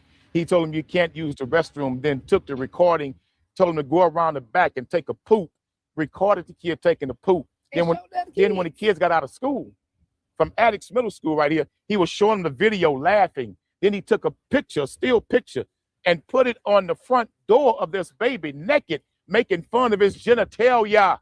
But then another thing that was shown on the video, this child perverted had ass, sick ass motherfucker on the grass. That is Like, that is inhumane if you ever want to see it. Lord have mercy. Come on, Grandma. Hey, where's the owner? Sir? Where's the owner? I don't want no damn card. Where's the owner? Sir? Yeah, I don't want no business card. I want the owner. How you doing, brother? You shouldn't spend one goddamn dollar in this store. Y'all shouldn't spend not a goddamn dollar in this store. But this store is exploiting a young black child, embarrassing a young black child, and told a black child that they could not use the restroom to go and do in the back. And then these no good bastards recorded that child and then took the video and showed it to all of the kids leaving the school, our babies leaving school. And they showing them a video when their classmates poo-pooing, embarrassing this young brother and treating him like he's less than a human. I want the owner. What is this? Go get your money back. Yeah, that's a little bit too much. Get your money back. I don't want no get your refund. Get your money back. Where's the owner? Where is the owner? What are we talking about? Are you the owner? Are you the owner? Where's the owner? Because we ain't gonna make no more goddamn money today. Where's the owner? And give him his refund too. Where's the owner? Kind of Epstein stuff y'all got going on. Do you realize that video is pornographic? that video is sexual in nature? That is a crime? He committed a crime. I want the owner. We ain't making no more money today. None. We're gonna shut this whole thing down. You see the flyer right there. We got an event at the Hidden History Museum, May 23rd, Memorial Weekend mic drop, Memorial Day weekend, Saturday the 23rd. Is it May yet? It'll be May in a couple of hours or in an hour. So yeah, man, y'all got to come on down to the Hidden History Museum. That's hiddenhistorymuseum.com, hiddenhistorymuseum.com. Get your tickets and also go to hiddenhistorymuseum.com and everybody make a regular contribution to the Hidden History Museum. All right. We need contributions to We're going to get some calls Black early, Experience Enhanced, bro. because I'm not going to be on too long. And I do want to chop it up with the family. What I do want to talk about first, fam, where my Houston people? Where are my Houston people? Down in Houston, there was another situation where our good brother Quanell X and Dr. Candace had to step up. There was another situation where there was a gas station down there owned by this immigrant. Did y'all hear about this? Y'all hear about this? There was a gas station. Where are my Houston people? Y'all know about this? I want to know more about this gas station. What part of town is this on? Anybody in Houston know about this situation? What part of town is the gas station on? I want to know what part of town it's on. But yeah, Houston is stepping up, showing out, and I love it. It's on the north side. Yeah, raise your hand real quick if you're in Houston and you know about the story. Let me get some people on the ground. Somebody said south side. Okay, come on now. This is why. Hop on up. Somebody in here talking about the south side. Somebody said north side. Somebody said south side. All right. Okay, where you at, Houston? Anybody in Houston? Yeah, they didn't let a kid use the restroom. Oh, you did a video about it earlier. Uppity, hop in, beloved. Sister Uppity, hop in. Where you at, Uppity? Hold on. Because I don't know my way around Houston like that, so I want to have accurate information. Sister Uppity, hop in real quick, if you don't mind. Hey, beloved. Hey, what's going on? I'm good. So tell everybody what happened down there in Houston. So there was a little boy, he's in middle school, he was 13 years old, and the gas station has all brand new bathrooms. And it's really close to the middle school. After school, he needed to do a number 2. And one of the employees was like, no, you can't use our bathroom. You can go outside and wipe your ASS on the grass. Right. And so he literally goes outside, because he really has to go. So he goes outside, he uses the bathroom, and he does actually wipe himself on the grass. And the employee records the entire thing. And when all the kids get out, you know how kids get out of a school and they go to a particular corner store. That's just kind of how it goes. Right. That's their store. So they all go to that store, and that guy has the video in his hands, and he's showing all of the kids' peers. He's showing all of the kids. And then not only did he do that, but he took screenshots, like video stills, and then he posted them as posters on the store's doors. Wow. So this is child corn. Remove the C, add a P. You know, we can't say those words because we let TikTok shop. Right. But this is absolutely child corn. So that woman, what's her name? Dr. Candace Cowgirl. Y'all help me out in the chat. I don't know her name, but she showed up, and the brother who's a lawyer, they're both activists. They're both in Houston. They shut that thing down so quick. They walked in there and was like, not another dollar, not another red cent. Don't spend nothing in here until you get that store owner in here. Get rid of that employee. Now, And where my the thing is store, where the just store, where the owners of the store? I know they're immigrants. Where are they from? India. Oh, okay. There you go, man. Oh, what's the name of this? Do you know the name of the store? Y'all, it's like Fuel and Go.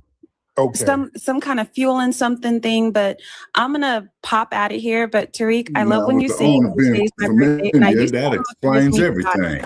Oh, cool. Happy birthday to you, dear. How old are you? I'm real old. I'm a millennial.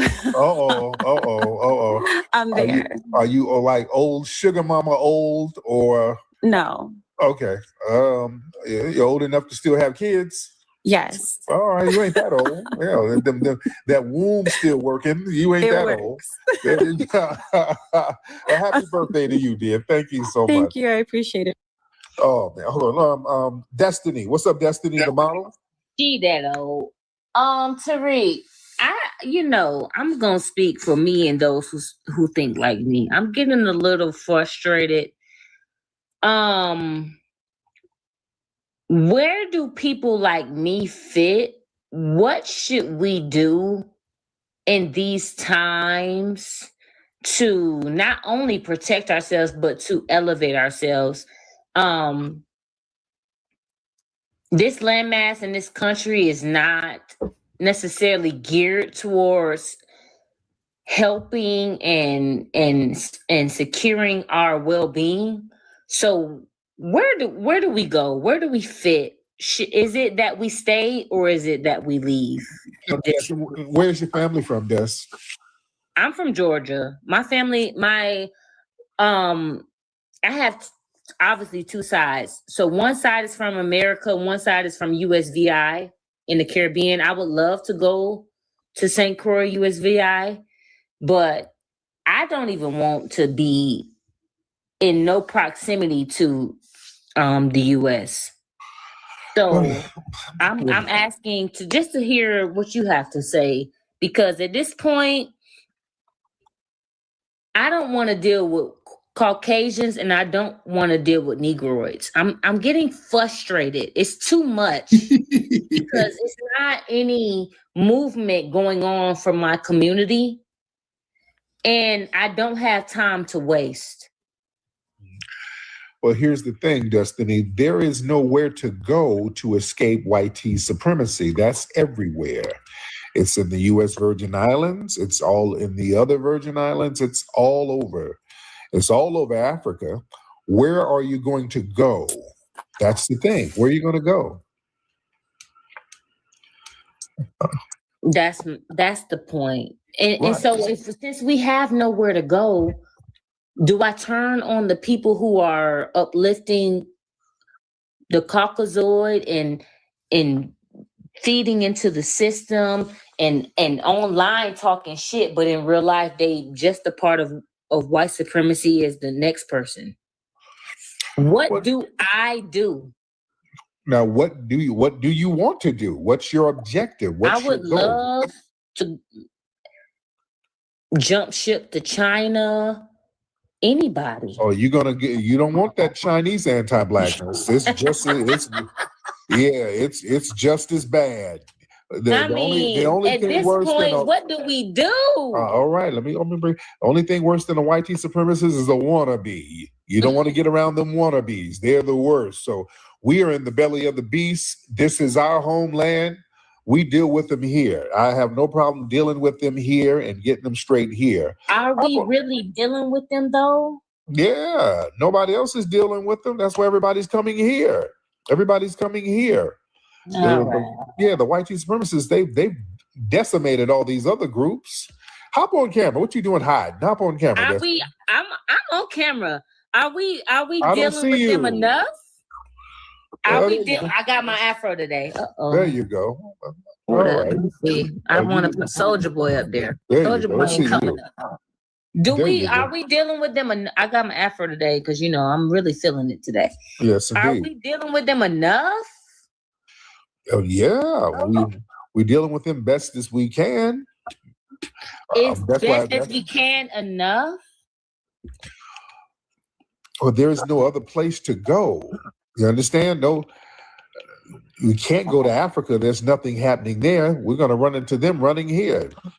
Nothing's happening in the Caribbean. So the only people who's standing on business is us over here. So we're the ones thank you, dear. We're the ones that's standing on Black empowerment business on a consecutive basis. So we're the ones doing that. So yeah, we don't have a fleeing mindset.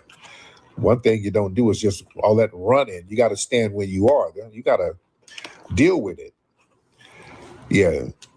There's no place to run to. We're the final boss. All right. It's like a video game. We're the last level. You understand? There's no way to run to, nowhere to go. We stand and fight, stand on business. All right. Respect to her.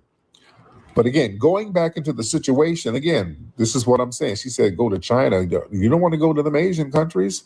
Hell, those East Indians coming over here doing little janky stuff to Black kids. And shout out to the family out there in Houston for going up there to that gas station. I want to know the name of the actual gas station. See, family, this is why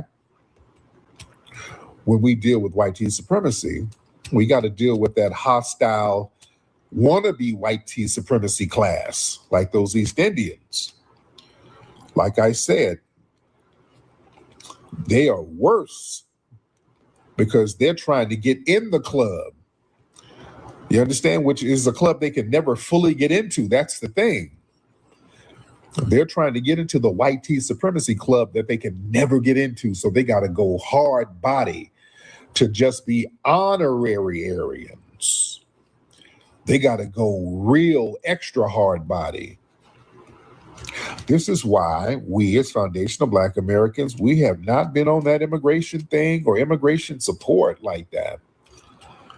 That shows what we saw in Houston. That shows the parasitic relationship with these people and us. They set up shop in our neighborhoods and extract our resources, build wealth for their families. And then you won't let a Black child use the restroom and then make a joke out of it. And you wonder why the delineation movement is popping like it's popping now. Come on. See, these people think anti-Blackness, that's a currency for them to assimilate. A lot of these people, again, they realize the fastest way to become honoraries because they're never getting the club. But if they can show anti-Black racism, they can get an honorary pat on the head. And hell, that's good enough to them. You see? So this is a collapse of the whole people of color illusion. See, incidents like this, that shatters the myth of the whole people of color coalition. We are always told to support this broad, open-ended immigration thing under the guise of minority solidarity. But this stuff we saw in Houston and other things, we see it all the time, all across the country. Just because somebody is non-white, that don't mean that they are an ally. All right. See, they try to make non-whiteness synonymous with allyship, and that ain't the damn case. It ain't the case. And these people, they become the frontline enforcement for anti-Black policies. So we're not going to support a political umbrella that offers us no protection but demands our cooperation all the time. We're not doing that. Now, this is why the Democrats are struggling right now. This is why the Democrats are having a problem. See, there's a collapse of the whole BIPOC coalition. There ain't nobody on that. We are very specific about lineage business. We are foundational Black Americans. We're extremely super specific. And this is why we have to be, because all these other groups are against us, and they've been hijacking our foundational Black American civil rights legacy. You see, and we're tired of that.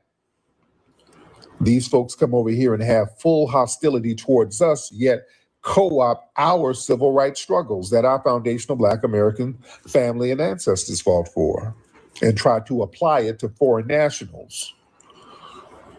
Yeah.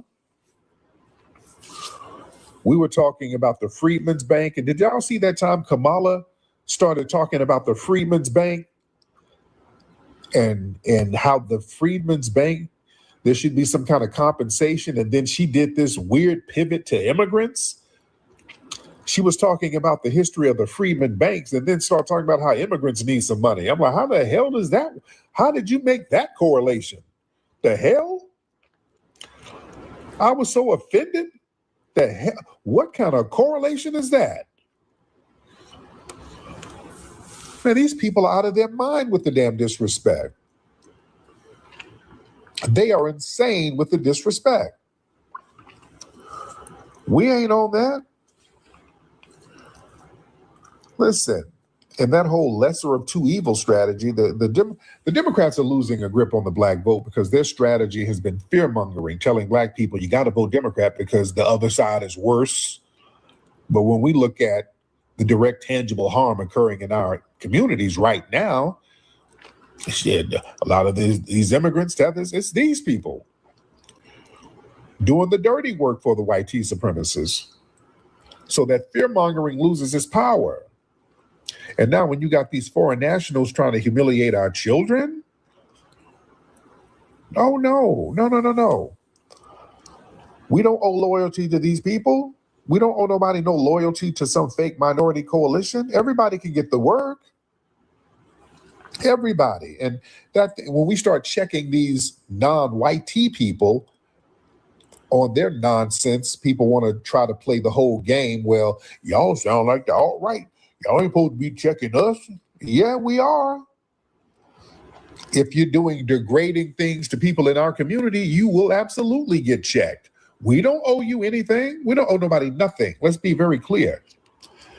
We owe nobody nothing. Do I make myself clear? We don't owe the white supremacists nothing. We don't owe the East Indians nothing. We don't owe the Asian community nothing. We don't owe nobody anything. Nobody's done anything for us. We don't owe Africans and Caribbeans nothing either. If we gonna be real, we don't owe you nothing either. We owe nobody nothing. Now, if we choose to be cordial, if we choose to be friendly, that's fine. We don't owe it to you, though. That's what I'm saying. I'm cordial with Black people everywhere. I'm cordial with Africans. I'm cordial with Caribbeans. But this whole thing where we owe you, it's our duty to stand up for you and put the cape on, sit that ass down, because no, it's not. It's not our duty. We owe nobody nothing. We've done enough. You understand? We have done enough, and it's been one-sided. That's why I don't want people coming around us talking about xenophobia, this. Get out of here. That's a projection. Let me talk to the Africans, all these people. The only people who's helped you was us. All right? Y'all running around with that xenophobic nonsense. The only people who helped you was us. We were the only people helping you. throughout history, even though y'all have a history of selling us out, the only people who stood up for you without exploiting you were foundational Black Americans. We were the ones getting folks off your back, the whole shebang. Oh yeah, I saw that video of Rick Fox. What was that about? Where did that happen? Yeah, did y'all see this video of Rick Fox?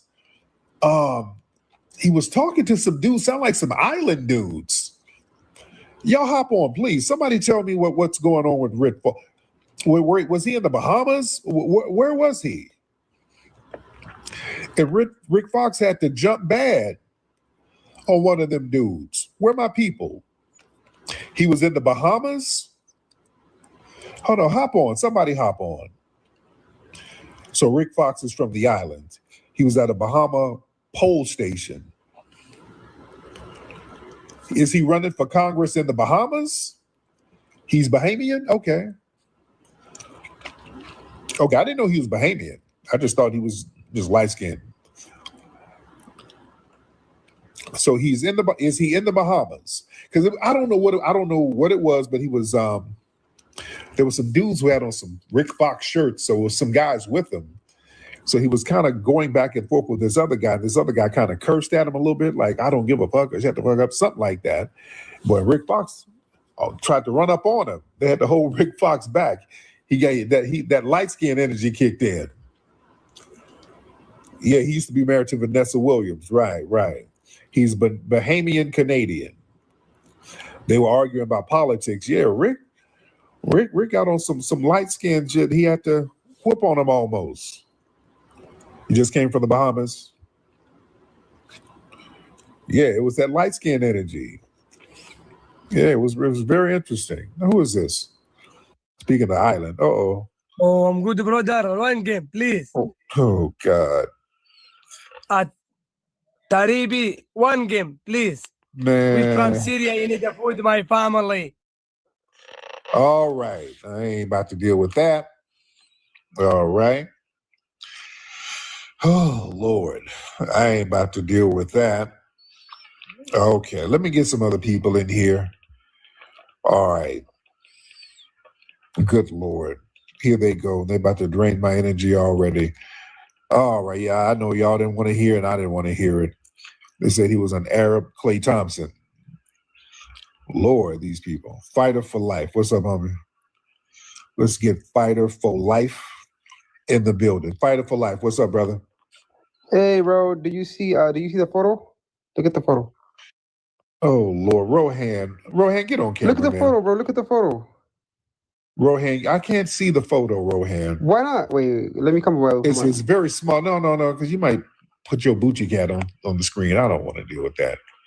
Get your fresh carrot face ass up out of here. All right. Rohan is still mad because his pictures got leaked.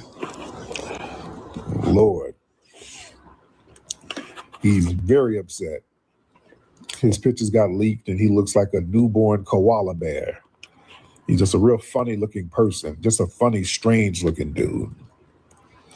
All right. It's a very funny looking dude. Man.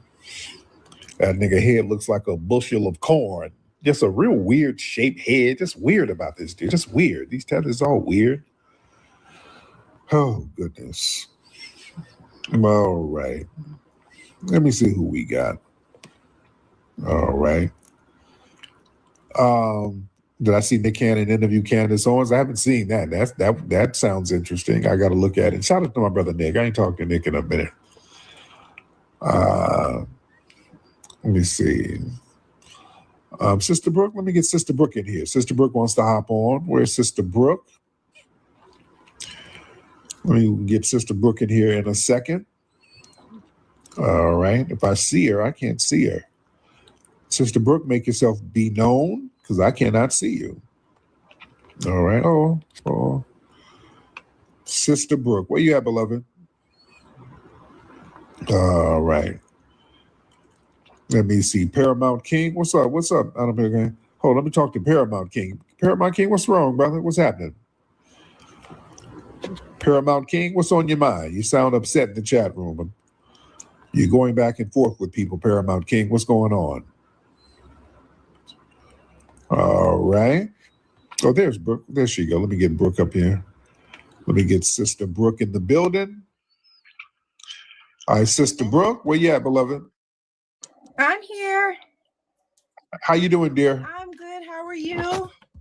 I am good. What's on your mind? Okay, so I have an update, and I wanted to tell you also about what happened at the hearing we had on Saturday. Okay. Okay, the update is, family, thanks to the emails that you guys have been so dedicated and sending, we were able to pick up another senator, another sponsor for our bill. Love it. Yes, Senator Comrie in Queens, right? So we have another senator as a sponsor for our bill now. The tea on that is that I actually happened to be on a speakerphone when President Devine had the meeting with his representative, which was a Caribbean woman, right? And I know. When I heard her say, like, you know, I consider my kids to be African American. So what does that mean for my children? I got nervous. I was like, oh Lord, that's a wrap. It's over.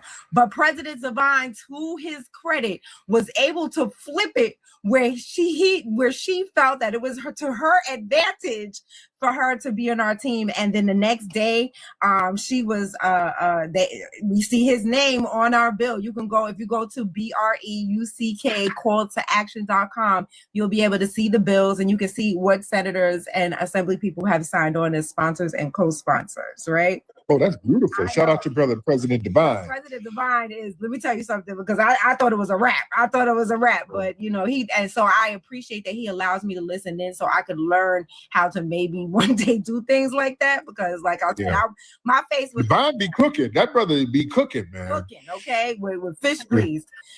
Yes. And so if you have time, if you would allow me, I'll give you the details on what happened at the hearing on Saturday. Yes. Okay.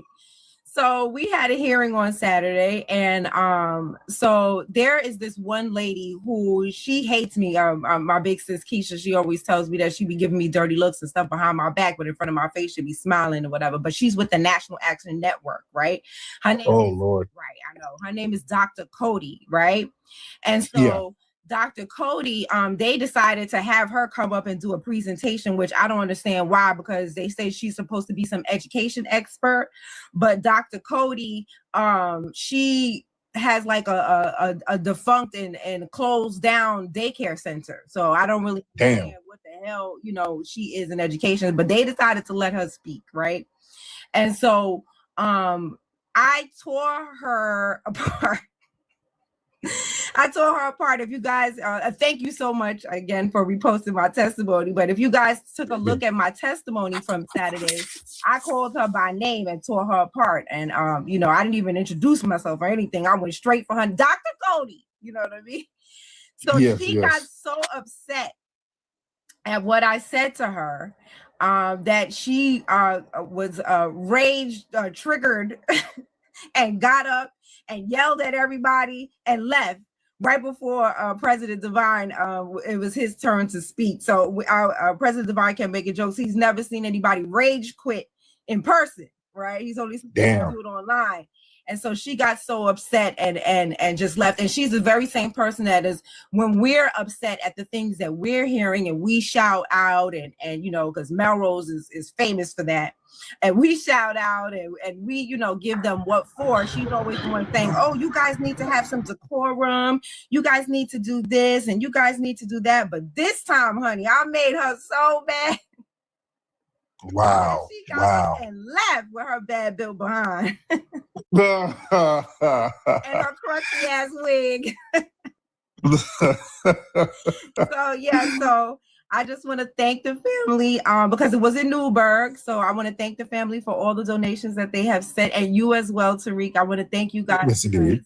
I no longer have to budget, me getting there, how I'm going to get there, how I'm going to pay for it, any of that, because the family always got it handled. Just to let you guys know, just the tolls alone cost $25. That's tolls. I didn't put no gas in the car or nothing yet. Yes, indeed. So we'll continue to support. There you go. I appreciate you. And sorry, my camera always has oil and grease and pink oil moisturizer. Pink oil moisturizer. We ain't tripping. There you go. All right. Thank you so much, Sister Brooke. That's Sister Brooke in the building. We got the lovely Jazz in here. What's up, Jazz? How you doing, dear? It's been a long time. I had tether fatigue, Tariq. Oh my gosh! I feel like ever since you came onto the app, all of these Pan Africans and Pan Americans have been trying to get a new script together. So I was like, let me get my script together too. Whatever, my apologies. I didn't see the first part of your live, but I feel like we're here because a lot of people are playing in our face, right? And I would like to say for the TikTok FBA, we had a lot of people who keep they're tethering on to being Jamaican and Guyanese and South African. And for me personally, I don't really care about what they call themselves, right? Because I am not xenophobic. Personally, I just like my community, which is FBA, big FBA in the house. I would like to say these few things. So thank you so much for letting me allow myself to say this. They keep saying that we don't have any culture. And when they go to our culture, they're like, oh, you guys are just rappers and you guys are just entertainers, as if that's not one of our main exports. Our whole being is the exportation of what we do, right? But on top of that, right, if we're talking about going back to the diaspora continent, we have to look at what it means to be Black American with numbers. So when it comes to Black Americans, when it comes to billionaires, we have 8 to 10, right? Oprah Winfrey, we have LeBron James, we have Tyler Perry. And that's only the beginning part, right? We have 8 to 10, right? And then when it comes to our median income, we are killing them when it comes, not killing them, but unaliving, TikTok-friendly language. 56K is our median income. The only country that comes close to that, when we're talking about the diaspora, would possibly be actually Trinidad and Tobago. 20K median income. 20K income, right? They have no billionaires or whatnot. But beyond that, we are collecting ourselves back to delineating from them being into our politics. I don't think they get that part. They think that when we say delineation, it's just about the terrorism, whatever. Yes, absolutely. You guys are tethers, not just because you're dark skinned, but we have a lot of whitey tethers too. Right? We have a lot of whitey tethers too. I'm going to land here, but the small heads. We have to start talking with the small heads, Tariq. Well, I put the white supremacists all in the same category. I don't like to disaggregate them because that's their little trick bag. They like to play hot potato and point to each other based on religion. I don't let them get away with that because they were all stomping down on us together. They put all of that aside to stomp down on us together. So I put them in the same category. So I don't let them get, that's a weasel. That's for them to weasel out of responsibility. They sit there pointing the finger at each other. Both of you were in on it and both of you are going to pay me. That's my vibe. You understand? That's what I'm on. But anyway, thank you so much, beloved. I appreciate you, dear. Thank you so much. The lovely Jazz, beautiful FBA sister. Oh yeah, I don't break them up. Oh, I don't break the white supremacists up. Oh no, and then don't do that. That's a major mistake that Black people make.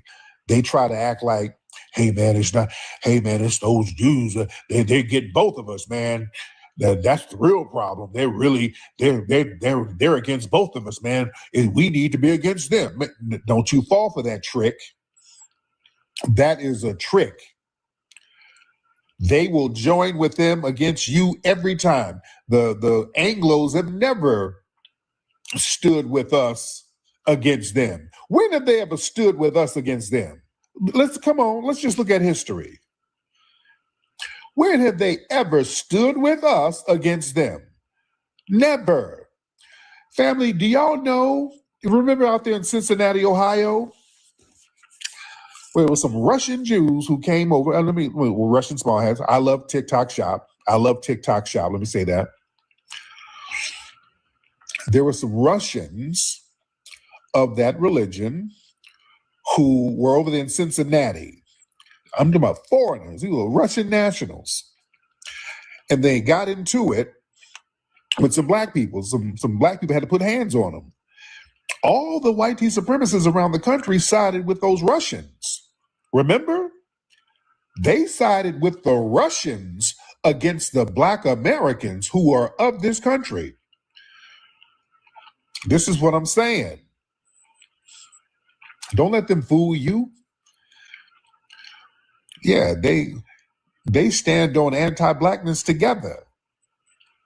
Don't ever forget that. So yeah, I put them all in the same group. I don't break them up. They love doing that. They like to try to break themselves up into little religious groups or political groups. Oh, well, the real problem is the Democrats. That's your real problem. No, the real problem is the Republicans. Both of you own the BS. Both of you. You see? Let's get the GOT. I won't say the whole thing. Blacc. What's up, Blacc? Okay, he ain't saying nothing. Okay. Let's get the Great. What's up, the Great? Yo, the Great, are you in here, sir? And what kind of outfit you got on? Hold on, let me look at this brother. What kind of outfit does he have on? Why he dressed like Superman? He got a weird outfit on. All right, let me get you out of here. All right. Let me see. Y'all raise your hands. Let me get you in here. All right. That's a real weird picture. He's bad built and dressed like Superman. All right. Let me see who else we got. Y'all raise your hands, ladies and gentlemen. Raise those hands and let's get you in here. Let's talk to the family. Ladies and gentlemen, let's get the Tether Project. Hold on. I'm trying to get you in here. Hold on. There's a lot of people in here. There's a lot of folks in here. Let's get one of 300.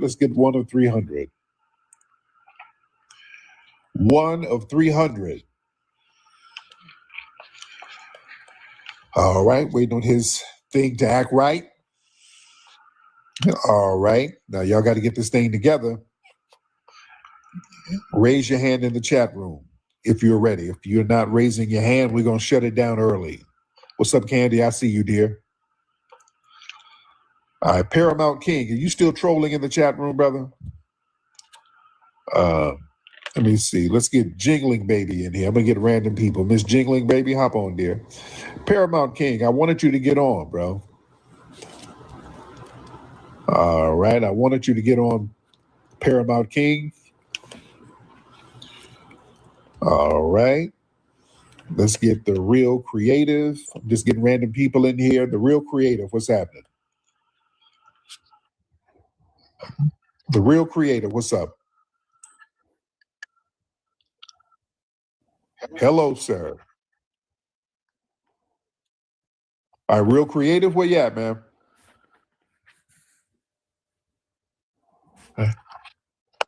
Okay, brother, I don't know what you're doing. Sound like you're getting out of a bathtub. I don't know what you're doing. Y'all got to get it together. Y'all got to get it together. All right. All right. We're going to try this one more time, or we're going to shut this thing down. We got a lot of folks in here. Let's get Snarky. I'm just getting random people in here. Snarky, what's up, Snarky? Hear me? What's up? I can hear you, Snarky. Oh my gosh. So I'm sorry, I'm catching your segment a little bit late tonight, but have you guys addressed what happened in the Supreme Court today? And by the way, I have to always, because I've hopped on with you a couple times, people are like, who is this? She sounds like Karen. I'm not Karen. My parents went to Manual Arts. I'm from LA. I'm not Karen. So I just want to get that out of the way. There you go. You're talking about the voting rights? Yeah, man. I listen. My ancestral folk are from Texas, Arkansas, Alabama. I've grown up to do, well in life. Thank God for my ancestors that put me on the right path. I'm so upset. Have you guys addressed it? Oh yeah, I've talked about it for a couple of days. Now, what's upsetting you about it? I think it's, if I'm being honest, because I work so much today. I own my own company, so I'm always on the clock. But I if I have to be honest, I didn't see anything in Blacc Media today that addressed it. You know when I found out about it is when I hopped on TikTok. Okay. Yeah, we've been talking about it for the past couple of days, and thank you, dear. We've been talking about it, and I've been saying the real issue is really the Democrats.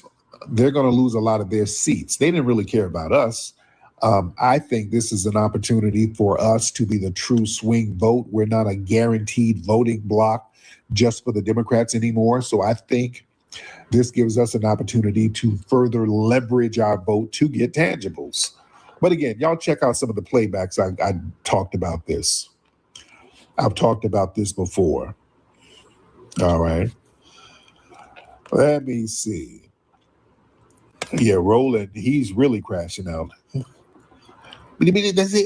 I told you, stupid fools. He's really crashing out. All right. Let me get one more because we're gonna shut this thing down. We're gonna get one more call in here. All right. We're gonna get one more. Let it be a good one. Let's get it popping. All right. Can we get one more good one in here? I think we can. Right? Y'all raise those hands. Make a request. Let's see what we can do. All right. Let me see. Let's get. Yeah, I don't see y'all raising them hands. I'm trying to get some new faces in here. All right, let's try Jay Will. Jay, didn't I have you on?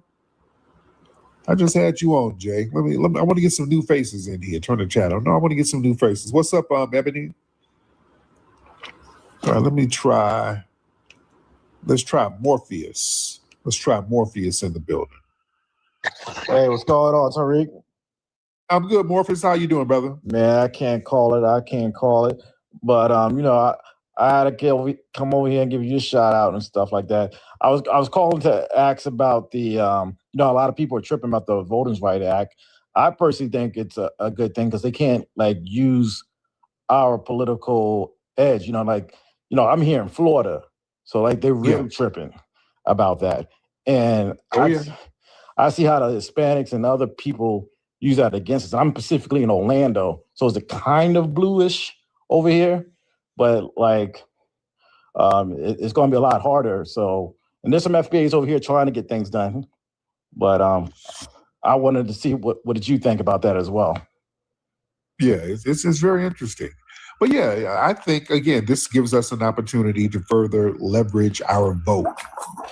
What's up, Moore? Okay. Brother, this brother got a wheelbarrow. Where you going with that wheelbarrow, brother? This brother hauling hay. Oh shit! I didn't know I was up here. Yeah, brother. Oh, what's up, man? No, I was taking I was taking the trash out. It's Thursday. Oh, okay. Good Lord, man. Oh, what the man. hell? I was in the pocket listening to the. What's up, y'all? No, I just came in, man. Okay. Yeah, All my right, bad. brother. I was taking the trash. All right, it's all right. All right, you gotta go finish taking that trash out, brother. Damn. That brother sound like he got some sacks of feed in a wheelbarrow somewhere. All right. What the hell is he doing? All right. Let me see who else we got. Excuse me. Yo, K Real, I would like for you to get on, K Real. K Real will not get on. I would love for you to get on, K Real. I would love that. Let's try Mr. Man. Mr. Man in the building. Mr. Man in the building. What's up, Mr. Man? Mr. Man, where are you? All right. Mr. Man ain't saying nothing. Y'all raise those hands and let's get you in. All right.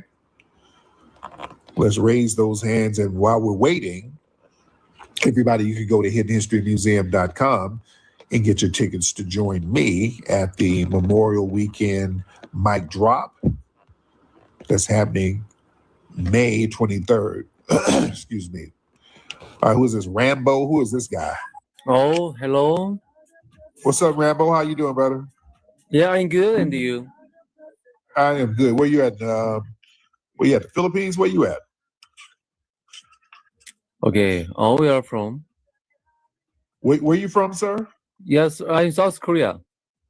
Oh, Korea. Okay, there you go. There you go. Shout out to Korea. All right, we'll get you back on in a minute, bro. We'll get you back on. All right. All right. Homeboy has a Holly Berry bob. Okay. Yeah, he looks like a K-pop singer. So bless his heart. All right. I just didn't feel like dealing with it. All right. Didn't feel like dealing with it. All right. Let me see who we got. Who is this? Okay, we got a couple of people in here. Hold on. Who are these people? Uh-oh. Uh-oh. So what y'all got going on? Wait, hold on. Wait a minute. Oh, wait, these punks? Hold on. Hell no. Oh, okay, these are punks. I'm so. All right, listen. Okay, that's our signal to shut it down, all right? All right, that's our signal to shut it on down. Okay? All right, it's one of them nights. That means it's time. Everybody need to go their ass to sleep. All right, we're going to wrap this thing up. Yeah, that's our signal to let it go. Let go, let God. We just letting it go. I can't do no. It's above me. I don't know what's happening. It's above me. I don't know what's happening. And I don't want no parts of it. That's a sign, all right? Just punks from everywhere. Just, I don't know where they coming from. I don't know what's happening. I'm confused. Let's all just go to bed. It's nap time. It's nappy time, all right? All right. It's just time to turn it on in, ladies and gentlemen. Listen, go to hiddenhistorymuseum.com, all right? Make a contribution to the Hidden History Museum, and also get your tickets for the Memorial Day weekend event, ladies and gentlemen. All right? Also get your Rootwork deodorant at rootworkstyle.com. All right. I'm up out of here. Y'all be safe.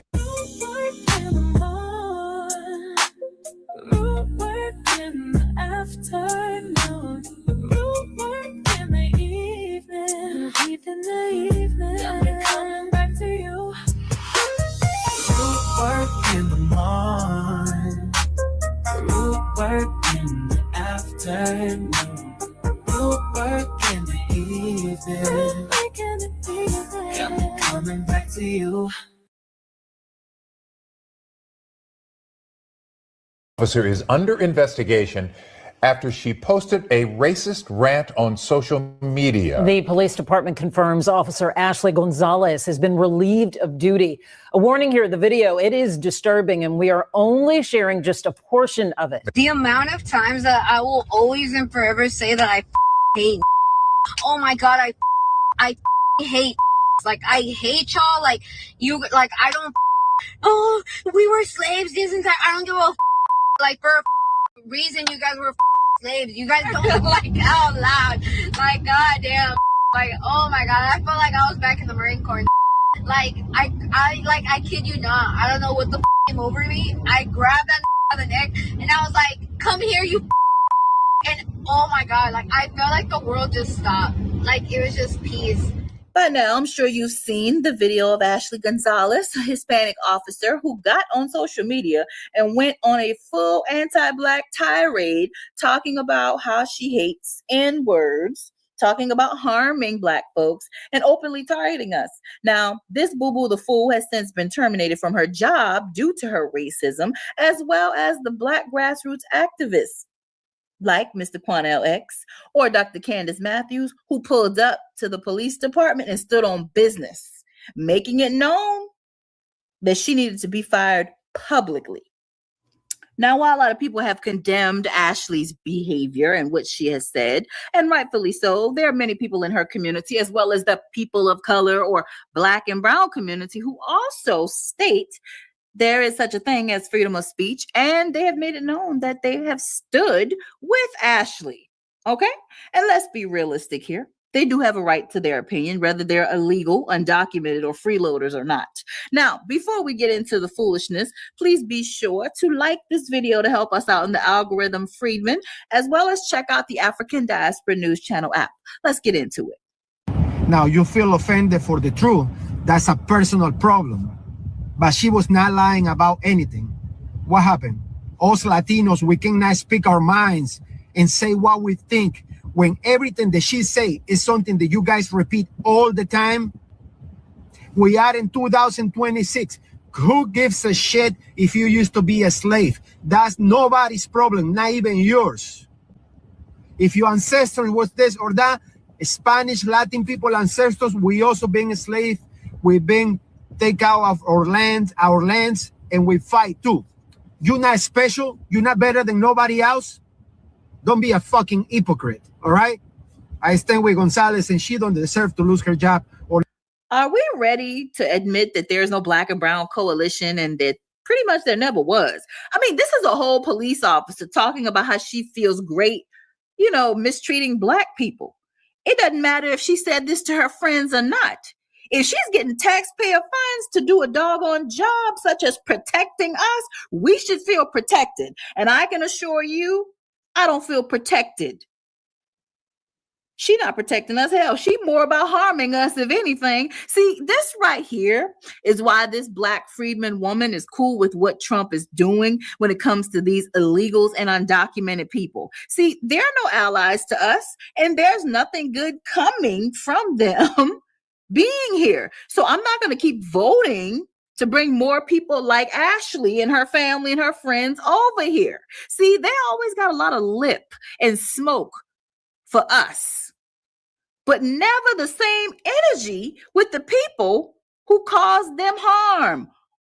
Like ICE, as they say, the cartels who running them up out of their homeland. They don't never address the anti-Blackness in their own community, or even the people who doing the most to get them up out of here.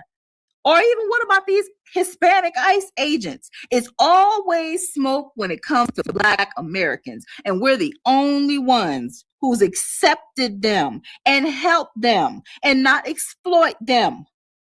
Meanwhile, they still trying to be like them folks and will never be accepted. See, since we talking truth, here's some truth for these Hispanics and other people of color and Black and brown and minority people who's supposed to be an ally.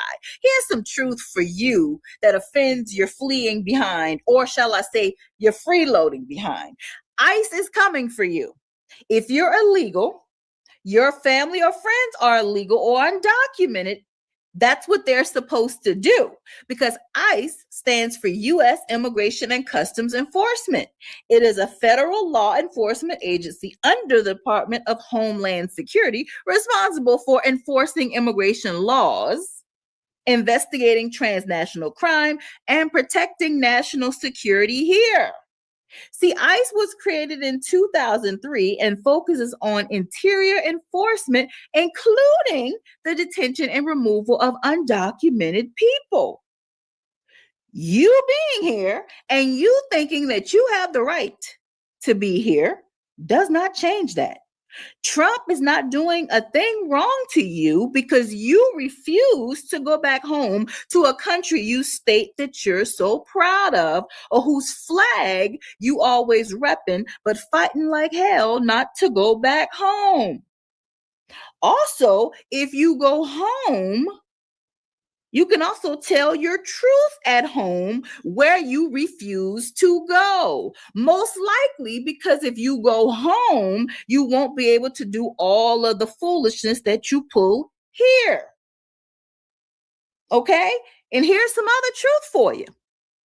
Every country has immigration laws. Also, here's another truth. This isn't your land. I'm so sick of hearing how parts of this land were yours or theirs or belong to Mexico. Sit down and stop trying to rewrite history. Or if you're going to talk history, then tell it right. Mexico, okay, was paid millions of dollars for the land that they bought. Now, for you to keep using land as your defense to stay here or justify your foolishness doesn't mean what you're saying is right. I could go on for days, but in the meantime, look up the Treaty of Hidalgo. Also, let me say this, because you like mentioning that you had a Black president, Vicente Guerrero. Yes, we've learned about him over here, but you know what? The white Hispanics or Latinos, they offed him. So you did have a Black president or a partially Black president who actually abolished slavery in that area, but the paler people took him out. So again, if you're going to tell the story, tell all of it. Also, can we stop talking about how no one's illegal on stolen land? Because you also enjoy the freedom of a stolen land because you refuse to stay in your homeland. See, you only mention that it's stolen land when you can't benefit and freeload up off of it. See, just because Democrats or any others have brought you here undocumented or allowed you to stay illegally to replace Black Americans, even as many of them don't see that you aren't as loyal to them and are quick to turn on them, does not mean you being here undocumented or illegally is right, or that you're entitled to anything, or the fact that you still on this lie about how immigrants built America. See, people like you came here to freeload after all the work and industries were created by FBA.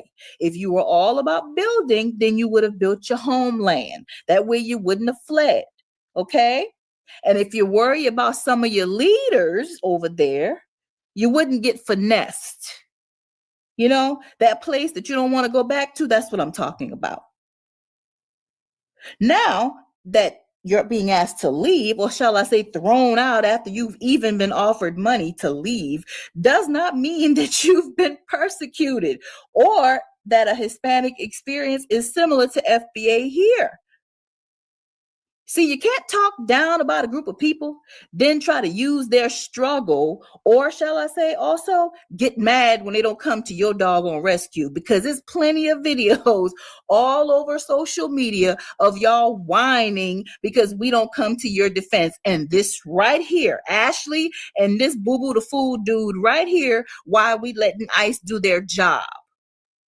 See, you haven't been through anything over here unless you want to call being a freeloader, okay? Getting handouts, the things that you say FBA getting plenty of taxpayer dollars for your housing, your food, you know, with your kids, a free education.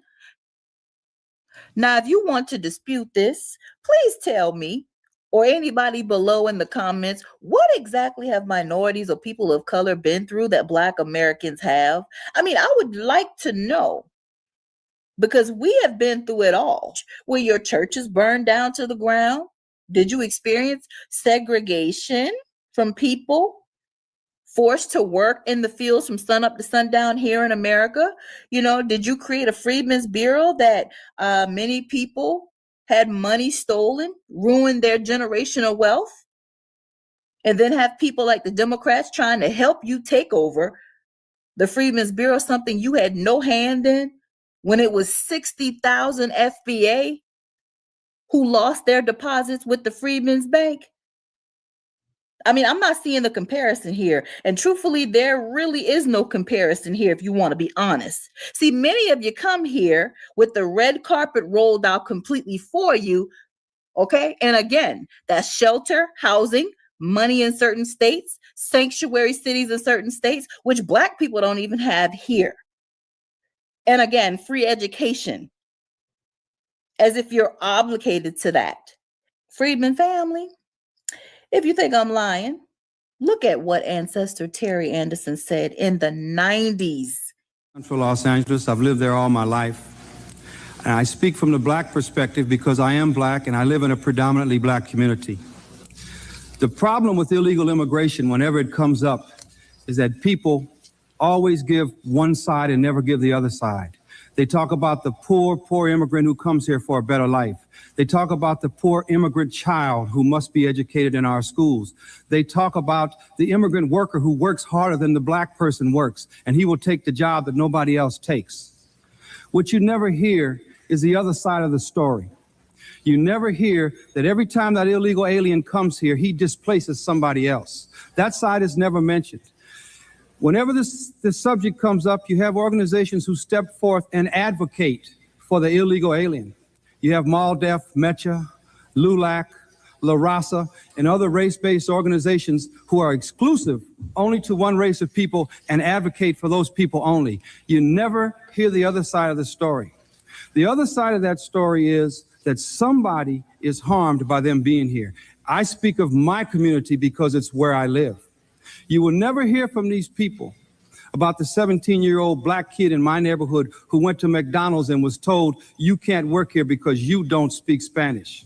I don't say that happens all the time. I'm telling you of one instance of many that does happen. He was told that he couldn't work there because in the kitchen, there would be confusion because most of the workers there were Hispanic and only spoke Spanish in the kitchen, and his English, his native language would confuse issues, so he couldn't have a job at McDonald's.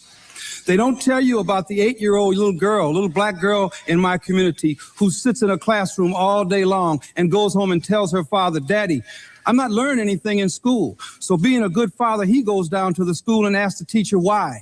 And the little girl looks at him and looks at the teacher at the same time and says, because all they do is speak Spanish in my classroom all day.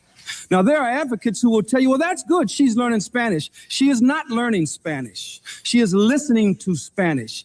There are translations all day long in that classroom for the immigrant child, for the illegal alien child, so that he can learn in his native language, and they don't care what happens to the little Black girl. So he asked the teacher, can we get my child an all-English classroom? She says, let's ask the principal. The principal says, sure, and hands them a paper. He fills out the paper. The paper's for busing. He says, wait a minute, this is my neighborhood school. Why can't my daughter go to the same school that I went to in this neighborhood? He says, we have no English-only classrooms. See, these same individuals have come here, benefited from civil rights that Black Americans fought for, and still felt comfortable supporting language and behavior that affects us negatively. Now, if you really want to be honest, these people have hijacked the civil rights movement. Okay. Now, anyway, let's go back to this freedom of speech thing. Now, I believe in freedom of speech. People can say what they want. I'm one of those people who believe everybody have a choice, whether I like them to have that choice or not. But you are not free from the consequences that come with what you say, especially when you're in a position of authority or you're getting taxpayer funds. See, people like this man can stand with Ashley Gonzalez. That's cool. That's his right. However, when you work in the public or for a public entity, the government, the state, local, police department, fire department, paramedics, public funds pay your salary. And if you're getting paid by taxpayer funds, which Ashley is, that does include taxes paid by Black Americans, the people she hates and talks so greasy about.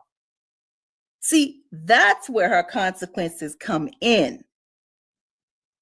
See, you're being paid by some of the people you don't like. I also don't want to hear a doggone thing about how not all of them are the same and not all of them in that community think this way. Neither are we.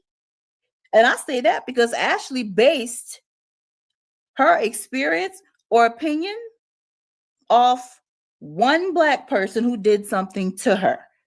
And she used that one incident to show off all the anti-Blackness that she's learned from her community. So if they're not all a monolith, neither are we. All Black people didn't steal from you. All Black people didn't hurt you. And I'm going to go ahead and say this because I just got to ask this. I just got to ask again. With all this that has happened, where are the Democrats? Where are the CBC, NAACP? Where are the people that we vote for 80 to 90% of the time? Why are they so quiet? I mean, because we've watched the people that we vote for the majority of the time throw capes on for illegals and undocumented people, even going so far as shutting the government down for these people. We even have a Black congresswoman who's facing jail times because she want to get buck with ICE. But you can't speak out about what this Hispanic person has done. Where's Maxine Waters? You know, I can remember her being on the news because ICE literally arrested one of her colleagues. She on the news talking about how she came to see about him, but don't go nowhere else to see about Black people. She's quiet. What about Al Green? He out here getting thrown out of places, crashing out for illegals, but he didn't say nothing. Jasmine Crockett, you know, the one who lost her seat after she went all around the country advocating for illegals. I just want to know, because from what I've seen, they've done for everybody. LGBTQ, the JEWS, the $5 Indians, Asians got a hate crime bill, you know. But Dr. Matthews and Quanell X and the grassroots activists had to roll up on the Houston Police Department on their own. But y'all got something to say about every doggone thing else? See, this is why a lot of Black folks aren't really rocking with the Democrats like they used to. See, they expect us to keep voting, you know, while FBA get nothing. And the groups who Ashley come from and this Boo Boo the Fool come from get everything while we do just the voting. Now, I want to circle back around to Ashley and her job as a police officer. Now, I expect this from Ashley because there is anti-Blackness in her community. I mean, she got it honest, as well as this man at the beginning of the video. Now, I don't think people understand or realize that you can also learn certain behaviors, like she mentioned, in places like the U.S. Marine Corps or even on the doggone police force too. See, this woman was a little too comfortable saying what she said, and that tells me this is nothing new. She talks like this often, whether at work or at home. But see, work matters more. You know, I mean, you can easily Google where Hispanics or Latinos, even in the 1950s and 60s, made it clear they were not an ally to us with statements like, we're white Mexicans, or sentiments like, let the Negro fight his own battle, or even cultural ideas around improving the race or whitening the population. I mean, I could go on for days. These people have never been an ally. In fact, the Spanish were the first to enslave Black people. But make no mistake, there are many people on that police force who think just like Ashley. And it doesn't help that the police force that we see now was started in general to police Black people. So some people can be taught anti-Blackness in the home, but it's also rooted in the police force, just like everything else. Back in the 1700s in South Carolina, what's considered the first formal slave patrol was created. Now, these groups, often called paddy rollers, were made up of men, or shall I say them folks men, and their mission was very clear: control enslaved Black people and prevent their uprisings. Oh, there were plenty of uprisings. And when there weren't uprisings from Black groups, we often poisoned or did things one-on-one. Now, their job duties were very specific, and it included stopping enslaved Black people, demanding their passes, because at that time you couldn't move freely without a pass from your master, searching their homes and pockets if an uprising was reported, breaking up gatherings because Black people weren't allowed to be in groups at that time, and using force, often brutal force, to keep order on plantations.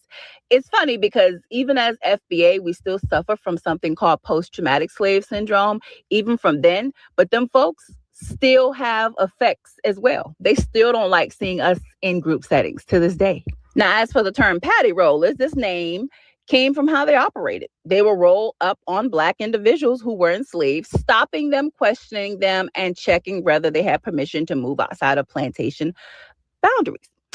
See, only a small amount of the population may have owned slaves, like them folks love to say now, but the entire society played a role in maintaining slavery, and so did the industries around it. Now, while slave masters became extremely wealthy off the labor of the enslaved people, whites who were poor or who would be considered middle class right now often worked as overseers, patty rollers, or enforcers, making sure that the system stayed in place. So this wasn't random. This was organized, structured, and systematic even then. And it continued all the way up until the Civil War. Now, after slavery ended on paper, those patty rollers didn't just disappear. They continued during the Reconstruction era, just in a different form. More organized militia-style groups that enforced what was then known as Black codes. Now, Black codes were laws put into place to control the freedom of newly freed Black people. They dictated where Black people could live, how they worked, limited wages, and pretty much restricted movement, making it criminal to be Black. Then you move into the late 1800s and early 1900s. That's when formal police departments begin to expand, and many of those systems were used to enforce what then became known as Jim Crow laws, maintaining segregation and controlling Black movement well into the 1960s. Now, let's be clear. This is not to say that every police officer today is bad or they operate like that, but this is where they originated from. So I'm not surprised when I see certain attitudes. I'm simply showing that, like many systems in the country, this one did not start neutral either.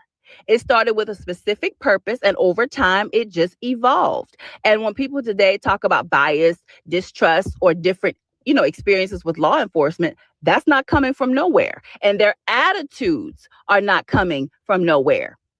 You see, we forget, or maybe we don't think about that this is now an organized organization. However, look who's teaching them in the police academy.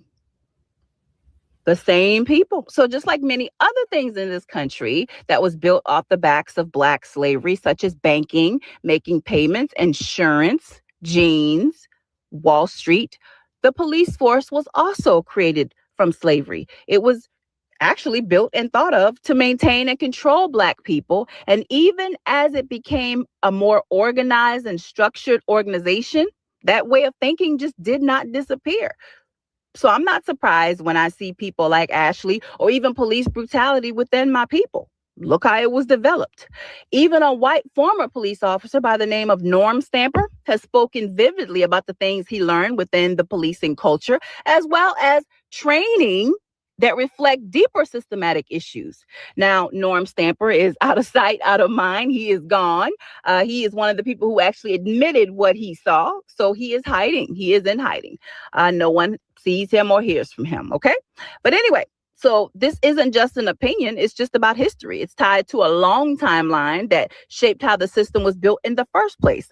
All right, guys. So that's all I have for today. I thank you so much for just listening to the video and your support, guys. Please be sure on your way out to hit the like button to help us out in the algorithm. Guys, and tell me below, do you think that, honestly, if Ashley was Black, the Democrats would have said something? I just want to know, because it seems to me that they treat the immigrants a little bit better.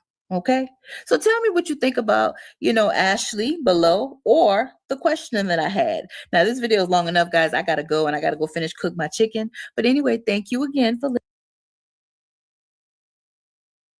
Family and fellow soldiers, I'm the professor, and this is the moment of truth. And now the Friday Crime Report. Miami, Florida, Tuesday, April 14th, 2026. Police said a Black United States Postal Service mail carrier was walking her route when a child approached her to collect mail. Then a racist white Latino woman told the child, "We don't talk to niggers." The postal worker responded by saying she was just delivering the mail.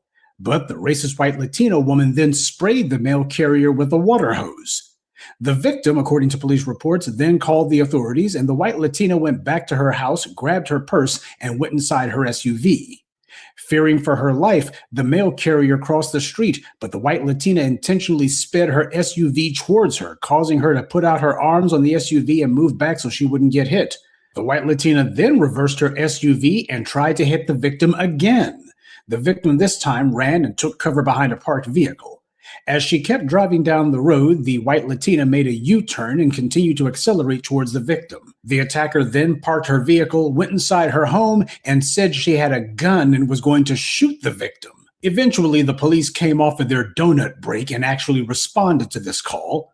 The child of the white Latino told officers that they saw the attacker putting bullets in a gun while she was in the room. Officers then entered the home, but because the assailant in this case wasn't black, they made sure not to open fire. They took her in alive. They found a pellet gun with rounds, according to police reports. The racist attacker has been identified as 34-year-old Lourdes Maria Portuguez. And of course, you won't be surprised to learn that this isn't this reprobate's first run-in with the law. This isn't the first time the cops has come to the house. Like to their house. It's happened many times. Portuguese was arrested last year for battery and in 2024 on drug charges. Records show that Portuguez had been arrested at least twice, once in 2024 for battery, and one time before that for a drug-related charge. Now, this attempted murder has only been charged with aggravated assault with a deadly weapon. Keep in mind, moron DeSantis has used his office to arbitrarily remove prosecutors for being, as he puts it, soft on crime. Well, why the hell is this reprobate not being charged with attempted murder? Because that's what this is. This is a prime example of a prosecutor refusing to apply the law, and yet the mouth of the South is silent now. He's not saying anything about this case, but then again, he hasn't said anything about tons of others just like it. But then again, as we all know, this is precisely the reason that Ron DeSantis and Chris Rufo were doing all of their stochastic terrorism against Black Floridians. It was meant to encourage precisely this kind of anti-Black violence. But it doesn't stop with those two degenerates, because the judge in this case is attempting to give a wink and a nod to this incident. If the victim is still delivering mail at your home, you better avoid her and stay in your house or go the other way. Now she sits in jail on a $15,000 bond, but she has since posted that bond and the judge did order her house arrest. So if we see her, we'll be sure to let you know what she says. But for now, I'm reporting from TGK Correctional Facility, Jolena Esperto, Local 10 News. You got this woman named Mindy Glazer, who, because of her background, you would think, given the past remarks of Juliana Margulies and Michael Rappaport, that Judge Glazer would understand that this was a clear criminal act and that she would deny any sort of bail, especially in the allegedly tough-on-crime state of Florida. And yet Judge Glazer was only too eager to immediately give this criminal a $15,000 bond, and she wasn't even very bothered by the attempted murder at all. No outrage, not even mild disapproval. In fact, not even a single question about why is it that the prosecutors decided that they would have such a lowball charge. Keep in mind, this is the same Judge Mindy Glazer who went viral for a video in which she made a huge deal out of recognizing a defendant as having been a classmate from way back when. She also made headlines recently this month setting bail for a Hispanic student at the notorious racist cesspool of Florida International University, who's been in the headlines for their own white Hispanic students running anti-Black chat rooms where they coordinated with the Florida GOP to target Black Floridians and threaten their lives. Now, when they said something about Black people, there were no consequences. There were no charges, nothing. But in this case, it's unfortunate because I'm assuming she's a senior and going to graduate soon, and now it's going to jeopardize her ability to graduate. And you're saying this is a joke, but to an objective person, it's not a joke, and there would be enough for probable cause. I'm not saying it's enough for beyond a reasonable doubt. I don't know what the state's going to be able to prove at trial, but for purposes of this hearing, I believe there is enough for probable cause. You got this Hispanic female who made a joke about getting Benjamin Netanyahu to drop a bomb at one of their school-related functions, and Judge Glazer was outraged, I tell you, to the point that she declared that an objective person would unquestionably recognize that message as being a threat. That's who the judge is who decided to set bail in this case, and for all we know, she may well wind up being the individual who presides over it. But that just lets you know there is an open anti-Black policy that permeates not just the thugs in blue or the judiciary, but also a lot of these anti-Black racists on the street. And this incident also illustrates why racists like Ashley Gonzalez got absolutely no pushback or condemnation from that community. She wasn't some one-off. The only reason someone in that area had to make a pretense like they objected to this hate crime was because it was caught on video and it happened to a federal worker. And this is not rare at all. It's just that this time it was actually caught on video. This person was causing trouble even for her own Latino neighbors, arrested multiple times, and yet no one was able to actually do anything about her. We'll continue with the moment of truth in just a moment, but first, a word from the official sponsor of Black Empowerment, Power Tools. There's no telling when something's going to come up, so make sure you carry your power tools at all times. You never know when you're going to need to bring the hammer down, or when you'll have some trash that needs to be blown away, or some obstacle that requires cutting down. Don't get caught empty-handed. Keep your hammer close by. Keep that leaf blower at the ready, and always carry your steel. Power tools. Because no matter what your day job or side hustle may be, there's no excuse for not being ready to put in some work. You know, when a mail carrier is attacked in a particular area, it's not unheard of for the mail service to refuse to deliver to that area. The post office will simply tell the residents that they have to come to the local mail station to get their mail because nobody's going to deliver there. This has happened a number of times when mail carriers have been attacked by people's dogs, or you got individuals in the area who cause them to feel unsafe. What happens is they just tell the locals, no mail service for you. Y'all got to come into the office. That's what should happen here. No mail service for anyone in that area. And if they want to be upset with anyone, let them be upset with their neighbor and let them be upset with themselves for not having done anything about her before now. And there's absolutely no excuse about the Postal Service not making a stink on behalf of the victim. People forget that before the police murdered Breonna Taylor, the Louisville Police Department had antagonized the local postal inspector to the point that they refused to work with the police or to give them any information.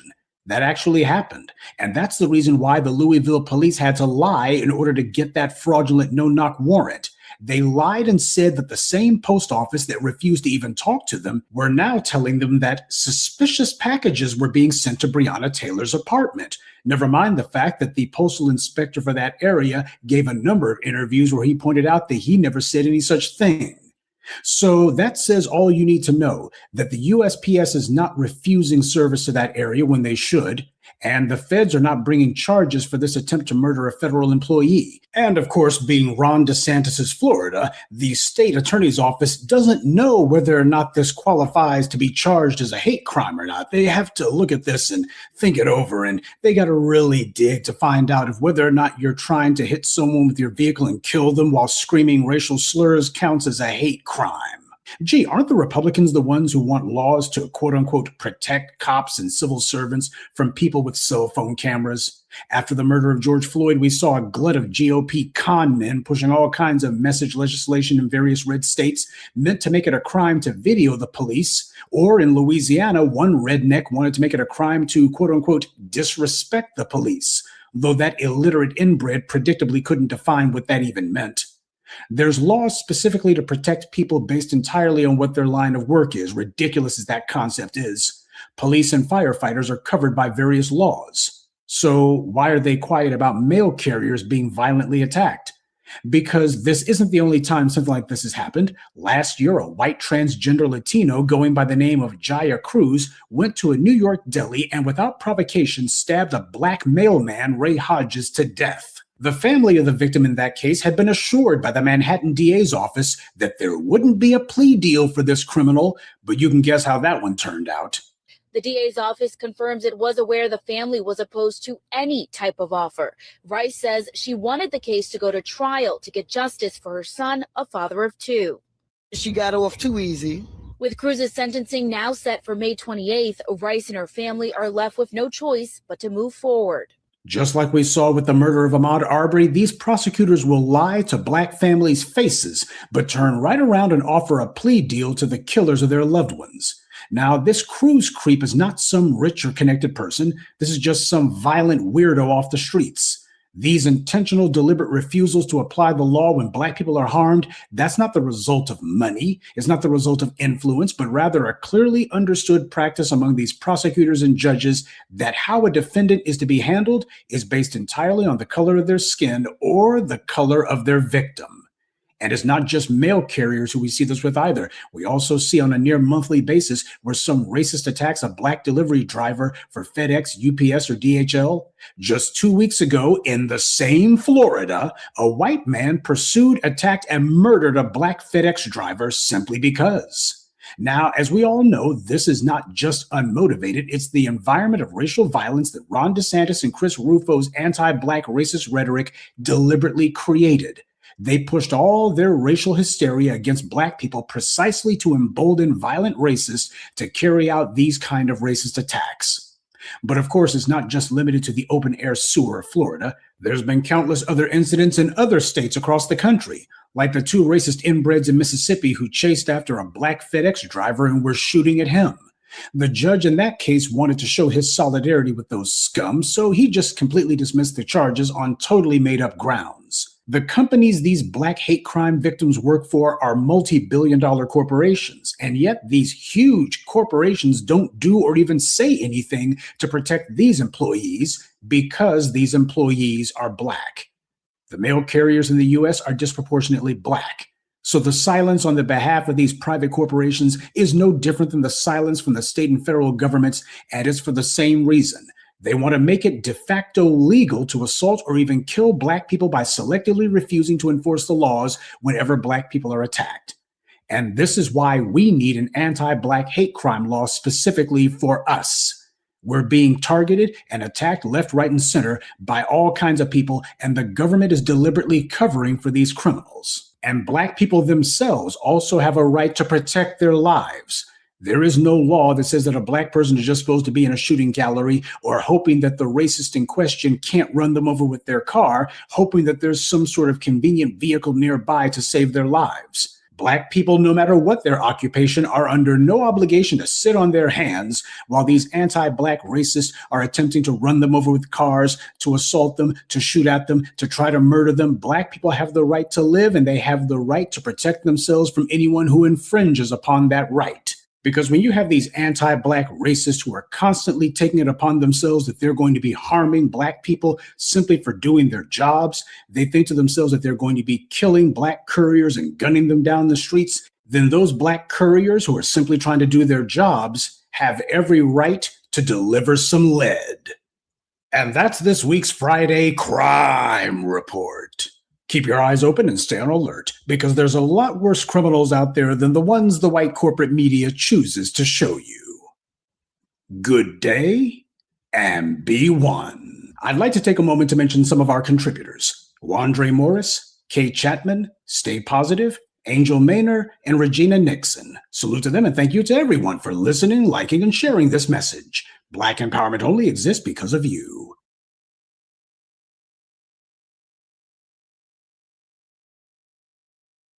The one good thing about the Ashley Gonzalez case, y'all know, the police officer in Houston that was fired for being anti-Black on her Instagram. Well, the one good thing is a lot of Latinos are taking to their social media accounts and they're saying, I agree with Ashley, right? Now, of course, that's dispelling the myth of, oh, it's Black and brown. Oh, Latinos aren't anti-Black. Well, here's another guy who is saying, hey, you know what? I agree with Ashley. I support Ashley Gonzalez. Regardless of how you feel as a white American or a Black American, Latinos can say whatever we want. Black Americans and white Americans try to force us into their white versus Black mentality. They want us to subscribe to their social idealisms, and that includes their language. And quite frankly, I am refusing, as a Latino, I am refusing to bow down to their linguistic authority. Personally, I don't even care about Ashley Gonzalez herself. She is an individual. She can make her own decisions. If she wants to apologize, she can apologize. I, however, will never apologize. I am not going to apologize. I refuse to bow down to American shits when it comes to social standards, at least some of them.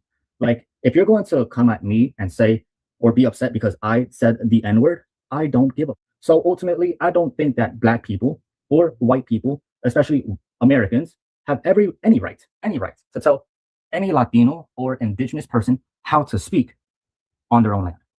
I'm not one of you. So as you heard him saying, I believe he's Puerto Rican, but nevertheless, he's Latino, and he's like, listen, what y'all not gonna do, and y'all being black folks, y'all not gonna tell me that I can't say that word, especially here on stolen land. I'll say what I want to say. Well, the good news for him is he only gonna say that on the internet, right? He ain't gonna get out in the public square and call no black folks that word. You know why? Because he know better. And that's the one thing about the internet. It is giving cowards comfort to, I'm a dude, ding, ding, ding, ding, ding, ding. And you see him at the grocery store, he going to be biting off his nails because, again, he knows better. But see, I'm glad that they're going to the internet and talking about I support Ashley, because what they're saying is I support being anti-black. What? I don't see the problem. But as I always say, there's a lot of things you could not say to them and get away with it. And you shouldn't say those things, right? To be anti-Latino or whatever it is. But they want to be like them people. They want to be able to free, and they're not even free to do it. Let's just keep it a buck, okay? Even they do it from a speeding car or on the internet. And then the ones that we do see that's saying it to somebody in the public square, yeah, they get their understanding rearranged, and they probably won't be doing that no more. But nevertheless, some Latinos, I said some, not all, some Latinos want to be able to do what they're doing. They want to, well, why? I don't see the problem. It's just a word.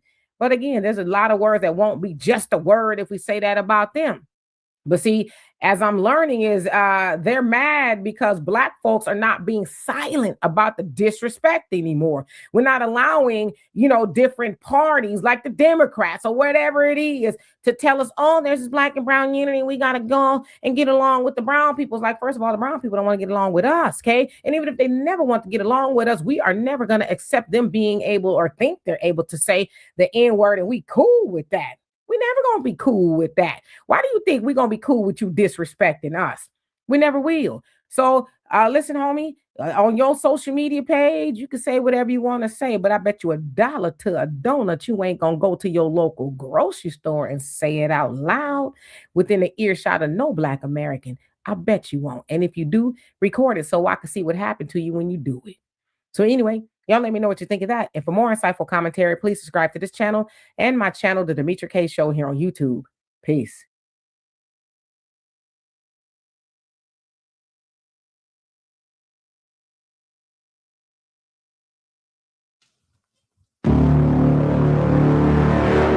Information is power. All right, everybody, this is going to be a very controversial video, but I have to do it. It is going to be one for the ages, because in Southeast Dallas, Texas, where football is ultimately the king, you've got youth sports, you got kids playing youth football from ages 6, 8, and on up. You've got black coaches, this is a damn shame, that are using or use the N-word doing a pregame ritual, meaning a pregame, they're trying to pump the kids up before their game. And you're going to see in this video that I'm going to play for you, you got 1 to 2 coaches using the N-word, calling the players the N's to get them up for the game. And you've got adults, these are grown adults, saying this to black youth as if we need to not get away from this word, this N-word. I'm sorry, it is not a term of endearment. And then we wonder why we can't get away from this word when we have grown adults continuing to push the narrative of this word, even on our youth in football in Texas. In this particular league, the Wolverines is the particular team, the Wolverines at YNC. This is the 8U for 8 youth, okay, age. And these two guys right here, you see the one with the locks in his hair. Let me get a closer picture of him right now. The guy with the locks right here in his hair, he's the main one that starts using the N-word in this particular process. And then the second coach begins using the word in the process as well, as he turns around and says, let's go, you N's. And then they repeat a horrible song, everybody. They repeat a rap song in which the rap song is saying, hey, what up, B? Hey, what up, B? And the kids are regurgitating and repeating this horrible Sambo and Gumbo rap song that does not represent black culture. And they got the kids as a pre-pump up for the game that they're going to play. They got them using the B word. And on top of using the B word, then you have this black woman right here it's really a shame. I got to be honest here. You've got this black woman right here. You can see a smile on her face. I don't know why she would be smiling, because it's certainly not funny. She was getting a kick out of hearing the kids use the B word as they jumped up and down, getting themselves pumped up for the game. I don't know if she's either a mother of one of the players, or she's a sister or a wife of one of the coaches, but it's a shame. And then you can see everybody around them smiling in the background. We talking about grown adults as this is going on. Okay. Smiling in the background. This is completely inappropriate, because this is for this reason. Let me just keep it real with y'all. We know that a lot of times when black youth don't have a father in the household, even though we know statistically black men are involved in their kids' life more than anyone per research. Okay. Check out, there's research on this, that black men are in the lives of their kids more than anyone, even if they're not living in the household or with the mother of the child. So a lot of times it is important for black youth to have a connection to their father. But a lot of times if they don't have that connection to the father, or the father's not around, then what happens? It becomes youth sports that gravitates the attention of some of our youth.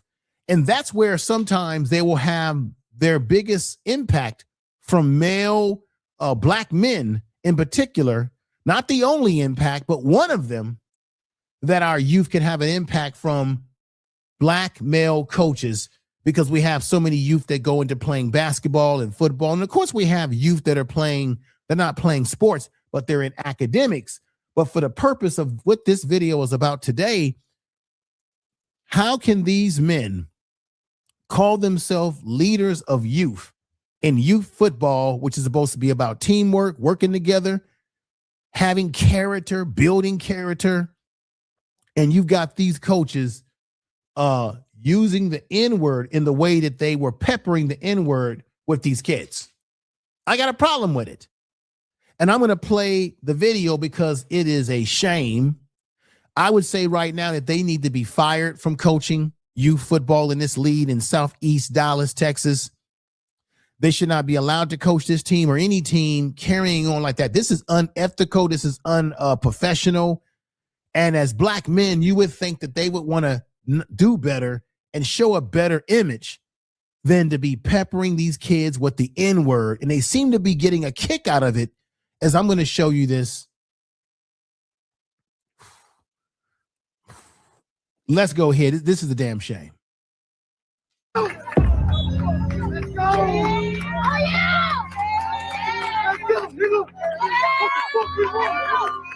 Right there, he's the one I'm talking about, who is the main one that started off with the N-word.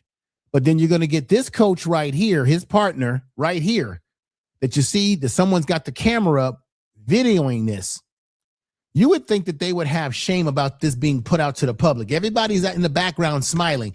Here's another coach who's got locks in his hair, who begins to repeat the same thing that this guy repeats. Just to give you a little reminder, here we go once more. Let's go! Oh, yeah! Let's go, nigga!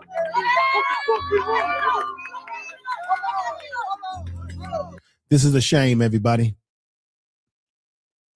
How do we expect for our kids to do better when we as adults are setting a poor example?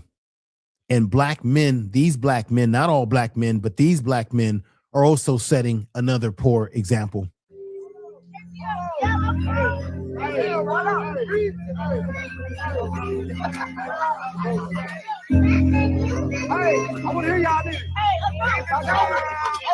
Now you see that coach right there. I don't know if he's a coach or a supporter of the team, but he's a coach. I believe he's a coach. He's jumping up and down, getting into the music that's playing in the background. And he uses that word, hey, you ends, right? Let's get back to it again. Watch.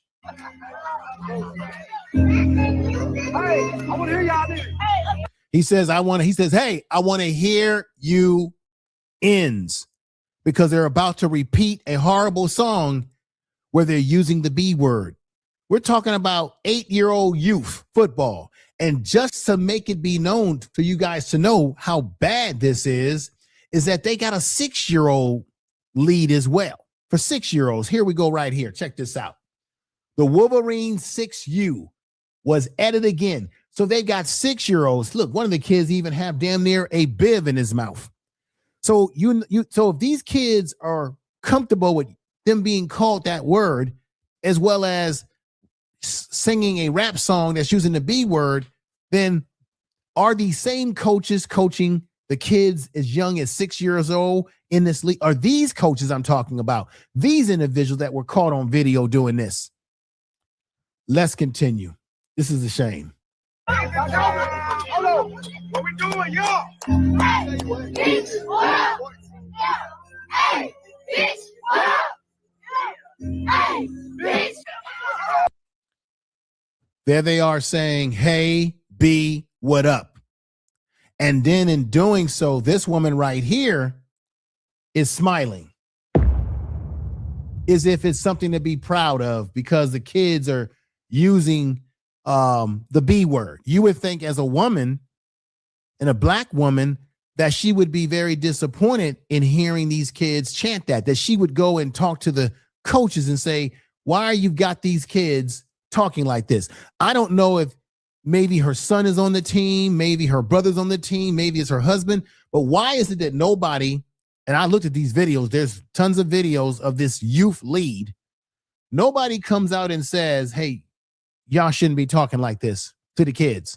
And you shouldn't have the kids repeating this rhetoric, this junk, this Sambo and Gumbo garbage that's coming from this so-called rap artist. But nobody says anything. It's all acceptable. And this is what I'm saying. How do we expect other people to respect us as a people when we don't even respect each other? When you have black youth football coaches, in some cases, they're filling the void for some of these kids who don't have fathers like you see on this video clip right here, this B-roll. And now they're setting the wrong example for these kids. And we supposed to be okay with that? I'm not okay with it whatsoever. Let's get back to it. So she's there smiling. And let me just stop it right there. I'm going to move this back. I want you all to do me the biggest favor.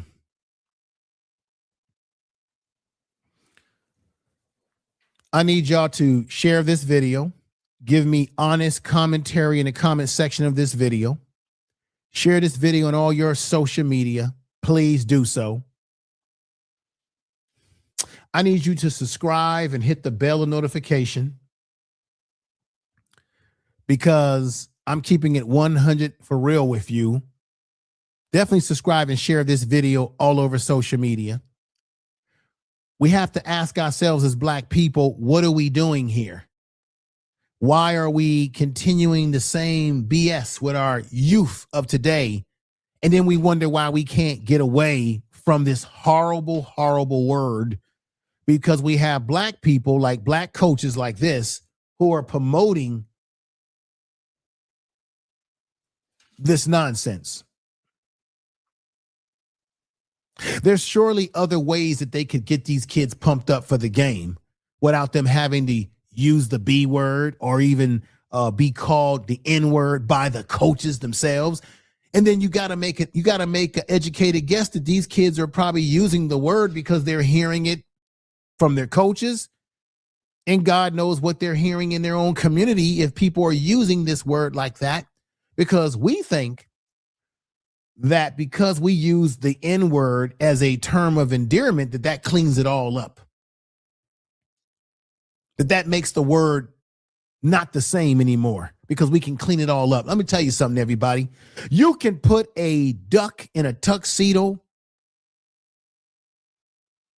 You can put red lipstick on a pig and put it in a tuxedo or a dress. It's still going to be a duck in a tuxedo. It's still going to be a pig in a tuxedo or dress. It's still a pig. It's still a damn duck, no matter how you dress it up. Tell the truth. So you can dress up the N-word however you want. It still doesn't change the fact that that's what it still remains to be, the N-word. Whether you use the hard R or not doesn't matter to me. The fact that you're still using a word that has historical context.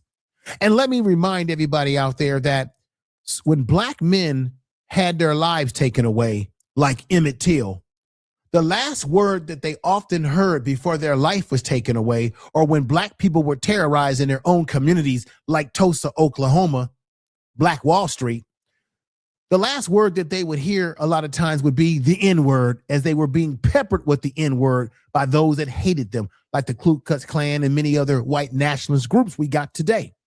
While we're setting up here trying to set the wrong example for our youth by saying that these words are words of endearment. Everybody get the F out of here with that. Let's hear it again. I want to drive this home with y'all. Let's go.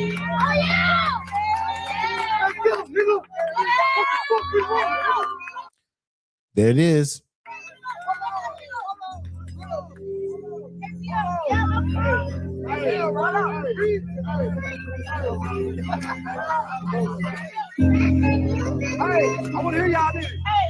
Hey, I want to hear y'all.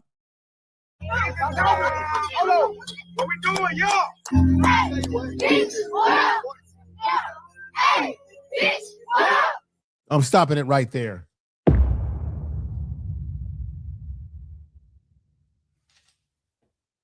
Tell the truth.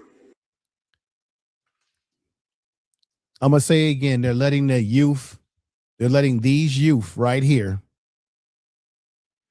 They're letting these youth right here that you see right here. They are allowing them to say the B word. They are allowing them to be called the N-word because maybe they are also allowing the kids to use the word if the coaches are using the word, we can make an educated inference that the kids themselves are using the word towards each other. That I guess in this situation. And then you've got the younger kids that some of these coaches may have been around and coached. Who knows? And then we have a woman who accepts it, smiles, gets a kick out of it, got her cell phone in hand. No big deal. Nothing to worry about. This is not the way, everybody, that we should be carrying on as a people. We should not accept this sort of low-hanging fruit, this low vibrational behavior from black men that are supposed to be charged with the responsibility of teaching black youth sportsmanship, character, how to work together as a team. But you got to do that by having them, berating them with the word, the N-word, to pump them up for a freaking youth football game. And I can tell you right now that these men that are doing this are usually coaches, or men that do this are men who failed athletically themselves. They wanted to be in the NFL. They wanted to be in the NBA. They wanted to be superstars themselves. And they failed in their pursuit. So they lived through the kids. It's not only the parents that do this, but you got youth coaches that do this.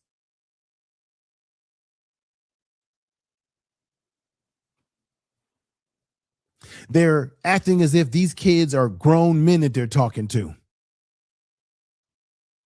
And it's really a shame, because this comes a dime a dozen.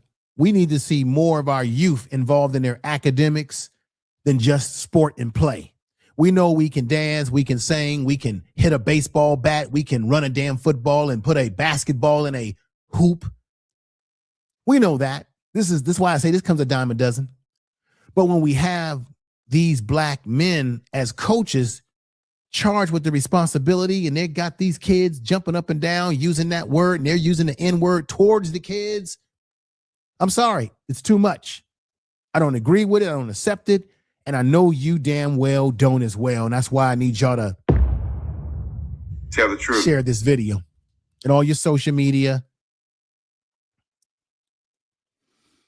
Subscribe to the channel. I'm going to put this up here. Thank you for watching this video today. Subscribe, hit the bell notification, let people know about the channel. Thank you to all my new subscribers so far. Now, let me talk about somebody that's near and dear to me, and that's George Makem. He has a street TV channel on YouTube. He has a program called what? Urban Nerds Worldwide.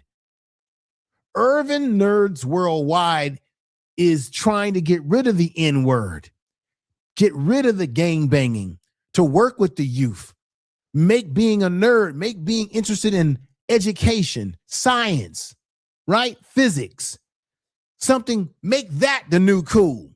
And so George Makem and his organization, he wants to spread it all around the world. And he's working with youth. He's educating them. He's getting them out of their community, let them see different spaces. And he ain't using the damn N-word because he's trying to get rid of it. And that's why y'all got to hear this video right here. Check it out. Shit, good, man. I'm here in the hood in Southwest Philadelphia, man. We out here trying to save life, save souls. Tell the truth. We're trying to change the mindset of the youth. We say urban nerds, not urban shooters. We say death to the real nigga. We not talking about killing any niggas. We talking about killing that nigga mind, consciousness in the minds. Boom. Do you understand how important this is, everybody? That George Makem is saying he wants to kill the nigga or the N-word mentality of the mind. I don't want to use that word. I almost used that word there. He wants to kill that ideology. While George Makem is using his organization to get rid of that type of thinking. You've got these guys right here in youth sports reinforcing the very thing that George Makem is saying he's trying to get these young men away from through his organization. Let's hear some more of this. We say, we lift up our hoodies and we say nerds over niggas, right? We want to bring black intelligence back to the community, man. We want to raise up our young boys and teach them that they can be something other than being a so-called nigga, man. We want to change the mindset of the youth, man. In every city across America, man, urban nerds is coming, man. A lot of our kids, they jump off the porch early, man. They jump off the porch. These young black boys, they jumping off the porch into an unforgiving world, man. An unforgiving world. And a lot of them is not mentally ready for this culture, this deaf culture that we celebrate, the community that we come from. So we created urban nerds to save souls, to save lives, man. And we teach young black boys to go out and start saving the lives of young kids at their age. We want to be a light in a dark room. We want to be a clean glass next to a dirty glass, man. So look for urban nerds coming to a city near you. Peace. Tell the truth. You see the contrast and difference? George Makem is saying we got to get away from that word. We got to get away from that mentality. It's about nerds over the N-word, not N-word over nerds. Because he's about what? Educating the youth, giving them opportunity. And you notice George wasn't talking about no sports. He's talking about the mind. And so nothing wrong with playing sports, but you have to have balance. But there is something wrong with playing on a football program out there in Southeast Texas, where you've got coaches like this using the N-word, peppering our kids with that. And then this could be spread to the younger youth that you see right here. And it's really a damn shame. Everybody, with that said, this is the Information Man Show. I hope you got something out of this video. This was a little bit of a raw video today because it's terrible. I didn't enjoy what I was witnessing when I first came across this video on TikTok. And this video is part of another video channel that shows all these youth football clips. But this was the one that stood out because these men, in my estimate, and you can call me a hater, I'm not trying to be a hater, but this is just the facts. When you're talking to kids like that and you're playing that kind of music and you're letting them chant that type of nonsense, they shouldn't be allowed to be in the lead. They should be suspended from coaching these kids. You should have parents that should have a problem with that. And the people that are watching this from the outside should have a problem with that.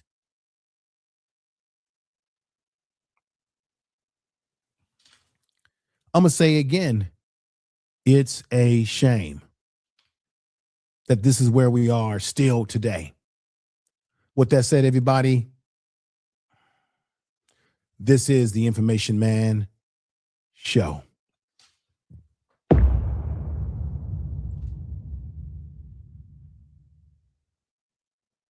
They My bags in the stowaway. Business class window seat, I look as we float away.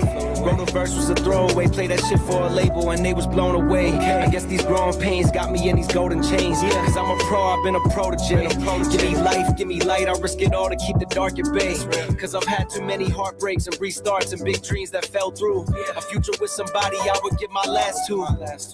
And they ain't go the way I planned to. BS3 Network is now on Roku TV under BS3 TV. Download BS3 Network. Changing the way you watch TV. Cause dreaming makes you real again. So I just close my eyes and let it reel me in. Let it reel me in. I just close my eyes and let it reel me in. Yeah. Sometimes you gotta feel what you don't wanna feel, just to know it's the real and what you try to conceal.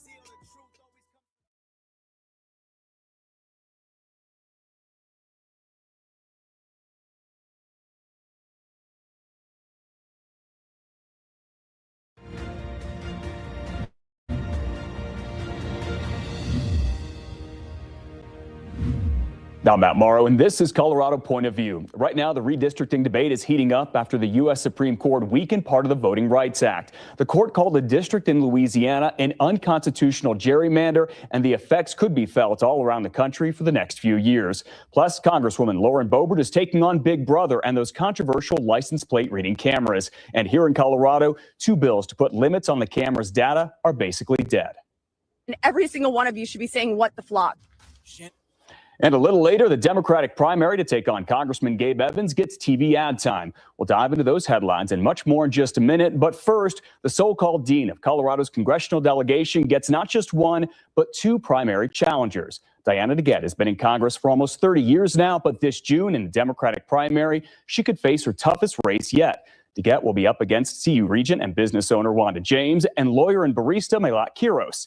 Quiros got far more votes than DeGette at the county and state assemblies, and now she is hoping to convince a much larger group of Democrats, along with unaffiliated voters, that it's time for a change. Joining me now for an exclusive interview here on Colorado Point of View is Mailwoman Quiros. Mailwoman, thanks for being here. I appreciate it. Thanks for having me. Why do you want to go to Congress?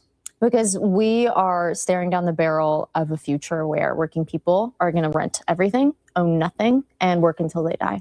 Because even Social Security programs will probably be insolvent by the time people come of age. We have to be fighting for bold, transformative policies right now, and the current Congresswoman is not.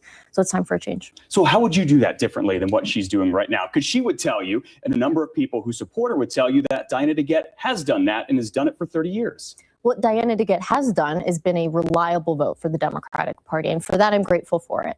But we have seen, just with this last election, that the Democratic Party has failed to actually advance an agenda for working people. Everyday working people need to see relief when it comes to their rent, to their groceries, to their energy bills, and that's going to require some bold legislation that I've yet to see the Congresswoman introduce herself. How do you think Democrats should do that right now? They're in the minority in the U.S. House, they're in the minority in the U.S. Senate, and they don't have the White House.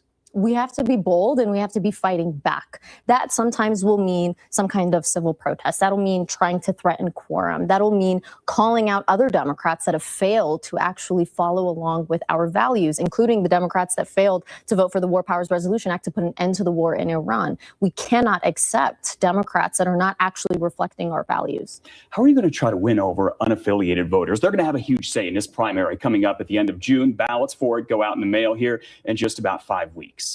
What I tell everybody, including unaffiliated voters, is that we have a 6-year window here. This is a long-term project that we need to be focused on. I have every faith that we're going to take back the House and the Senate this cycle, and I think we'll take back the White House in 2028 too. I'm going to do everything in my power to make sure we do that in the 8th and potentially in the 5th as well. But what matters even more than just taking power is what Democrats are going to do with that power when we take it back. Because in 2032, there will be a vacuum left behind by Trump, and we have to make sure that Democrats can say that we accomplished something for working people by the time that comes. That's a tall order for Democrats to try to take back the Senate. They need to gain 4 seats, including winning a number. They have to defend a couple of seats in some tough states, and they have to win a number of seats in states that Donald Trump won pretty big the last election. Yeah, it's a tall order, but that's what's required in this moment. Our democracy, our climate, our economy, all are on fire right now. We have to be bold and actually transform politics as we know it today. And that's going to require us to flip different districts, flip different states. And I think we can do that if we have an agenda and a platform that is focused entirely on working families. During this campaign, there are going to be some questions coming up about your past, some criticism as well. You were fired from a New York law firm for a blog post that you wrote. There were questions in there about Israel's legitimacy as a state. And last month, you posted a video on social media that heavily criticized the Democratic Party that you're running in. And there was also some vulgar language in reference to Democrats supporting Israel. Do you stand by both of those posts that you made? I stand by the first article that I wrote, which specifically was defending the students that were protesting what soon became a genocide in Palestine. The second post was not a post that I posted. Another organization that was promoting a panel that was going to be happening used it to promote the event. We didn't catch that small clip in that video of that language that was used. Otherwise, we wouldn't have reposted it. I don't stand by any of that kind of language, but I'm far more concerned with policing bad foreign policy that leads to the death of innocent people than I am with policing bad language. So did you post that yourself, or did someone else have access to your social media account and was able to post that video? So the video was shared with us from the organization, and on Twitter we reposted it to show that it was happening.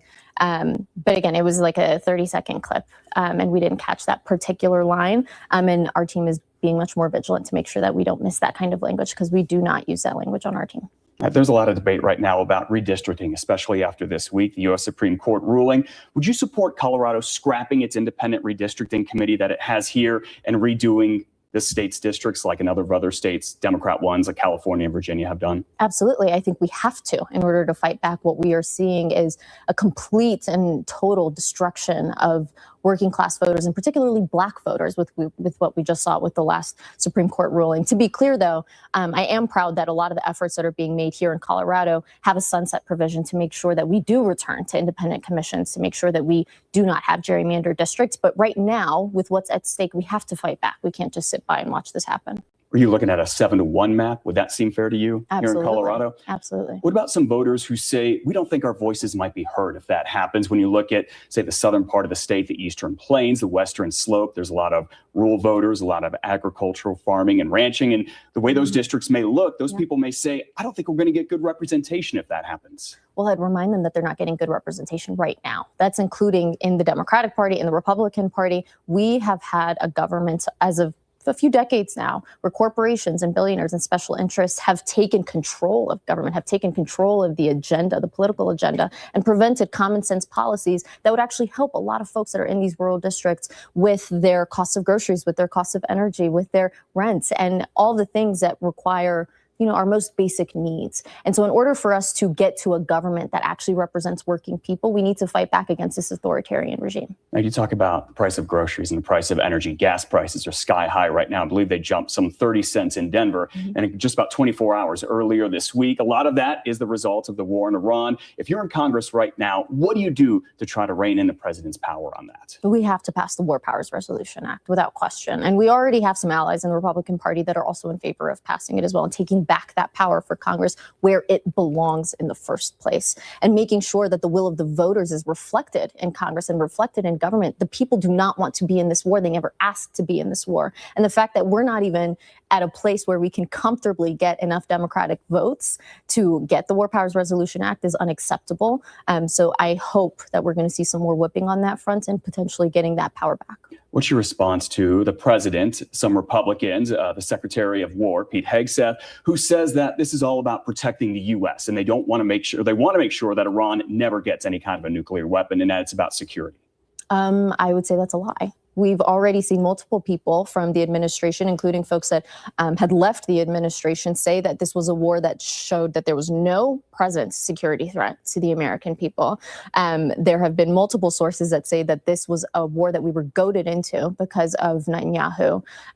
This has nothing to do with protecting the American people whatsoever. And oftentimes what we've seen with these wars is that it ends up protecting the people that are already incredibly wealthy and powerful. And while working people are struggling as a result of this war, with the cost of literally everything rising right now, it's unacceptable that they continue to parrot these lies. Another big issue in D.C. and right here in Colorado is data privacy. There are bills that have come out in the state and now in Congress at the federal level to rein in the power of the license plate reading cameras and the data that the government collects with them. I'm curious, what's your stance on those? My stance is that we need to rein in the fact that our privacy is almost non-existent now. And with the threat of AI on the horizon, we need to make sure that we are putting in safeguards into all forms of anything related to our data to make sure that we actually can secure that privacy. That doesn't mean that we have to give up on technologies that could make things safer for folks, but if we're actually interested in public safety, then we need to start focusing on the root cause issue of crime in the first place. And that's not going to be solved with a license plate reader cam. And so making sure that we're protecting our data, making sure that we are actually addressing the issues that lead to crime in the first place, that's what we have to be doing. And again, that rarely happens when you have interests that have so much to benefit from government contracts with license plate reader companies in the first place. On the flip side, law enforcement says these cameras are so important for them to preventing crime, catching criminals. They've caught murders because of it. They stopped children who were abducted and Amber Alerts, stolen cars. Those are way down here in Denver. Police attribute that directly to the cameras. Are you concerned that if the cameras or the power of them and the data were taken away, that crime could go back up? I'm concerned with what our priorities are with ending crime in the first place, right? If we are relying on just this technology to be the thing that stops crime from happening, we're not actually focused on addressing the root causes of crime. And there's some much more serious work to be done on making sure that we are giving folks for most basic needs, making sure that it's not inaccessible to have affordable housing, it's not inaccessible to have affordable groceries, so that we're not leading folks down the path of crime in the first place. All right, Mailwoman running for Congress here in Denver, running against Wanda James and Congresswoman Diana DeGette. Mailwoman, thanks so much for being here today. I appreciate it. For having me. We'll be right back here on Colorado Point of View.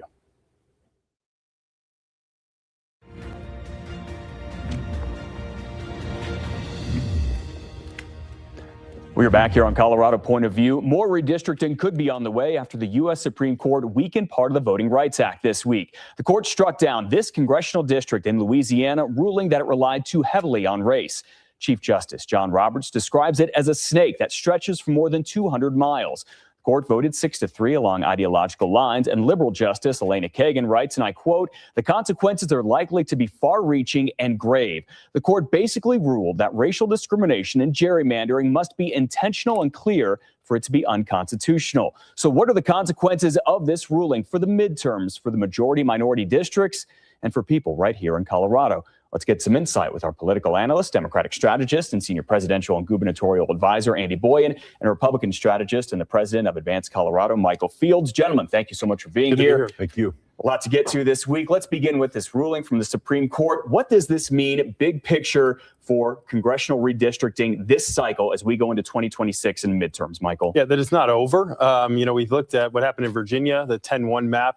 Then you have Florida, who's in the middle of a special session dealing with this. But now it opened it up to more states redrawing their maps, including Louisiana, where they're now stopping a primary election and they're going to redraw the maps. And so there is going to be a change. Other states are talking about doing that. I do think that the longer term impact will be in 2-4 years, not necessarily this one, but there will be a couple states that at least try to redraw the maps based on this new court decision that came out. Andy, what do you make of this? So I think it's far more reaching than that. I think it has philosophical problems with the fact that this court, the John Roberts court, has undermined this act for years.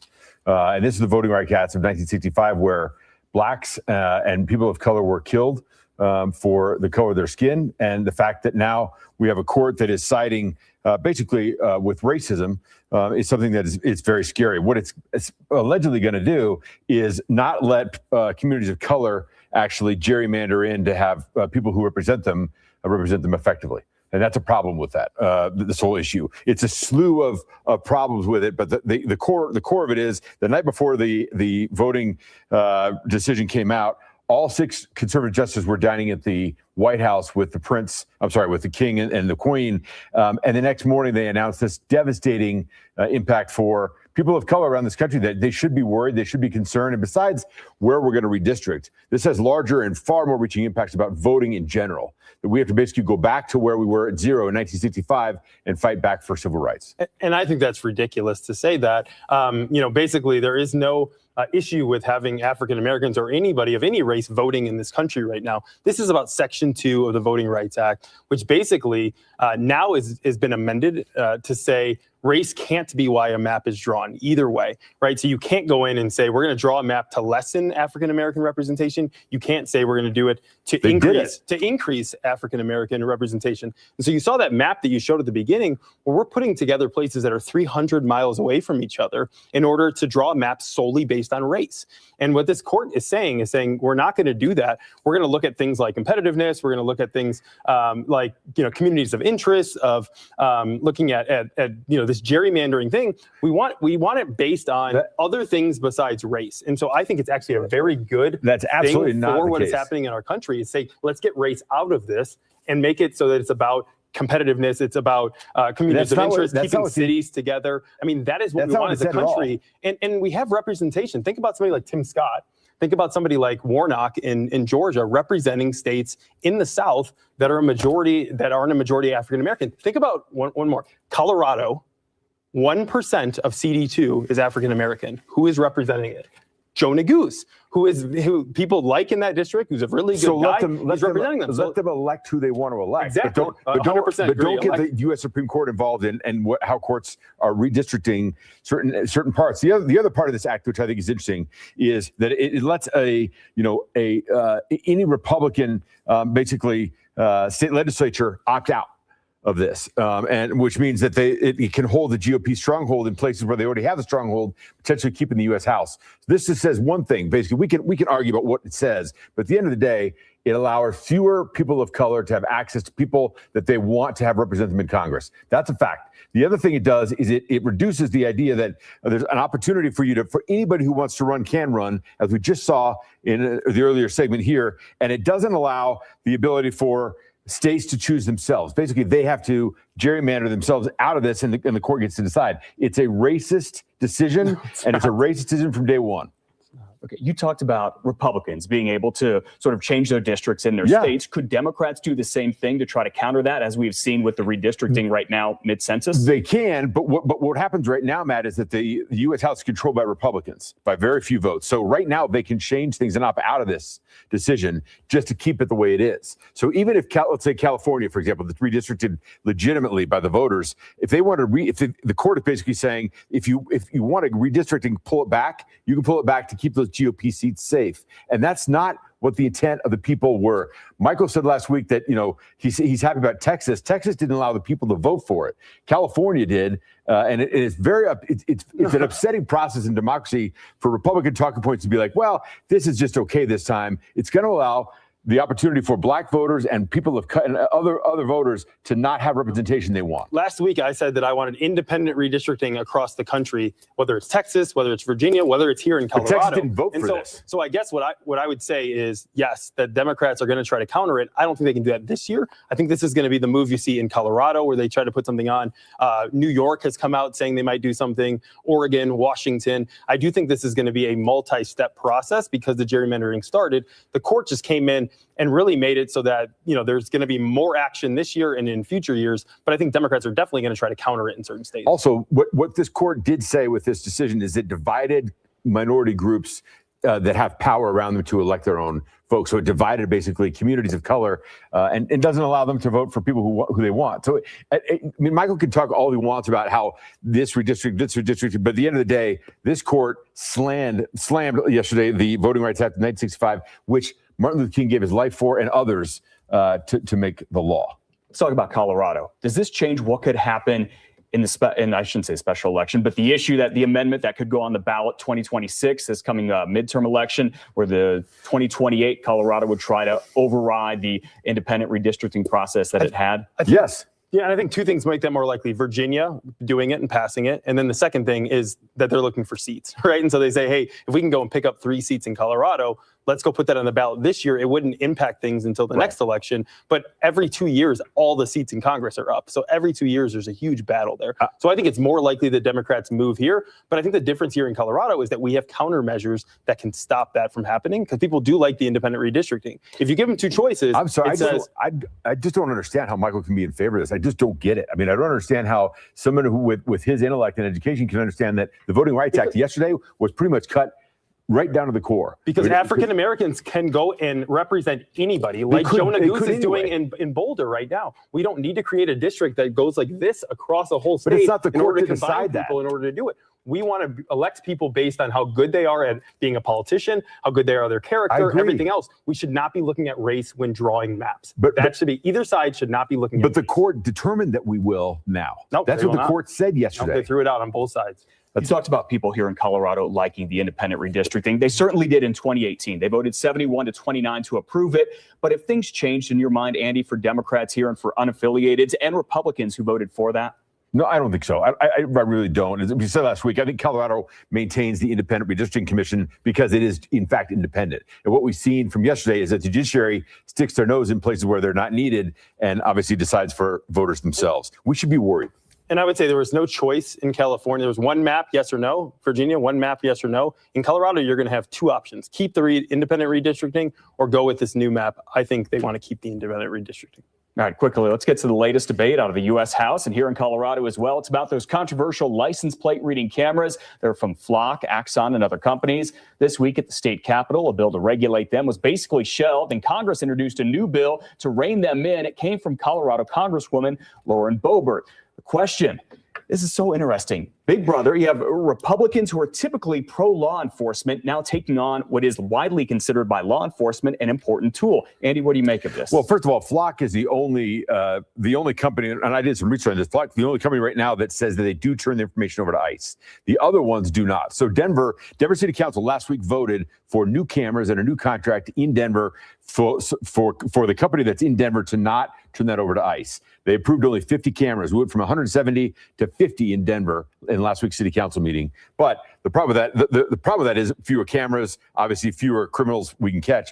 The good thing about it is that it's not turned over to ICE. Quickly, on that point, I had one of the executives from ICE on this show about a month ago. You can watch that entire interview online. He promised that Blacc does not share that data from local governments with ICE unless those local governments approve it to. It's a lie, and I'll tell you exactly why, Matt. So I chair the board of the Cherry Creek Business Improvement District over here in Cherry Creek, and we got rid of the Blacc camera system is in part due to the fact that they do turn that over to ICE. So that's what's controversial about what happened in Denver, what happened in Cherry Creek. So with all due respect to the gentleman that came in here before, that's not true. Blacc would say that they allow the local government, the agency that has it, to control all that data and share it with who they choose. That's what they would say. Michael, quickly. Yeah, I would just say we need to make sure data is protected. But the bill that was in the legislature here, the timeline doesn't work. They said you only have 72 hours to work on this. This is stuff that's used in violent crimes, and we need to be able to have tools. When only 28% of crimes are solved in Colorado, we need more tools in order to do it. So I think that has to be a longer, broader term discussion about privacy in the state. All right, we'll be right back here on Colorado Point of View. Stay there.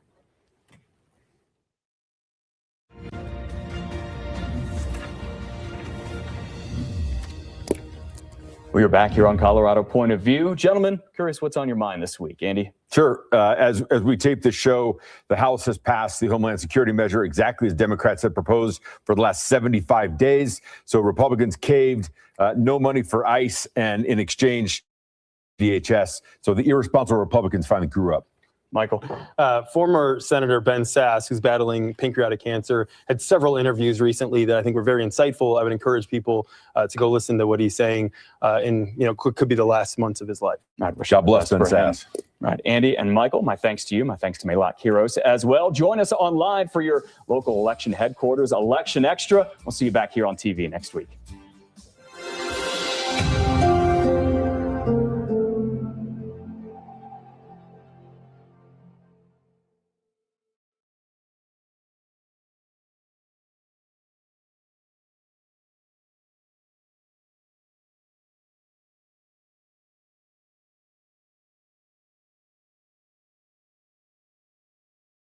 Black woman, just, I don't know, wanted to buy a car. I think I need a new car soon, but I don't like it because it's depreciation.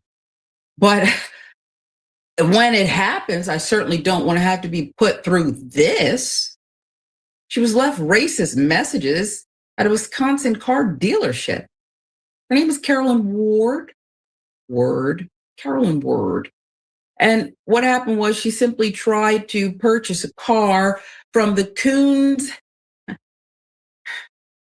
Are you for real? From the Coons dealership in Elkhorn, Wisconsin. I wouldn't step foot in there. And she received this racist gift from a salesperson at the Coons dealership. Word, who purchased 4 cars from the Coons dealership in the past, said she received the text March 25th from a salesman she had never met. Text messages provided to TMJ4 by Word show that the interaction began when the salesman sent a gift of a waving bear asking, "Is this Carolyn?" That's cute. And whether she was still interested in buying a car. I actually wrote, "This is an insult to ask if I'm a bear. You're trying to be like Trump when he posted the Obamas as a monkey?" And I did tell him I was going to report it, Word said. Word said while she was on the phone reporting the incident to a dealership manager, the salesman sent another gift showing a dancing ape in a bathing suit. So see, I heard it. You all may not have heard it. Maybe it's just the voices in my head. But as I read the first part, there were some people out there who were saying, "I think she's just jumping to conclusions. It's a cute little bear." But do you see what happened subsequently? Look at that. Look at that. Dancing ape in a bathing suit. Word said she felt humiliated, furious, violated. Just makes me feel terrible that someone would portray me as an ape dancing, Word said. Word said the lack of any follow-up call from the dealership manager she spoke with added to her frustration. Greater insult was also when I spoke with the manager and he said he would take care of it. And I didn't receive a call saying sorry or it was a mistake, Word said. Well, he did take care of it. He ignored you. He blocked your number and said, "Don't pick up for this lady, AKA dancing ape and bear. We don't want to talk to her." He took care of it. That's how they took care of it. After not receiving an immediate apology from the manager, Word hired civil rights attorney William Sultan. Oh, here we go again. It's Coons. It's racist conduct, no apology, no follow through, Sultan said. This is common racist imagery. Everyone knows it. Everyone knows that it's wrong, and you should expect someone to be fired. You should expect an apology. Hell, I'd expect a free car. Mike Coons is the regional manager for Coons Auto Group. Folks, can we acknowledge the elephant in the room? I don't care if the last name is Coons. We have to talk about this. I don't care that the last name is Coons. When you're coming together and you're saying, let's form a family business, I know, car dealership. We can't, you got to think of something different. I once worked with use your mother's maiden name. That's part.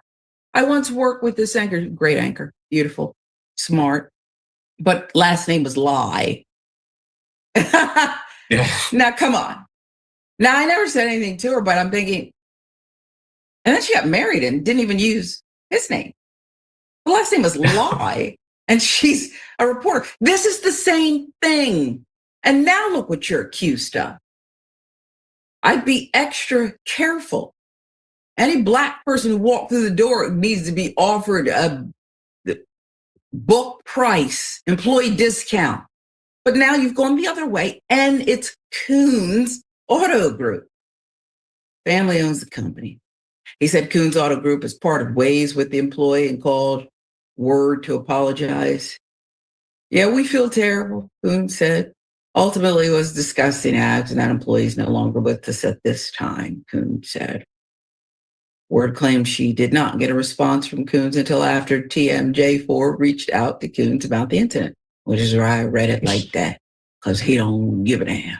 You understand? If he did, this wouldn't have happened in the first place, because when your name is on the marquee and you're passionate about people and the service industry, no employee does this because they know they're going to catch one. Not what we do here. You dig? You ever go to Costco and see how pretty much everybody treats you the same? Quality assurance. Everything's great.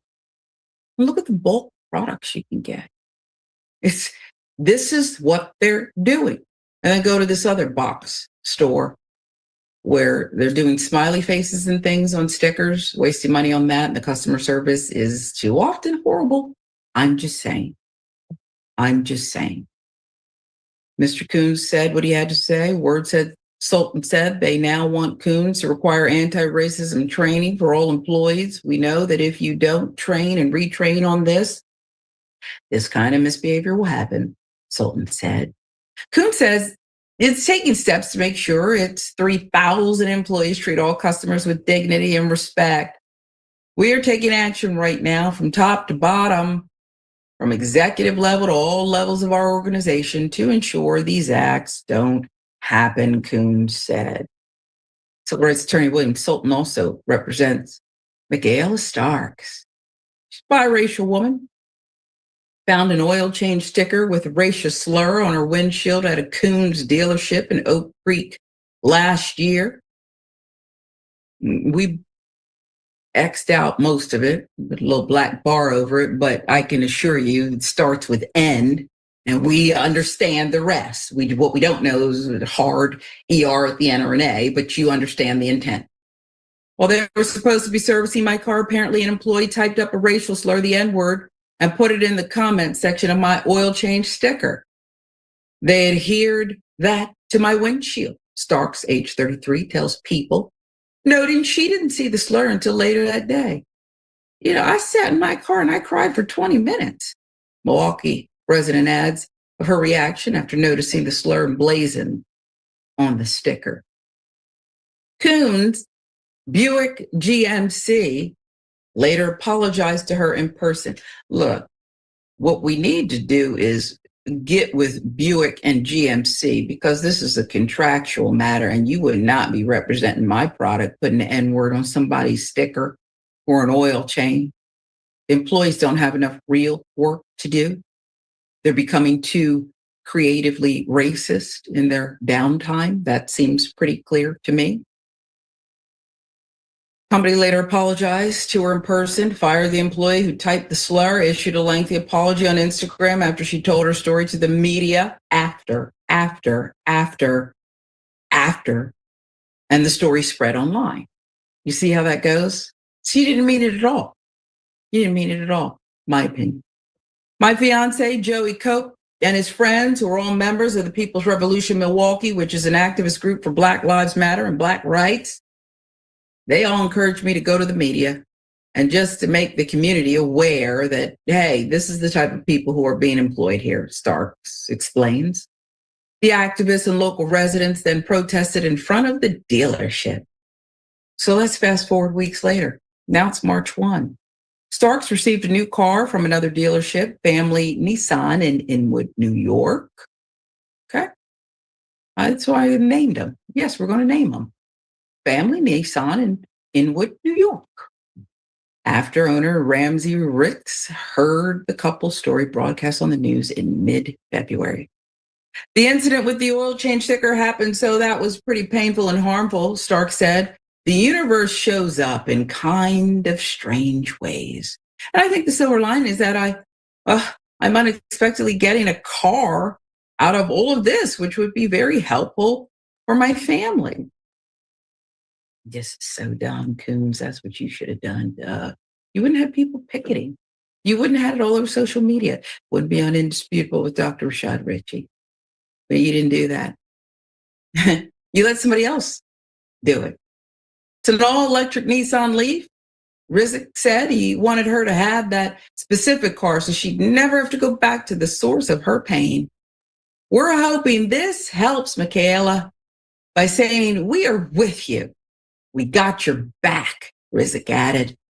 Even though she's in Wisconsin and we're in New York, we're still family. Now, do you see that? I don't know if they have some kind of a PR machine that's taught the family there in New York and the owner, Rizek, about how to treat a customer and make people feel good and remember their name and keep coming back and to capitalize and turn something negative into positive, lemons into lemonade. I want to give them all the credit in the world, but I will tell you, Jamie, that this was an easy call. This is so easy.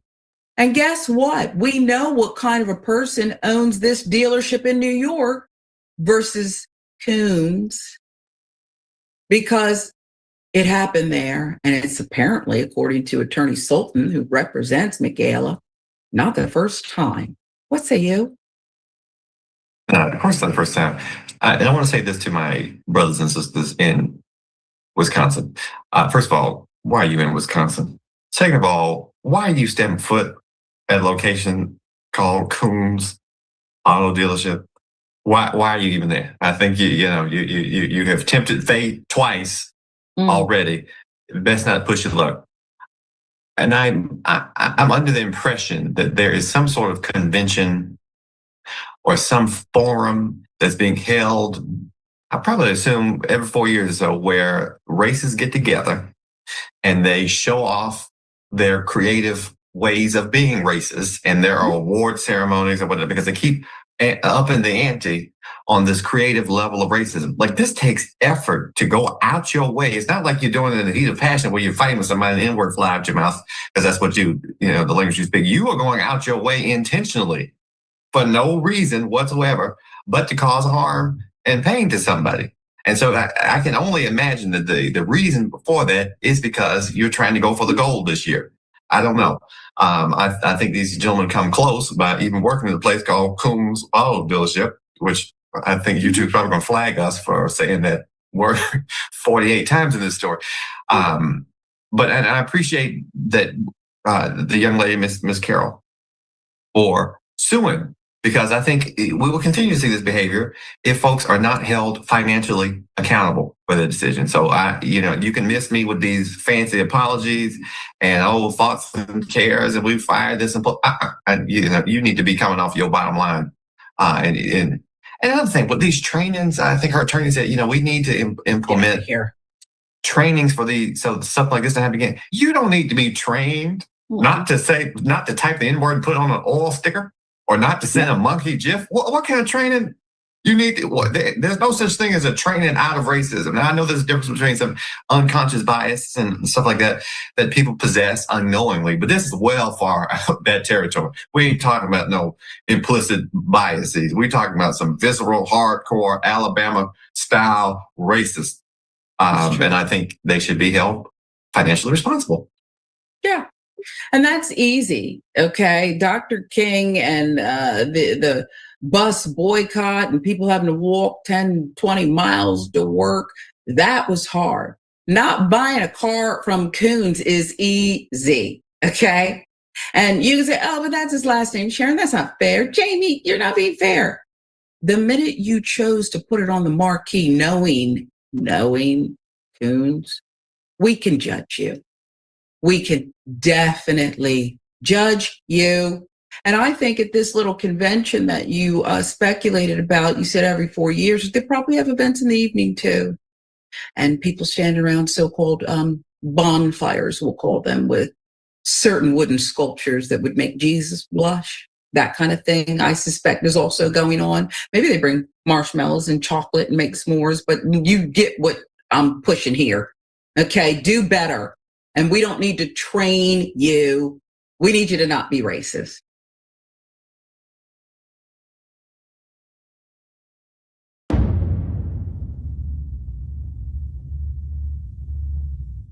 Who was the one celebrity that you met that you didn't have a good experience with? Well, like I told you, what your prayer was for. You ain't gonna believe this. But yeah, I wasn't impressed with him, but I am very impressed with his acting. I love everything he's ever acted in. I love everything he did. I've followed him. I've looked at him. I can say nothing bad about him. But one-on-one, he's not somebody I want to ask his autograph for. Because he was so, I just don't want to say anything bad about him because I like his acting, but yeah, I won't tell you what we went through, but I'm going to say Denzel Washington. He's not somebody I will walk up and ask for an autograph ever again, ever again. But I love his acting. I like the way he treats his wife. I think he puts his wife into everything, and I think that's very nice, you know. But nope.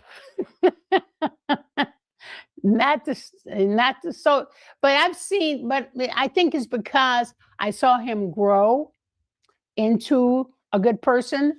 He wasn't really a nice person. I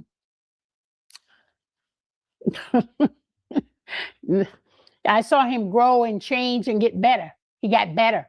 He really got better. Yeah. He respects his wife. He puts his wife in everything. Wonderful. But before that, there's a lot of growing up to do.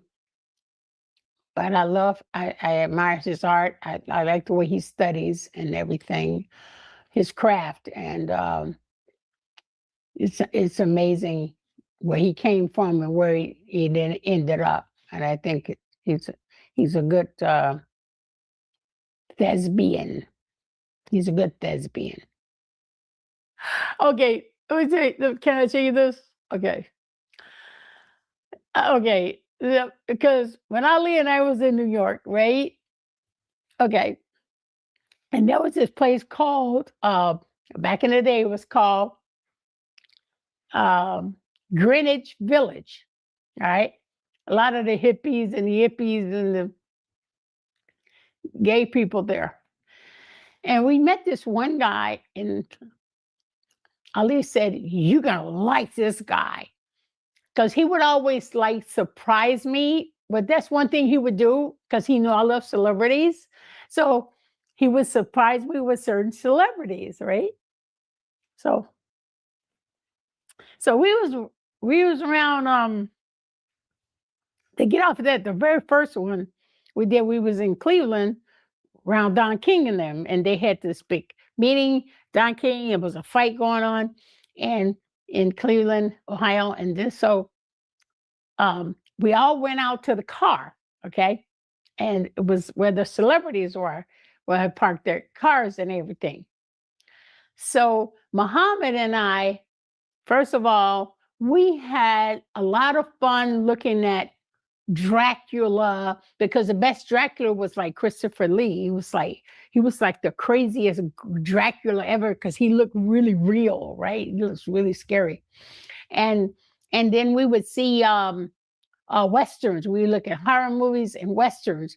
And you know how the westerns and everybody, they start talking trash, and the guy said, let's do a showdown, and everybody start getting out of the way so they won't get shot.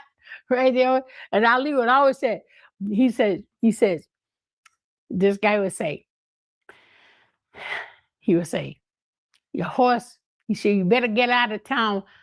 You better get out of town fast, and your horse better be fast. And so we were looking, and we turned out it was Wyatt Earp. So rioters in town. He's gonna shoot everybody, right? Wyatt Earp. And the guy who played Wyatt Earp at that time was named Hugh O'Brien. Very handsome white guy with the big black hat and everything. And I used to love to see Wyatt Earp come to town and get rid of all the bad guys. So, and I know his voice. I hear Wyatt Earp's coming. He said, "Yeah, you better get out of town." You know? So when we got married, it was in Chicago. It was in a house, and somebody gave us a house to have. You're going to be married to this sister. We're going to have to give you a house. So we had this house on 85th and Jeffrey. And nice little house, blue velvet and everything, blue and everything. Right on 85th and Jeffrey, right on Main Street. So I was waiting for my husband to come home one night. It was like 3 a.m. I said, "Oh, I got to get up and fix some coffee for him." Somebody wants coffee. So I lay on the couch. Okay. And then there was a kitchen right there. And Ali, when he come home, he'd come through the garage and come from the kitchen, turn the kitchen light on, and he'd come in, right? And then I'd be in the couch and I'd get up and go fix him some coffee, right? So I'm laying on sleep. I'm sleeping on the couch. And then I heard this guy say, my name was Belinda at the time. He said, Belinda, you better get out of town. Your horse better be fast. And I go, that's not Ali. You know, I know who that was. It sounded like Wyatt Earp. And I go, what did you say? And he said, you better get out of town. Your horse better be fast. I said, oh my God. And I turned around and I saw Wyatt Earp standing like this in my kitchen, right? and they go, Wyatt Earp. And Ali hit the switch on the light and it was Hugh O'Brien in my kitchen, right? And I'm going, oh my God. And I swear, I think I jumped up so high, I think I touched the ceiling. But instead of me running toward Hugh O'Brien, I went toward the dining room window to see if his horse was outside. That was terrible. Anyway, then I went over and I hugged him. I said, what are you doing? He says, well, Hugh O'Brien said, well, I'm in town. I'm at the Chicago Theater. I did a play here, downtown Chicago, and your husband wanted me to bring you all the way to your house to see you because he told me you like Hugh O'Brien. Now, that was one incident. The other incident, I was in Cleveland, Ohio. And Ali said, Kalila, go over there, see that tall gentleman over there with the little Sherlock Holmes coat on? Just touch him and tell him I want to see him for a second. I said, a tall guy with the English coat. And he said, yeah. So I go over there and I tapped him on the shoulder and he turns around and this Dracula thing go, wah, like that. And it was Christopher Lee, Dracula. And I screamed. And I go, oh my God, Ali, you shouldn't have done that to me. And that's how he would surprise me all the time. So when we was going back to Greenwich Village, he said, my wife's gonna love this. He said, we're going to somebody's house. And we go into Greenwich Village, into this apartment building, and we go in, there's books everywhere, just books and books. And little black man sitting at a desk. And you know who that man was? And he said, hello, how are you? Very properly. And you know who that man was? I screamed and almost fainted. It was James Baldwin, the writer. Activist, writer, you name it. And he sit there and just talked about this and talked about that. And I'm like, oh my goodness. And I couldn't believe it. I said, can I have your autograph? And he said, yes, I'll give you an autograph. And he spoke so properly. And the only person I knew that spoke that properly, I didn't realize that he was gay. Gay people speak proper at that time. They just spoke perfect English. And I just thought they just spoke proper. I didn't think about them being gay or anything. I just thought they were proper. I got a cousin like that. Anyway, so I got to learn who James Baldwin was. And it was a big historical moment. And another thing, that's what Ali used to do, surprise me with celebrities. I got a kick out of that. Mm-hmm. Building's doors. Some marchers managed to get inside, and now the institute itself is surrounded. What happens next is documented in congressional testimony, military reports, and eyewitness accounts, and it's medieval in its brutality. The police and the mob fire into the building, through the windows, through the doors. Men inside are shot while huddled against walls, while trying to find cover, while trying to surrender. And here's the detail that gets me every time. People who waved white handkerchiefs, the universal sign of surrender, were shot anyway. Men who raised their hands and walked out the door were beaten, clubbed, and some were shot dead in the street.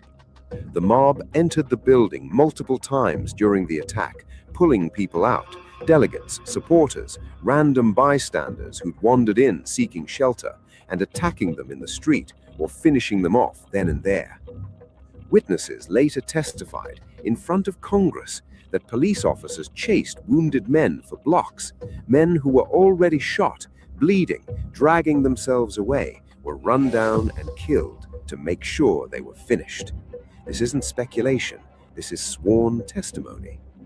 The attack lasted for hours, not minutes, hours. The federal troops that General Baird had requested permission to deploy, still in their barracks, no authorization ever came. Thomas Conway, who served as the assistant commissioner of the Freedmen's Bureau, arrived on the scene while it was still happening. He described seeing bodies in the street. He described police officers he recognized. Police officers, men with badges, agents of the law, participating actively in the killing. It wasn't until evening that federal soldiers finally moved in. Martial law was declared. The killing stopped. And when the soldiers walked through the Mechanics Institute, through the building where the convention had been held, they found blood on the floors, bullet holes in the walls, overturned furniture, and bodies. The official death toll, 38 killed, 34 black, 3 white Republican delegates, 1 white protester, over 146 wounded, about 200 arrested, mostly black men, the victims, arrested by the same police who had just massacred them. But here's what the official numbers almost certainly miss. Historians like Gilles Vandal estimate 40 to 50 black Americans killed, with some accounts, including congressional testimony, suggesting the real number was close to 200 when you count those who died of wounds in the following days and those whose deaths were never officially recorded. Because in 1866 in Louisiana, the people keeping the records were the same people who committed the massacre. General Philip Sheridan, the commanding U.S. military general for the region, was in Texas when it happened. When he returned to New Orleans and reviewed what had occurred, he wrote a report to Ulysses S. Grant at the War Department, and his words, even 160 years later, hit hard. He wrote that the peaceful delegates and their supporters had been attacked with firearms, clubs, and knives in a manner so unnecessary and atrocious as to compel me to say that it was murder. And then he wrote the line that became the definitive verdict on what happened. It was no riot, it was an absolute massacre by the police, which was not excelled in murderous cruelty by that of Fort Pillow. It was a murder that the mayor and police of the city perpetrated without the shadow of necessity. He compared it to Fort Pillow. Fort Pillow was the 1864 massacre where Confederate soldiers slaughtered surrendering black Union soldiers. Philip Sheridan, a Civil War general, a man who had seen real combat, said what happened in New Orleans was just as bad. The police of a major American city committed a massacre against unarmed civilians trying to expand voting rights, and the president knew it might happen and deliberately withheld the military protection that could have stopped it. Here's where it gets almost darkly fascinating, because within hours of the massacre, the propaganda war started. Louisiana's white supremacist newspapers did not miss a beat. The New Orleans Times ran stories blaming the black marchers for starting the violence. The riot was commenced in every instance by Negroes, spurred on by white men, they wrote. They called it a justified police response to an insurrection. Sound familiar? The victims get blamed for their own massacre. The people who were shot while waving white handkerchiefs are reframed as dangerous agitators who brought it on themselves. But here's what was different in 1866 that wasn't different in earlier massacres: the telegraph. For the first time in American history, reporters could transmit detailed dispatches across the country almost instantly. Northern newspapers, the New York Tribune, the New York Times, were getting eyewitness accounts, military telegrams, first-hand reports from their correspondents in New Orleans within hours of the massacre. And the contrast between the Southern spin and what actually happened was so jarring, so obvious, so documented, that it created a credibility earthquake in the North. People who had been exhausted by the war, people who just wanted things to go back to normal, who were willing to let Johnson's soft reconstruction play out, read about Black Union veterans being shot in the street while waving white flags, and said, enough. The political cartoonist Thomas Nast, the man who is largely responsible for inventing the visual language of American political cartoons, drew a piece for Harper's Weekly that became one of the most famous cartoons of the 19th century. He depicted President Andrew Johnson as a Roman emperor in full toga, sitting on a throne, watching impassively as Black Christian martyrs were being slaughtered in the arena below. The arena is labeled New Orleans. Johnson's soldiers, labeled Monroe Police, the Confederate soldiers in blue uniforms. It was brutal, it was clear, and it reached hundreds of thousands of readers. Andrew Johnson, for his part, tried to distance himself. He claimed the convention had been illegal. He said the violence was unfortunate but understandable given the provocation. He was in the middle of his Swing Around the Circle tour, a whistle-stop campaign across the country to build public support for his Reconstruction policies when the massacre happened. The crowds he was speaking to, they already knew what had happened, and they were furious. Johnson's approval in the North cratered, and the political fallout was immediate and massive. In the 1866 midterm elections, held just a few months after the massacre, the radical Republicans won a supermajority in both the House and the Senate. We're talking 77% of congressional seats, enough to override any presidential veto, which is exactly what they started doing. Within months, Benjamin Butler, a congressman from Massachusetts, was already drafting articles of impeachment against Johnson, with the New Orleans massacre listed as one of the specific charges. He accused Johnson of unlawfully, corruptly, and wickedly confederating and conspiring with Mayor Monroe and others in connection with the massacre. Johnson was eventually impeached in 1868, primarily over a different issue, the Tenure of Office Act, but the New Orleans massacre was part of the congressional report recommending impeachment. It was listed as the 16th of 17 acts of presidential malfeasance. The report described the massacre as the murder of loyal citizens in New Orleans by a Confederate mob pretending to act as a police. And then came the laws. The Reconstruction Acts of 1867, passed over Johnson's veto, divided the former Confederate states into 5 military districts, placed them under direct federal military control, and required them to ratify new state constitutions that guaranteed Black men the right to vote before they could be readmitted to the Union. Louisiana was placed in the 5th Military District, commanded by, you guessed it, General Philip Sheridan. One of his first acts, he removed Mayor Monroe from office, fired the state attorney general, dismissed a judge, replaced them all with Republicans. The man who orchestrated the massacre lost his job to the general who called it a massacre.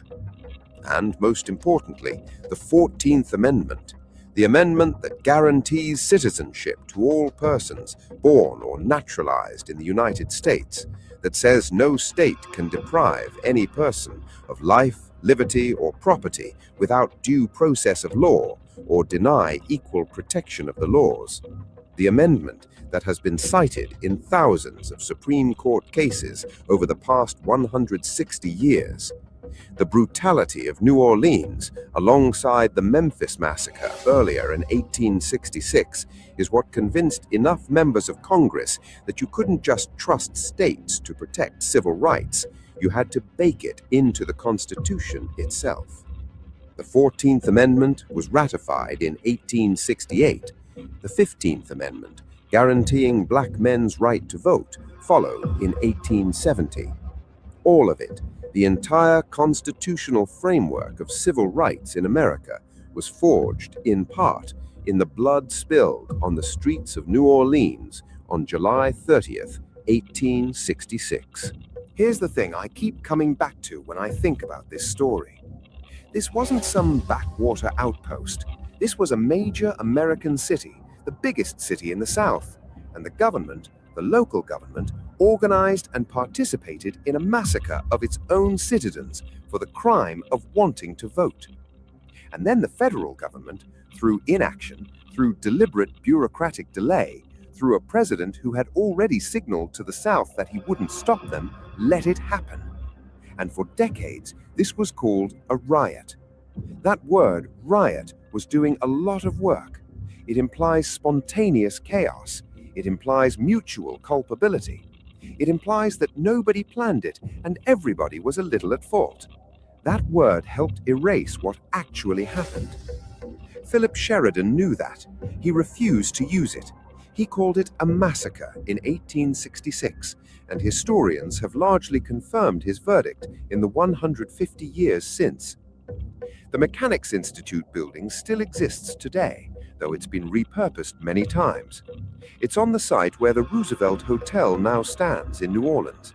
There is no major monument, no national recognition on the scale of what happened there. But here's the twist, and I mean this seriously. The people who died in that building, on those streets, on July 30th, 1866, won. Not immediately, not without another 100 years of brutal, ongoing struggle, but the political earthquake their deaths produced, the constitutional amendments that are still the backbone of American civil rights law today. They were killed trying to expand democracy, and their deaths made democracy's expansion impossible to stop. That's not a comfortable story. It's not a triumphant story. It's a story about how progress is paid for in blood and outrage and the refusal to let something be called anything other than what it was. A massacre. Planned by the mayor, executed by the police, enabled by the president. And one military general far away in Texas when it happened, he came back, looked at what his country had done, and wrote the truth. It was no riot. It was an absolute massacre. If this is the first time you're hearing about the New Orleans massacre of 1866, I get it. Most people have. Drop a comment below. I appreciate y'all tapping in. I'm going to end the live now. We've got 7 hours. That's more than enough. So shout out to Claude for coming through. Shout out to America since 1776. Shout out to Cow Dog coming through again. Shout out to Battle Zone. Shout out to Danielle Gentry. Genty. Shout out to Immoral Cole. Shout out to Sarah. Shout out to Jen. Shout out to a whole bunch of people. We got a bunch of people that tapped in tonight. I appreciate all y'all. Jen, Dondi, Church. Make sure y'all check out Church. Make sure y'all sub up his channel. Signal Corpse. Who else is in here? Goddess Nobby.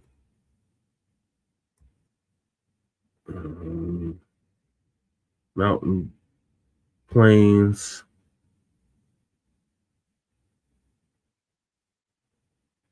Kukizi. Cut from a different cloth. Banana. Twin. Who is this? Anthony something. Who is this person? Anthony something. Anthony Flint. Appreciate you tapping in. Make sure y'all subscribe. Make sure y'all hit that like and subscribe button on your way out. And I think that was everybody. And Shabaka, of course, Mr. Sandman crept on me too. But I'm gonna have to close it out. So I appreciate y'all staying up late. Anybody that I didn't mention, I apologize. Touch it to my heart, not my mind. And I will catch y'all later on today after City Council for Frontline Black News, Season 6, Episode 24, Part 3. So in the meantime, make sure y'all like and subscribe to all of our platforms, Frontline Black News on YouTube and Facebook, The Revolutionary Agenda on YouTube and Facebook. Oh, the Lunatic Libertarian, appreciate you tapping in. James, appreciate you tapping in. The Indiana dude who tapped in. And anybody that was speaking and not speaking that tapped in as well. I think I got everybody. Yeah. So I'll see y'all at the City Council for Frontline Black News. So peace, love, light, reparations and separations and delineations and Black empowerment. Jay Nkrumah, Jesse Paris on the ballot for House District 8 here in the state of Colorado, signing out from the mile high income and illegal migrant flooded city. Peace.